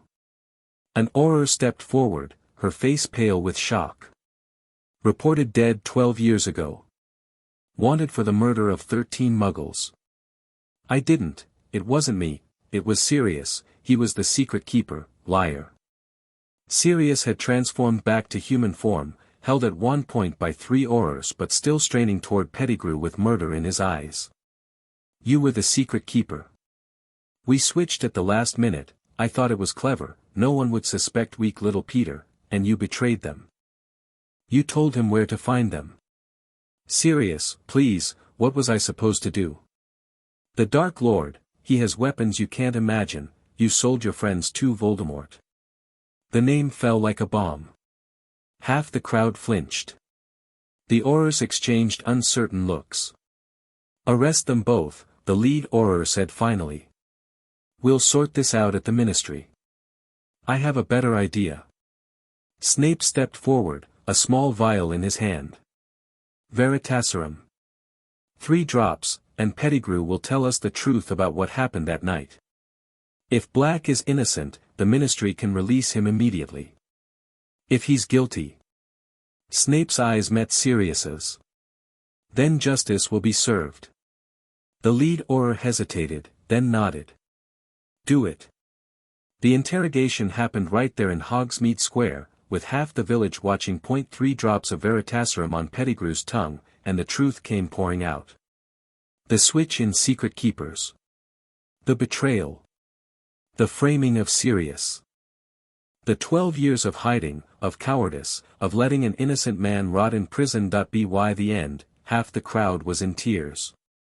The other half looked ready to tear Pettigrew apart with their bare hands. The Aurors arrested Pettigrew and released Sirius on the spot, pending a formal review, but clearly recognizing that continuing to hold him would be a miscarriage of justice too visible to ignore. Sirius stood in the square, blinking in the pale November light, looking like he couldn't quite believe what was happening. Then his eyes found Harry. Harry. His voice cracked. Harry, Harry crossed the distance between them and hugged his godfather for the first time. The rest of third year passed in a whirlwind. Sirius was officially exonerated in December, after a full ministry review confirmed Pettigrew's testimony.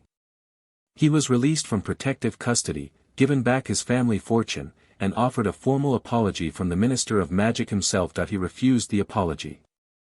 He also refused to live at Grimmauld Place, his family's ancestral home, calling it a monument to everything I hated about my childhood. Instead, he stayed at Hogwarts. Dumbledore offered him the position of Defense Against the Dark Arts assistant, working alongside Lupin. It wasn't an official teaching role. Sirius's mental state was still fragile, still recovering from the Dementors, but it gave him a place to heal, a purpose, and most importantly, access to Harry. "I'm supposed to be your guardian," Sirius told Harry during one of their many conversations in Lupin's office. "James and Lily named me your godfather. If I hadn't been arrested, if I'd just gone after you instead of Peter, then you'd be dead and Pettigrew would still be free." Harry had thought about this a lot. "You made the choice that made sense at the time. It didn't work out, but that's not your fault. Isn't it?" "No. It's Pettigrew's fault. It's Voldemort's fault. Not yours." Sirius was quiet for a long moment. Then he said, very softly, "You sound like your mother. She always knew exactly what to say to make people feel less terrible about themselves." Harry smiled. "I learned from the best." Fourth year brought the Triwizard Tournament. Harry watched the preparations with a mixture of curiosity and dread.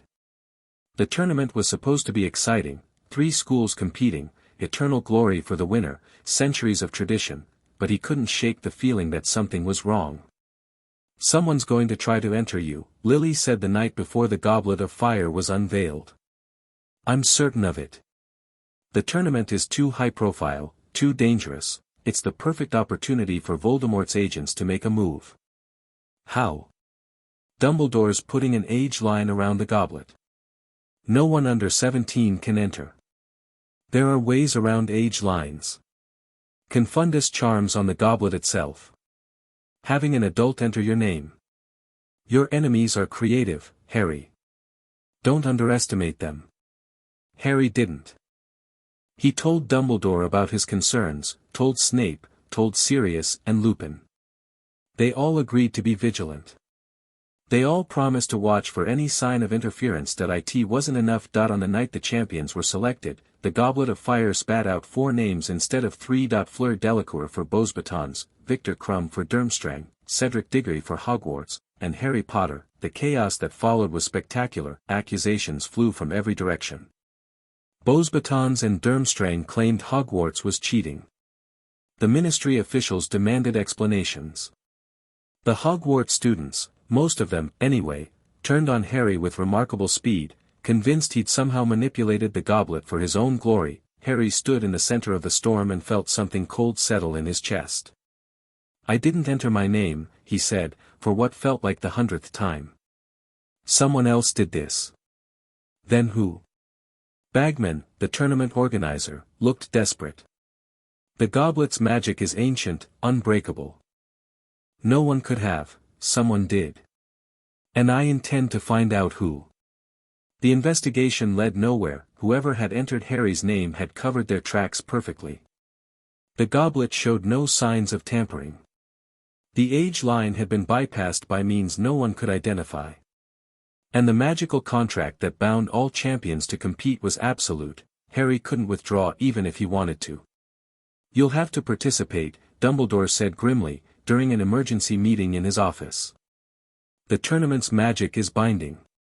Refusal means loss of your magic, possibly your life." "Then I participate." But I'd do it on my terms. Harry's jaw was set. This is a trap. Someone wants me in this tournament, wants me facing deadly challenges. I'm not going to play by their rules. What do you suggest? Preparation. Real preparation, not the kind of bumbling the other champions are going to do. I want access to the restricted section. I want extra training with Lupin and Sirius. I want to know exactly what I'm facing before each task, so there are no surprises. Dumbledore studied him for a long moment. Then he nodded. Very well. I'll make the arrangements. The first task was dragons. Harry found out 3 days early, through a combination of eavesdropping, Hagrid's loose lips, and Lily's scouting.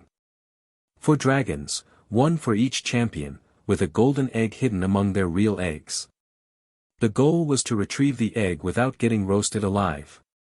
A Hungarian horntail, Harry told Ron and Hermione, reviewing the information they'd gathered. That's what I'm facing. The most aggressive breed of dragon known to wizard kind. How are you going to get past it? I'm not going to get past it. I'm going to go around it. Harry pulled out a diagram he'd been working on. The horntail's weak point is its eyes. They're more sensitive than the rest of its body, vulnerable to bright lights. I'm going to blind it, then summon the egg while it's disoriented. Can you summon something that big? I've been practicing. Harry grinned. Let's just say Filch is going to be very confused about where his favorite mop went. The day of the first task, Harry walked into the arena with his wand in hand and his heart pounding. The crowd roared. The horntail roared louder. It was massive, 40 feet of scales and spines and fire, coiled protectively around its clutch of eggs. Harry didn't hesitate. Lumos Maxima. The spell exploded from his wand, brighter than anything he'd ever produced, a miniature sun that hung in the air above the dragon's head, blazing with white-hot intensity.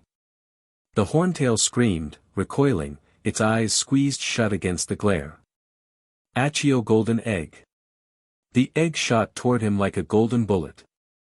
Harry caught it one-handed, tucked it under his arm, and sprinted for the exit while the dragon was still trying to see straight that he was out of the arena in 43 seconds. The crowd went silent for one long, stunned moment. Then they erupted into cheers. That was brilliant, Sirius said afterward, clapping Harry on the back. Completely brilliant. James would have been so proud. He used to pull stunts like that in Quidditch matches, flashy distractions followed by surgical strikes. I just did what made sense. That's what made it brilliant. Sirius's expression grew more serious. But Harry, whoever entered your name, they're not going to give up. The first task was a test. The next ones will be worse. I know. You need to be ready. For anything.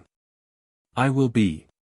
The months between tasks passed in a blur of training and preparation. Harry worked with Lupin on defensive magic, with Sirius on offensive tactics, with Snape on potions that might prove useful.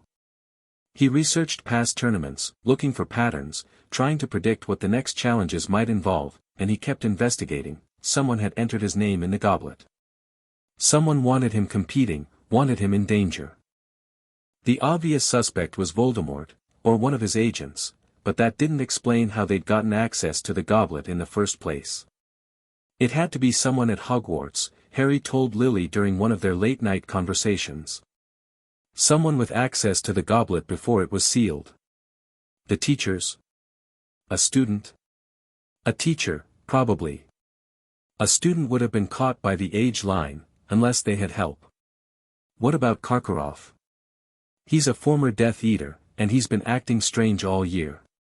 Harry had noticed the same thing. The Durmstrang headmaster was jumpy, paranoid, constantly looking over his shoulder. He'd been spotted more than once with his sleeve pushed up, staring at his forearm, at the spot where the dark mark would be. Maybe. But Karkaroff doesn't have the nerve for this kind of operation. He's too scared, too desperate to save his own skin. Then who? Harry didn't know. But he was going to find out. The second task came in February. The clue from the golden egg, when properly deciphered, pointed to the Black Lake, something precious taken, an hour to recover it, the threat of loss if Harry failed. They've taken someone, Harry realized. Someone important to me. That's what I'm supposed to rescue. Ron was missing from breakfast the morning of the task. So was Hermione. Harry's blood ran cold, the lake was freezing, and the creatures that lived in it were less than friendly. Harry had prepared for this, gillyweed, acquired through careful negotiation with Snape, along with a heating charm and a point-me spell modified to track living humans. He dove into the black water, felt the gills sprout behind his ears, and swam. The Mere People village was at the bottom of the lake, built around a central square where 4 figures floated in enchanted sleep: Ron, Hermione, Cho Chang, and a young girl who must have been Fleur's sister. Harry cut Ron and Hermione free first. Then, because the other champions hadn't arrived yet and the hour was nearly up, he freed Cho and Gabrielle too. That he surfaced with all 4 hostages to a crowd that couldn't quite decide if he'd broken the rules or exceeded them. You were only supposed to rescue your own hostage, Bagman said, looking flustered. Then dock my points. But I wasn't going to leave children to drown because of some arbitrary rule. Bagman didn't dock his points. In fact, the judges gave him extra marks for moral fiber. Harry didn't care about the marks. He only cared that his friends were safe. The third task loomed. A maze. That's what the final challenge would be, a massive hedge maze filled with obstacles and creatures, with the Triwizard Cup at its center. First champion to reach it would be declared the winner. Harry trained harder than ever. He knew with bone-deep certainty, that the third task was when the real trap would spring. Whoever had entered his name, whoever wanted him dead, would make their move during the maze. That he just had to be ready. The night of the third task, Harry entered the maze with his wand raised and his senses alert. The hedges closed in behind him immediately, cutting off any escape. He cast a point-me spell, got a general direction toward the cup, and started moving. The obstacles came fast and hard. A boggart that tried to become a Dementor before Harry blasted it away. An enchanted mist that turned the world upside down. A sphinx that demanded a riddle be answered before she'd let him pass. Harry handled them all. He moved through the maze like a force of nature, using every spell in his arsenal, every trick Lily had taught him.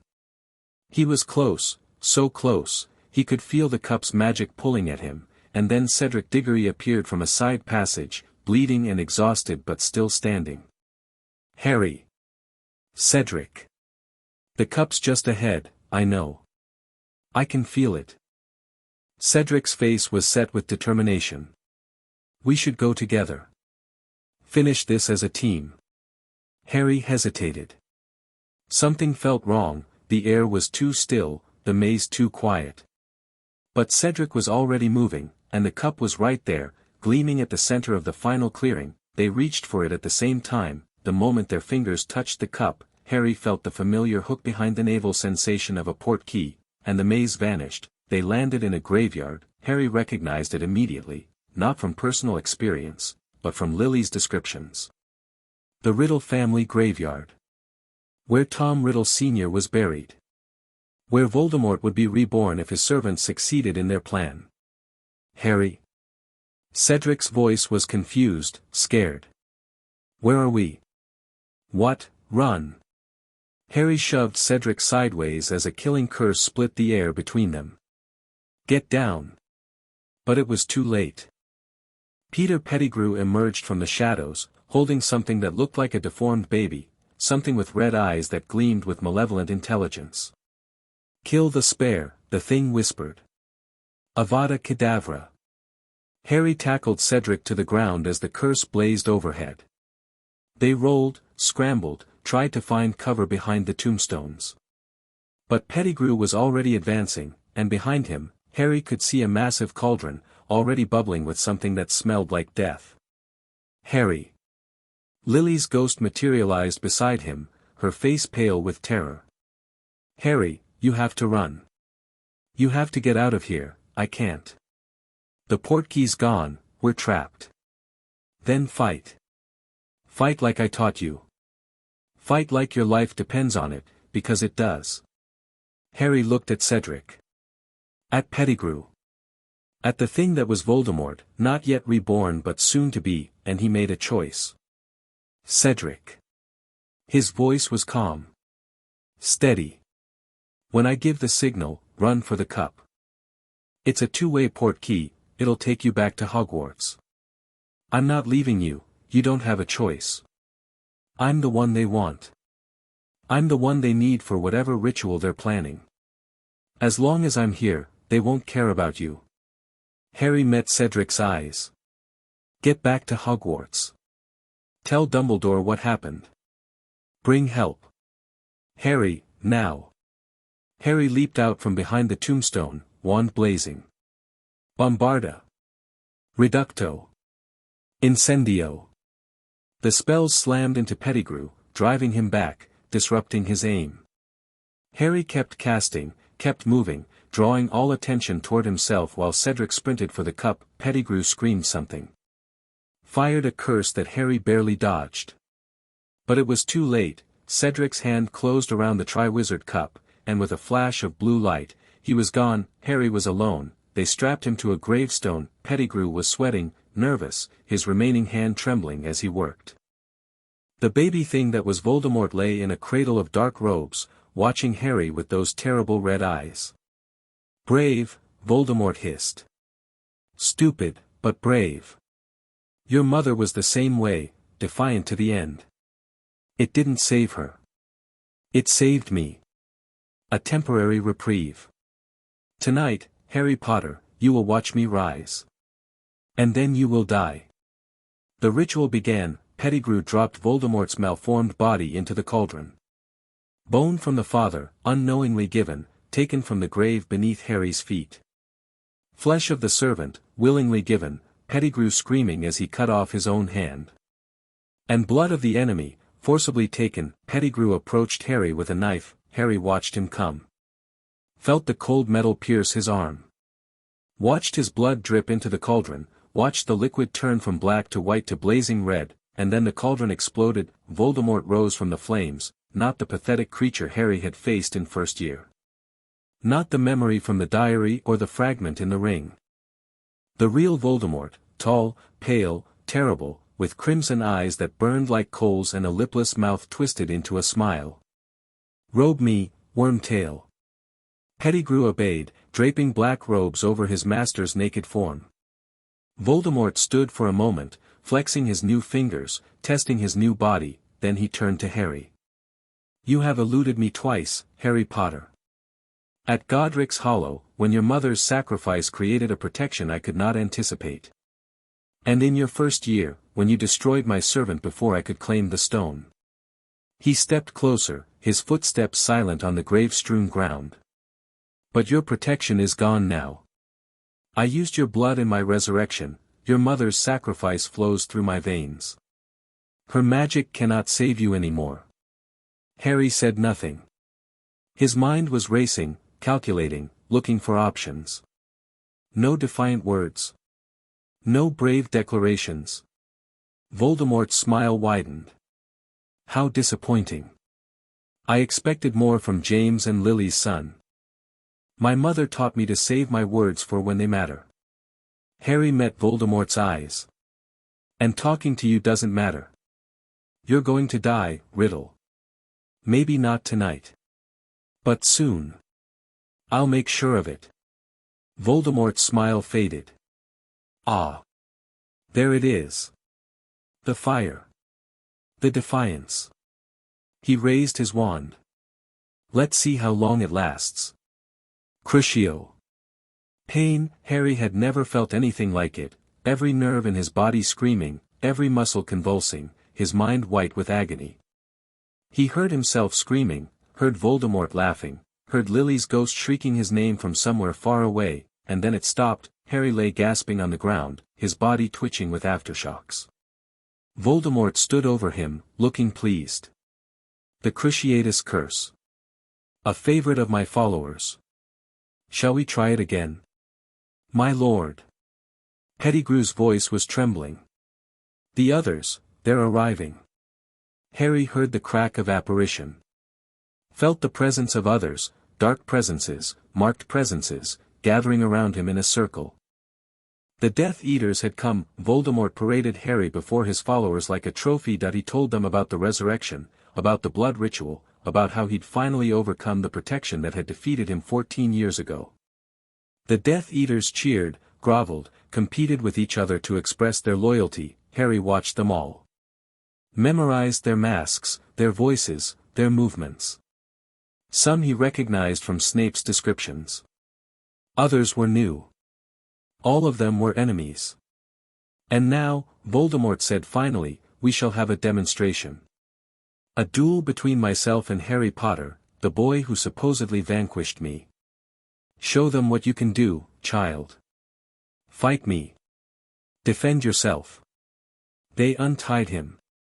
Returned his wand. Harry stood in the center of the Death Eater circle, facing the most powerful dark wizard in history, and knew, with absolute certainty, that he was going to die here, but he was going to make it hurt first. Expelliarmus. Avada Kedavra. The spells collided in midair. And something impossible happened. Golden light erupted from the point of contact, threads of magic connecting their wands, pulsing with power. Harry felt his wand vibrating in his hand, felt something ancient and terrible awakening. What? Voldemort's voice was shocked. What is this? Harry didn't know. But he held on, pouring everything he had into maintaining the connection, refusing to let go. The golden threads began to form shapes. Faces. Voices. An old man Harry didn't recognize. A woman. Another man, and then, Harry. James Potter's ghost emerged from Voldemort's wand. Not Lily, she was still beside Harry, visible only to him, but James, translucent and glowing, looking at his son with pride and love and desperate urgency. Harry, you have to let go. When the connection breaks, run for the port key. It'll take you back to Hogwarts. Dad, I know. I know, son. But you can't beat him here. Not yet. You need to survive. You need to live and grow and finish this fight another day. More ghosts were emerging now. The old man, that's Frank Bryce, James said, killed last summer, and others, victims of Voldemort's wand, all urging Harry to run, to survive, to escape. We'll hold him off, James said. When you break the connection, we'll give you a head start. But you have to go now. Harry looked at his father's ghost. At the face he'd only ever seen in photographs. At the man who died protecting him. I love you, Dad. I love you too, son. Now go. Harry wrenched his wand away, the connection shattered. The ghosts swarmed Voldemort, obscuring his vision, disrupting his aim. Harry sprinted for the Triwizard Cup, still lying where it had fallen, and dove for it with every ounce of strength he had left. His fingers closed around the handle, the world vanished. Harry landed in Hogwarts to chaos, screaming. Running. Dumbledore's voice shouting orders. Cedric grabbing him, supporting him, asking if he was okay. Voldemort, Harry managed. He's back. The Death Eaters, we know. We know, Harry. Dumbledore was there suddenly, his face grave. Cedric told us. The Ministry is mobilizing. We'll handle this. But you need to rest, no. Harry pushed himself upright, ignoring the agony in every muscle. There's more. The graveyard, Riddle's father's grave, that's where he'll operate from. And the Death Eaters, I saw them, I know who they are. Later, Harry. Tell me later. Dumbledore's hand on his shoulder was firm but gentle. You've done enough tonight. More than enough. Let others carry the burden now. Harry wanted to argue. Wanted to fight. But his body was giving out, darkness creeping at the edges of his vision. The last thing he saw before unconsciousness took him was Lily's ghost, hovering beside him, her face wet with tears. You did it, she whispered. You survived. You came back. Told you I would, Harry mumbled, and then everything went dark. Harry woke in the hospital wing 3 days later. The news waiting for him was a mix of triumph and tragedy. Voldemort's return had been confirmed, the Ministry couldn't deny it, not with Cedric's testimony and Harry's memories extracted for review. The Death Eaters who'd attended the resurrection were being hunted. The wizarding world was mobilizing for war, but there were losses too. Aurors killed in the initial response. Civilians caught in retaliatory attacks. The opening shots of a conflict that would only get worse. "This is just the beginning," Dumbledore told Harry during a quiet conversation in the hospital wing. "Voldemort will gather his forces, rebuild his army, prepare for open war. We must do the same." "The Horcruxes," Harry said. "We need to find them. All of them. As long as they exist, he can't be killed." "Agreed. And with the information you've gathered, the diary, the ring, the diadem, we have a significant head start. What's left?" "The locket and the cup, at least. Maybe more. The locket is in a cave, as you suspected. I've been researching its protections. The cup is in Gringotts, in Bellatrix Lestrange's vault." Dumbledore's expression was grim. "Both will be difficult to retrieve. But not impossible. And the others? You said there might be more than 5. I believe, there is one more Horcrux." Dumbledore hesitated. "One I've suspected for some time but hoped I was wrong about." "What is it?" Dumbledore met Harry's eyes. And Harry saw something there he'd never seen before: fear. "You, Harry. I believe Voldemort accidentally made you into a Horcrux the night he tried to kill you." The world stopped. Harry heard the words. Understood them. But his mind refused to process what they meant. "I'm a Horcrux. Part of his soul attached to you when the killing curse rebounded. It's why you can speak Parseltongue. Why you feel pain in your scar when he's angry. Why you saw through his eyes in your visions." Dumbledore's voice was heavy with grief. "I should have told you sooner. I'm sorry. Can it be destroyed? Without killing me? I don't know. I've been researching possible methods, but..." Dumbledore shook his head. "The soul fragment is deeply embedded. Removing it might not be possible without destroying the vessel." Harry sat in silence for a long moment. Lily's ghost had appeared beside him, he could feel her presence, her horror, her desperate love. "Then that's how it ends," he said finally. "When all the other Horcruxes are destroyed, when Voldemort is weakened. I have to die. Let him kill me, destroy the fragment, and then someone else finishes him off." "Harry, no, it's the only way."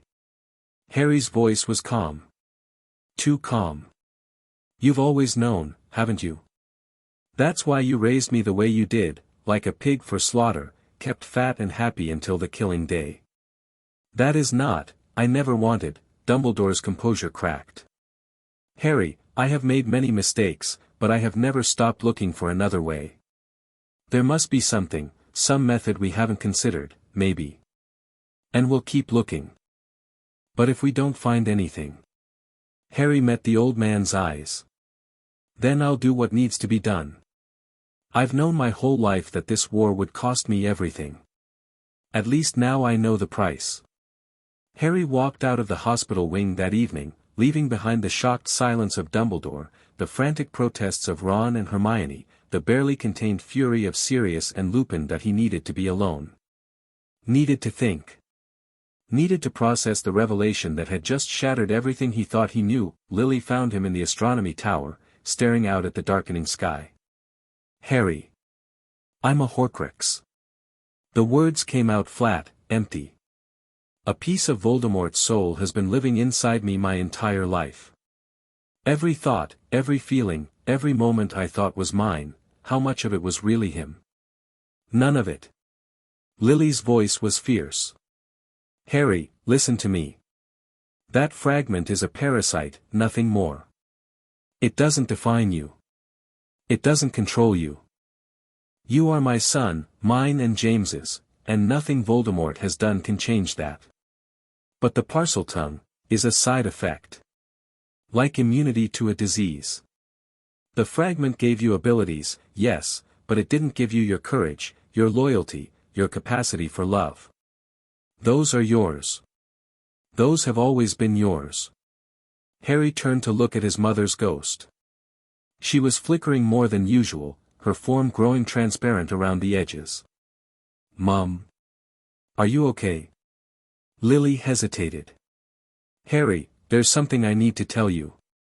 Something I should have told you a long time ago. What? I'm fading. The words came out like a confession.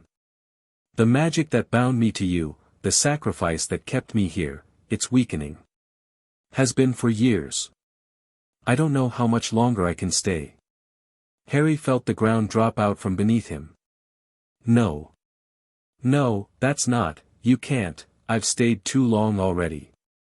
Ghosts aren't meant to linger like this, not bound to a single person, not hidden from the rest of the world. The magic is unraveling. Then we'll find a way to fix it.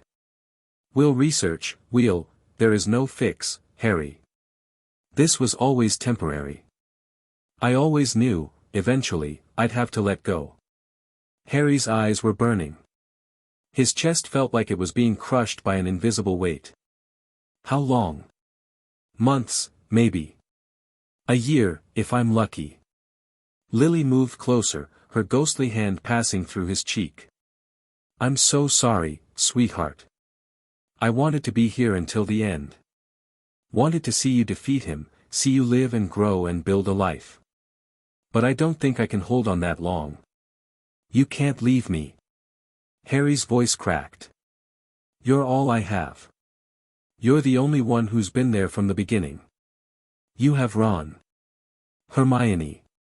Sirius. People who love you, who will fight beside you. You're not alone, Harry. You never will be. It's not the same. I know. But it's enough. It has to be enough. They stood there in the growing darkness, mother and son, ghost and living, clinging to the last moments they might ever have together. I love you, Harry whispered. I love you too. Lily's form flickered. More than anything in the world. More than life. More than death. That's never going to change, Harry. No matter what happens. I will always love you. The next months were brutal. Voldemort's forces struck with increasing frequency, attacks on Muggle communities, assassinations of Ministry officials, attempts to free captured Death Eaters from Azkaban. The wizarding world descended into chaos, and Harry was at the center of it all. He trained harder than ever. Mastered new spells, honed his combat skills, pushed his body and magic to their absolute limits. Ron and Hermione trained with him, and so did the other members of the newly reformed Dumbledore's army, and he hunted Horcruxes. The locket came first. Dumbledore had finally cracked its protections, had mapped out the cave where it was hidden. They went together, Harry and Dumbledore, two warriors on a mission, and fought through inferi and dark magic to claim Slytherin's artifact. The cup was harder. Gringotts was a fortress, protected by goblins and dragons and enchantments laid down over centuries. But they found a way, a complex plan involving Polyjuice Potion, a stolen wand, and a distraction that set half the bank on fire. Harry destroyed both Horcruxes with basilisk fangs harvested from the Chamber of Secrets, that left only 3, Nagini, Voldemort's snake, the fragment in Harry, and Voldemort himself. Lily faded throughout the year. Each month, her form grew more transparent. Her voice grew fainter. She had trouble manifesting at all, some days appearing for only minutes at a time before dissolving back into nothing. Harry cherished every moment he could get. Tell me about Dad, he said one night, when she was more solid than usual. Tell me something I don't know. Lily smiled. He proposed to me 7 times before I said yes. The first time was in 3rd year, he was convinced it was romantic. I hexed him. 7 times. He was persistent. Her smile turned wistful. The 7th time, he didn't say anything at all. Just handed me a flower, a lily, of course, with a ring tied to the stem. When I asked what it was, he just said, "It's yours. If you want it." And I realized I did. I wish I could have known him. You would have loved each other. You're so alike, Harry, the same stubbornness, the same fierce loyalty, the same willingness to sacrifice everything for the people you love. Her form flickered. He would be so proud of you. I know I am. Mom, I'm not saying goodbye. Not yet. I've still got time. But her voice was thin, stretched, like a candle flame guttering in the wind. Just, in case I don't get another chance to say it, thank you. For letting me stay. For giving me these years with you. They were worth everything. Harry couldn't speak. Could only reach out, his hand passing through her ghostly form, feeling nothing but cold air and the echo of love. The final battle came in June. Voldemort had marshaled his forces for a full assault on Hogwarts, hundreds of Death Eaters, giants, dementors, dark creatures of every description. The defenders gathered too, teachers and students, Aurors and Order members, everyone who could hold a wand against the darkness. Harry stood at the center of it all, knowing what he had to do. I'm going to face him, he told his friends, gathered in the room of requirement. Alone. Like hell you are, Ron said immediately. Harry, we've been through too much together, Hermione started. This is different. Harry cut them off. I have to let him kill me. It's the only way to destroy the Horcrux inside me. Silence. What? Ron's face had gone white. There's a piece of Voldemort's soul attached to me. Has been since the night he killed my parents.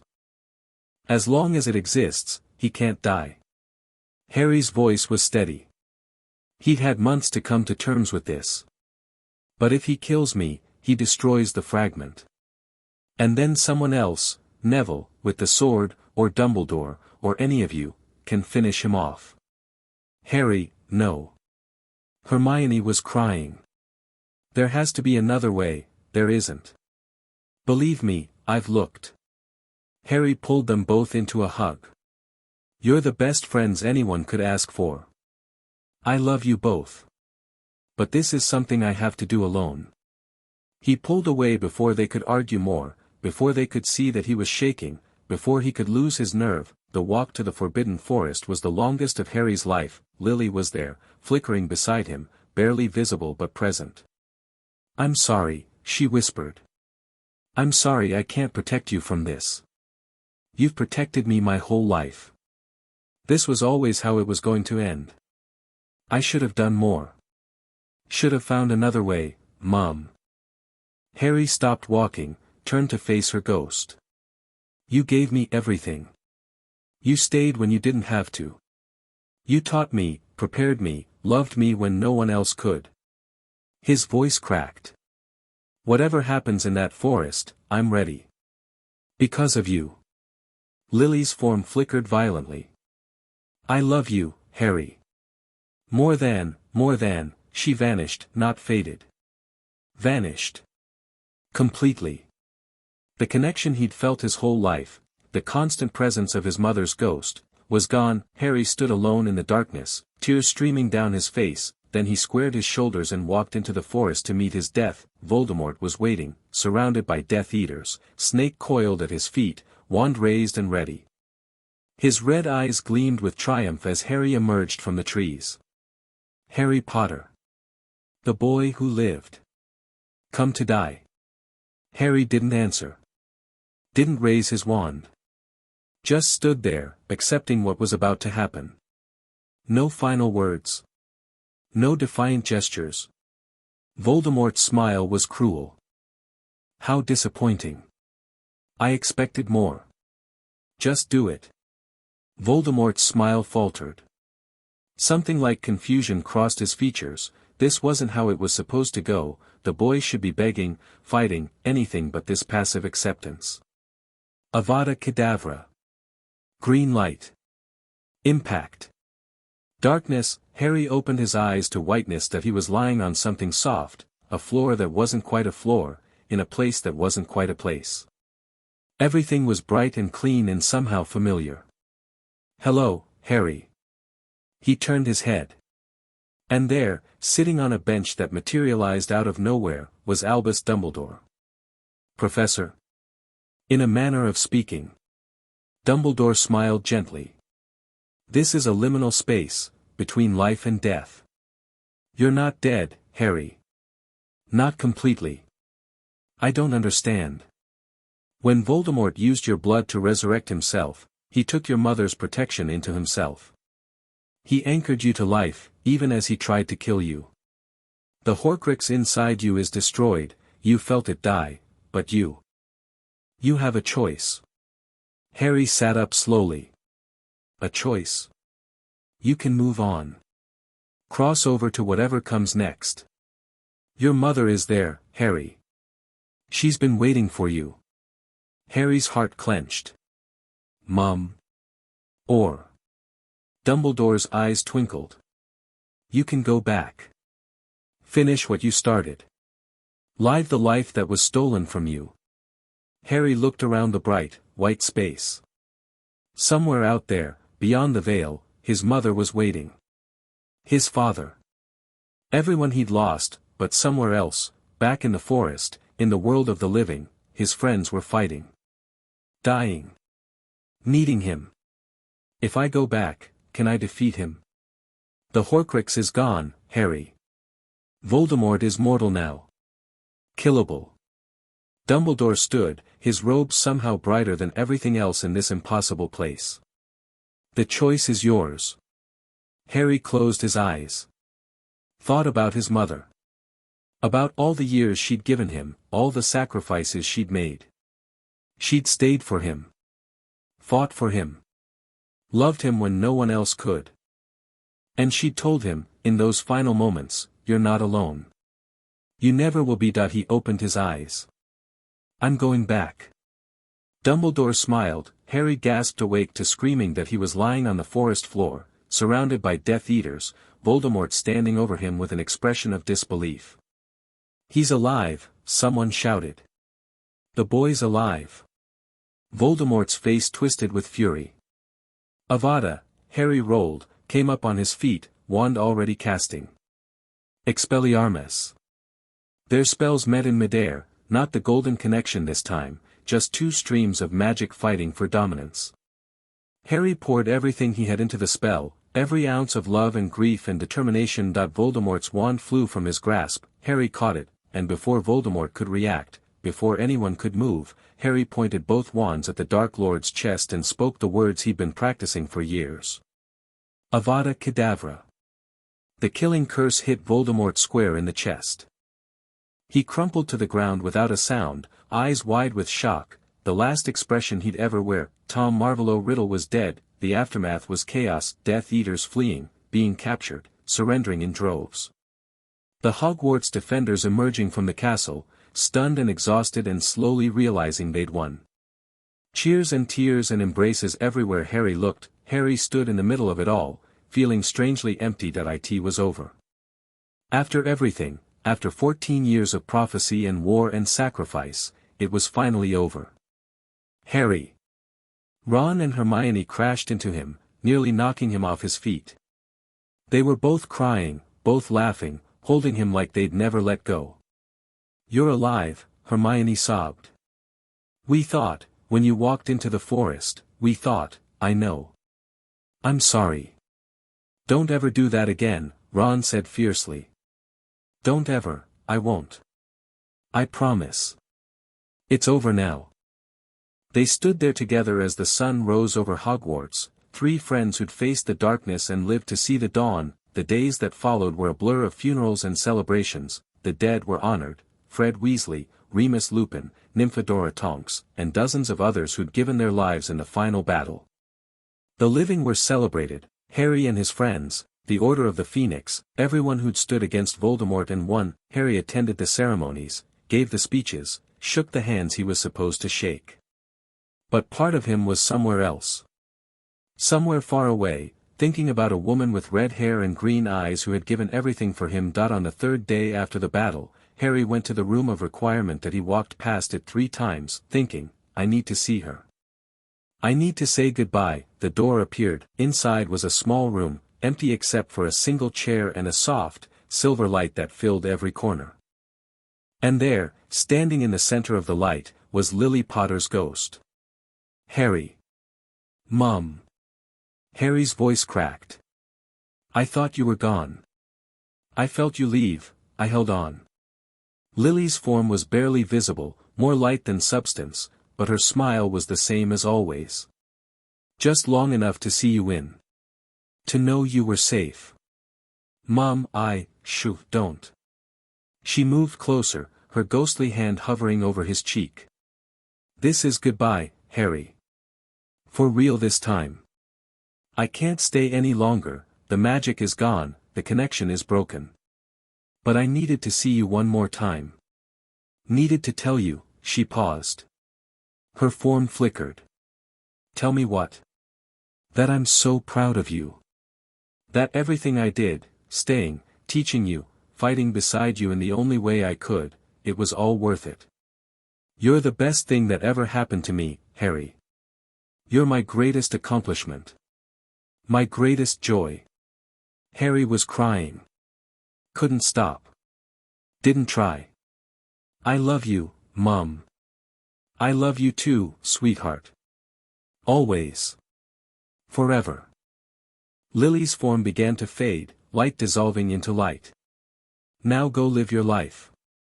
Fall in love. Have children. Build something beautiful with the years you've been given. I will. I promise. And Harry?" She was almost gone now, barely a whisper of presence. "Your father says he's proud of you too." Then she was gone, and Harry Potter stood alone in the room of requirement, surrounded by silver light and the memory of his mother's love. Chapter 6. The price of staying. Harry didn't leave the room of requirement for 3 hours that he sat in that silver light, letting the grief wash over him in waves.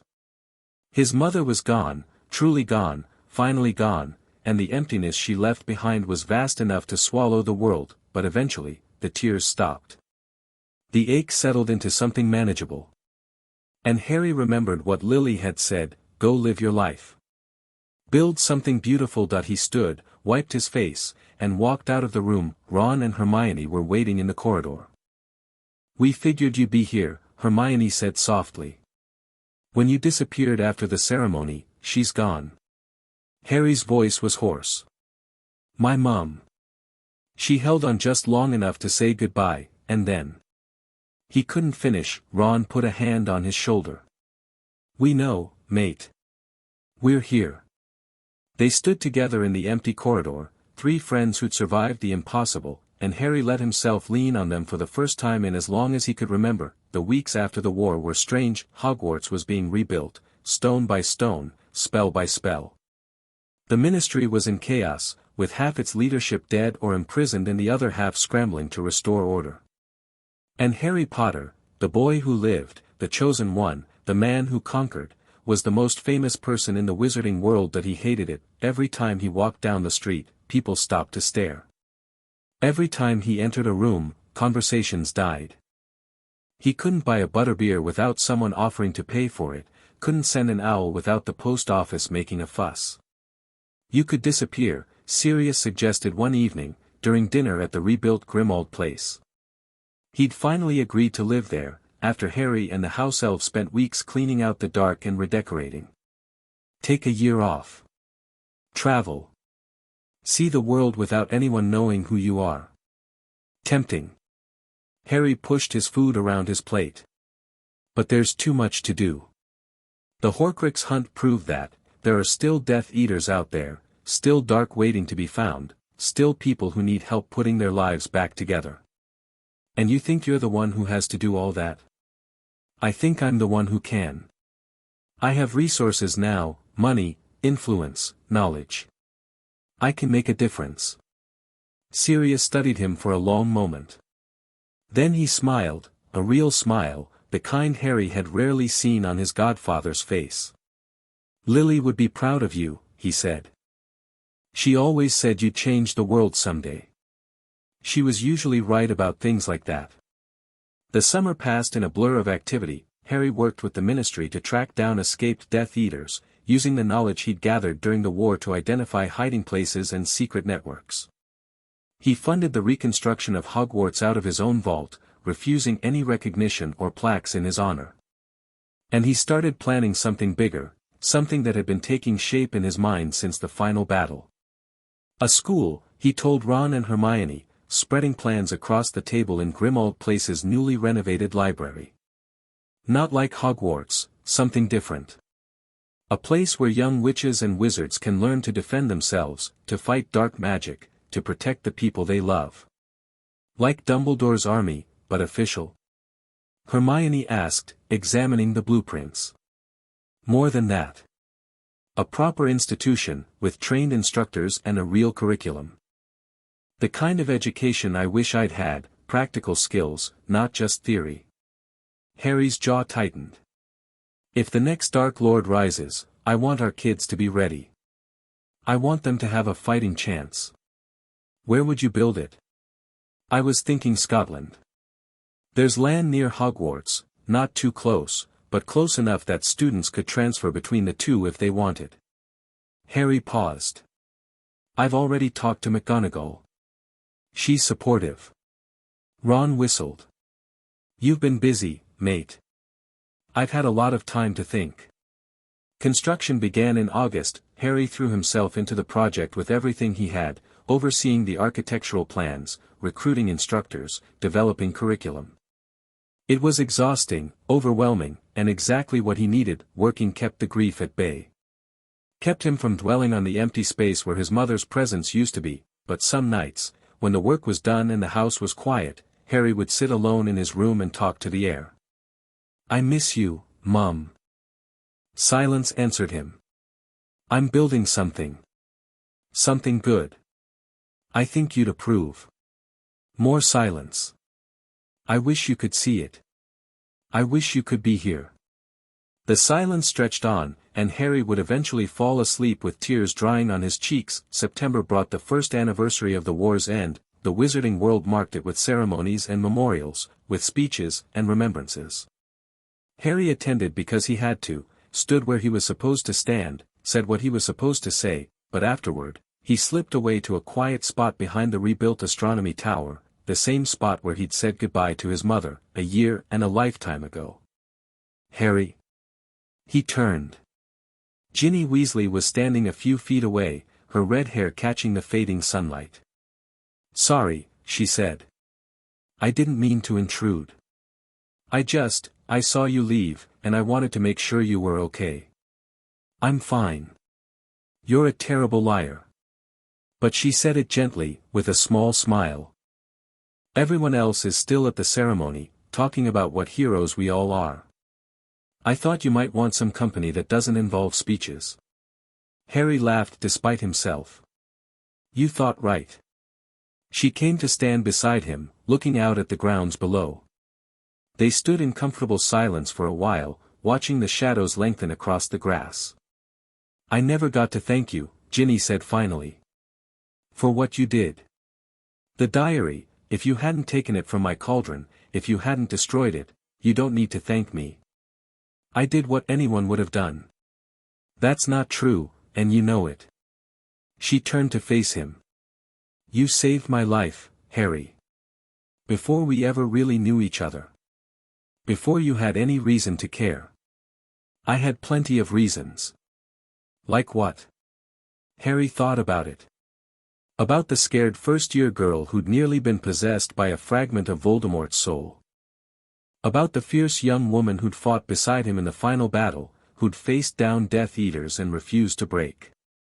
Like the fact that you're worth saving, he said simply. Ginny's cheeks flushed. Harry, I'm not good at this. He gestured vaguely. The talking. The feelings. My mum used to help me with that stuff, and now you have to figure it out yourself. Yeah. Ginny was quiet for a moment. Then she reached out and took his hand. You don't have to figure it out alone, she said. If you don't want to. Harry looked at her, really looked, seeing not just the girl he'd known for years but the woman she was becoming. Strong. Kind. Stubborn in all the right ways. I'd like that, he said. She smiled. The school opened the following September. They called it the Potter Institute for Defensive Arts, a name Harry had argued against, but been outvoted on by the board of governors he'd helped establish. It was smaller than Hogwarts, more focused, with an emphasis on practical skills and real-world application. Harry taught there himself, when he could. Defense against the dark arts, naturally, but also dueling and survival training and the kind of desperate, last-resort magic that had saved his life more times than he could count. That he was good at it. Better than he'd expected. The students looked at him with awe at first, the famous Harry Potter, teaching them personally, but that faded over time, replaced by respect and eventually affection. "You're actually good at this," Hermione observed one evening, after watching Harry guide a group of third years through a particularly complex shield charm. "I always thought you'd hate being a teacher." "So did I." Harry shrugged. "But it turns out there's something satisfying about passing on what I know. Making sure the next generation is better prepared than we were. Your mother would be proud." The words hit harder than Hermione probably intended. Harry was quiet for a moment, swallowing against the sudden tightness in his throat. "Yeah," he said finally. "I think she would be." Life continued. Harry and Ginny grew closer, their relationship deepening from tentative affection to something stronger. He proposed on a quiet evening at the Burrow, with the whole Weasley family pretending not to watch from the kitchen window. "Yes," she said, laughing and crying at the same time. "You absolute idiot, of course yes." They married the following spring, in a ceremony at Hogwarts that was supposed to be small and private but somehow ended up with half the wizarding world in attendance. Harry didn't mind as much as he'd expected. Having people who wanted to celebrate with them, people who cared, wasn't such a terrible thing. Ron was his best man. Hermione was Ginny's maid of honor. Sirius gave a speech that made everyone laugh and cry in equal measure. And somewhere in the back of Harry's mind, he could almost hear his mother's voice, "I'm so proud of you, sweetheart." The children came in time. James Sirius was first, named for Harry's father and godfather, a terror from the moment he was born. Then Albus Severus, quieter and more thoughtful, with his grandmother's green eyes. And finally Lily Luna, named for the two women who had shaped Harry's life in ways he was still discovering. "She has your mother's hair," Ginny said, holding the newborn in the hospital wing at St. Mungo's. "Red as fire." Harry looked at his daughter, tiny and perfect and utterly miraculous, and felt something shift in his chest. A piece of grief, finally settling into something more like peace. "She does," he agreed. Raising children was harder than fighting Dark Lords. Harry had faced Voldemort, Dementors, dragons, and the specter of his own death, but nothing prepared him for the chaos of 3 young Potters running around the house. James got into everything. Albus asked questions that Harry couldn't answer. And Lily had inherited her grandmother's temper along with her hair, but Harry loved every moment of it. That he told them stories about their namesakes, about James and Sirius and their marauder pranks, about Albus Dumbledore and his complicated wisdom, about Lily Evans who had become Lily Potter and then something more. "Tell us about the ghost," little Lily demanded one night, curled up in Harry's lap while her brothers listened from the floor. "Tell us about your mum the ghost." Harry was quiet for a moment. He hadn't talked about this much, not even with Ginny, not in detail. But his children deserved to know. "She stayed for me," he began slowly. "When she died, she could have moved on, gone to whatever comes next, been at peace. But she chose to stay. Chose to be there for me, even though she couldn't touch me or hold me or do any of the things a normal mother could do." "Why?" James asked. "Because she loved me. Because she wanted to protect me, prepare me for what was coming." Harry's voice grew thick. "She taught me everything I know. Made me who I am. And when the war was finally over, when she'd given me everything she had to give, she let go. Because that's what love is, sometimes. Letting go when it's time. Do you miss her?" Albus's voice was soft. "Every day." Harry smiled, even as his eyes grew wet. "But she's still with me. Not like before, not as a ghost, but in everything I do. Every time I teach at the institute, every time I help someone who needs it, every time I choose courage over fear, that's her. That's what she gave me. The children were quiet, processing this. Then Lily reached up and touched Harry's face. I'm named after her, she said. You are. Was she brave? Harry thought about his mother, about the woman who had defied death to protect her son, who had lingered between worlds for 16 years to make sure he was ready, who had let go when staying would have meant holding him back. She was the bravest person I ever knew, he said. And I see her every time I look at you.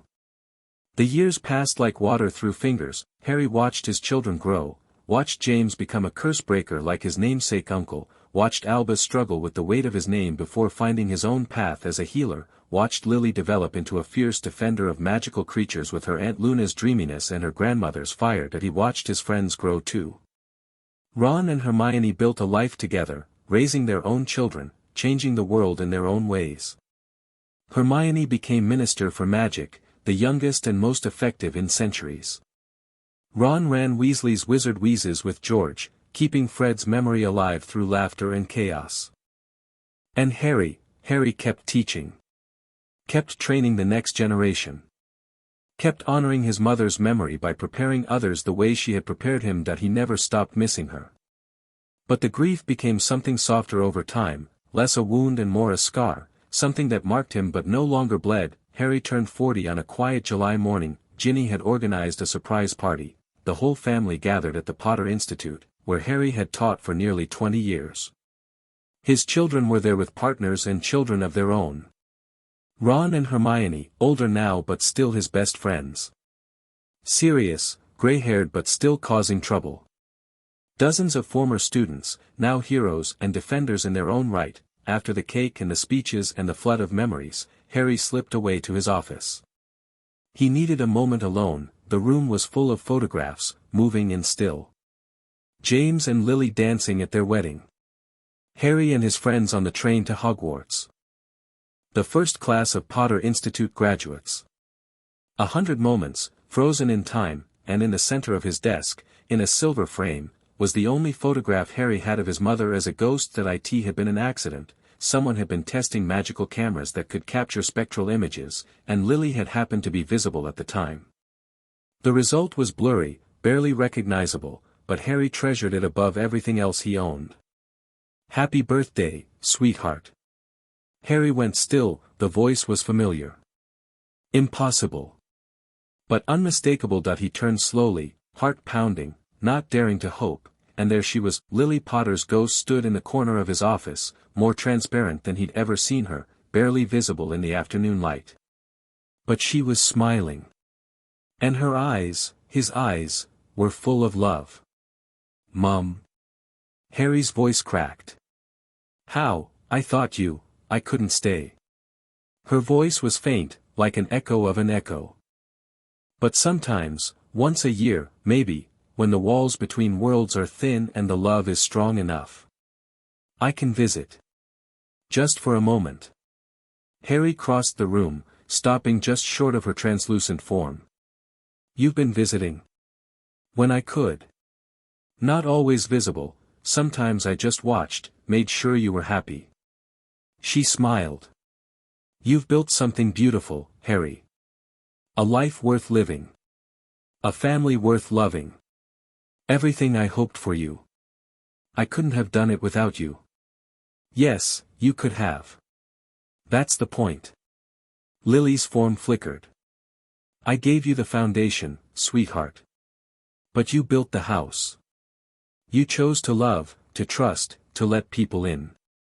That was all you. I still miss you. I know. I miss you too. Her ghostly hand reached toward his face, not quite touching, but close enough that he could almost feel the cold. But missing isn't the same as lost. I'm still with you, Harry. In your heart. In your children. In every life you've touched and every person you've saved. Will I see you again? After, when it's my time. Lily's smile was radiant. Oh, sweetheart. Of course you will. Your father and I are waiting for you. Sirius, the real Sirius, not the grumpy old man downstairs, is waiting. Everyone you've lost is waiting. But not yet. Her form was fading now, growing thinner with every heartbeat. You have years left. Good years. Live them. Enjoy them. Make them count. I will. I love you, Harry. Always. Forever. I love you too, Mum. She was gone. Harry stood in his office, surrounded by photographs and memories, and let the tears fall, but they weren't tears of grief this time. They were tears of joy. Harry Potter lived a good life that he watched his grandchildren grow up and start families of their own. He saw the Potter Institute become the premier defense academy in the wizarding world. He taught until he was too old to teach, and then he advised, and then he simply lived, surrounded by love, by family, by the legacy he'd built. When his time finally came, he wasn't afraid that he lay in his bed at the Potter family home, the one he and Ginny had bought after the war, filled with decades of memories, and watched the morning light filter through the curtains. Ginny was beside him, as she had been for 60 years. Their children and grandchildren filled the house, taking turns sitting with him, telling him stories, making him laugh, and in the corner of the room, visible only to him, stood Lily Potter's ghost. It's time, sweetheart, she said softly. Harry nodded. He wasn't surprised. He'd known for weeks that this was coming, had made his peace with it, said his goodbyes, finished everything that needed finishing. Is it good? Where we're going? Lily smiled. It's better than good. It's home. Harry took one last look around the room, at the faces he loved, the life he'd lived, the world he was leaving behind. Then he closed his eyes. When he opened them again, he was standing in a place of light. His body was young again, 17, maybe, the way he'd been during the war. And surrounding him were faces he'd missed for so long. James Potter, grinning that mischievous grin. Sirius Black, looking healthy and whole for the first time since Azkaban. Remus and Tonks, hand in hand. Dumbledore, eyes twinkling.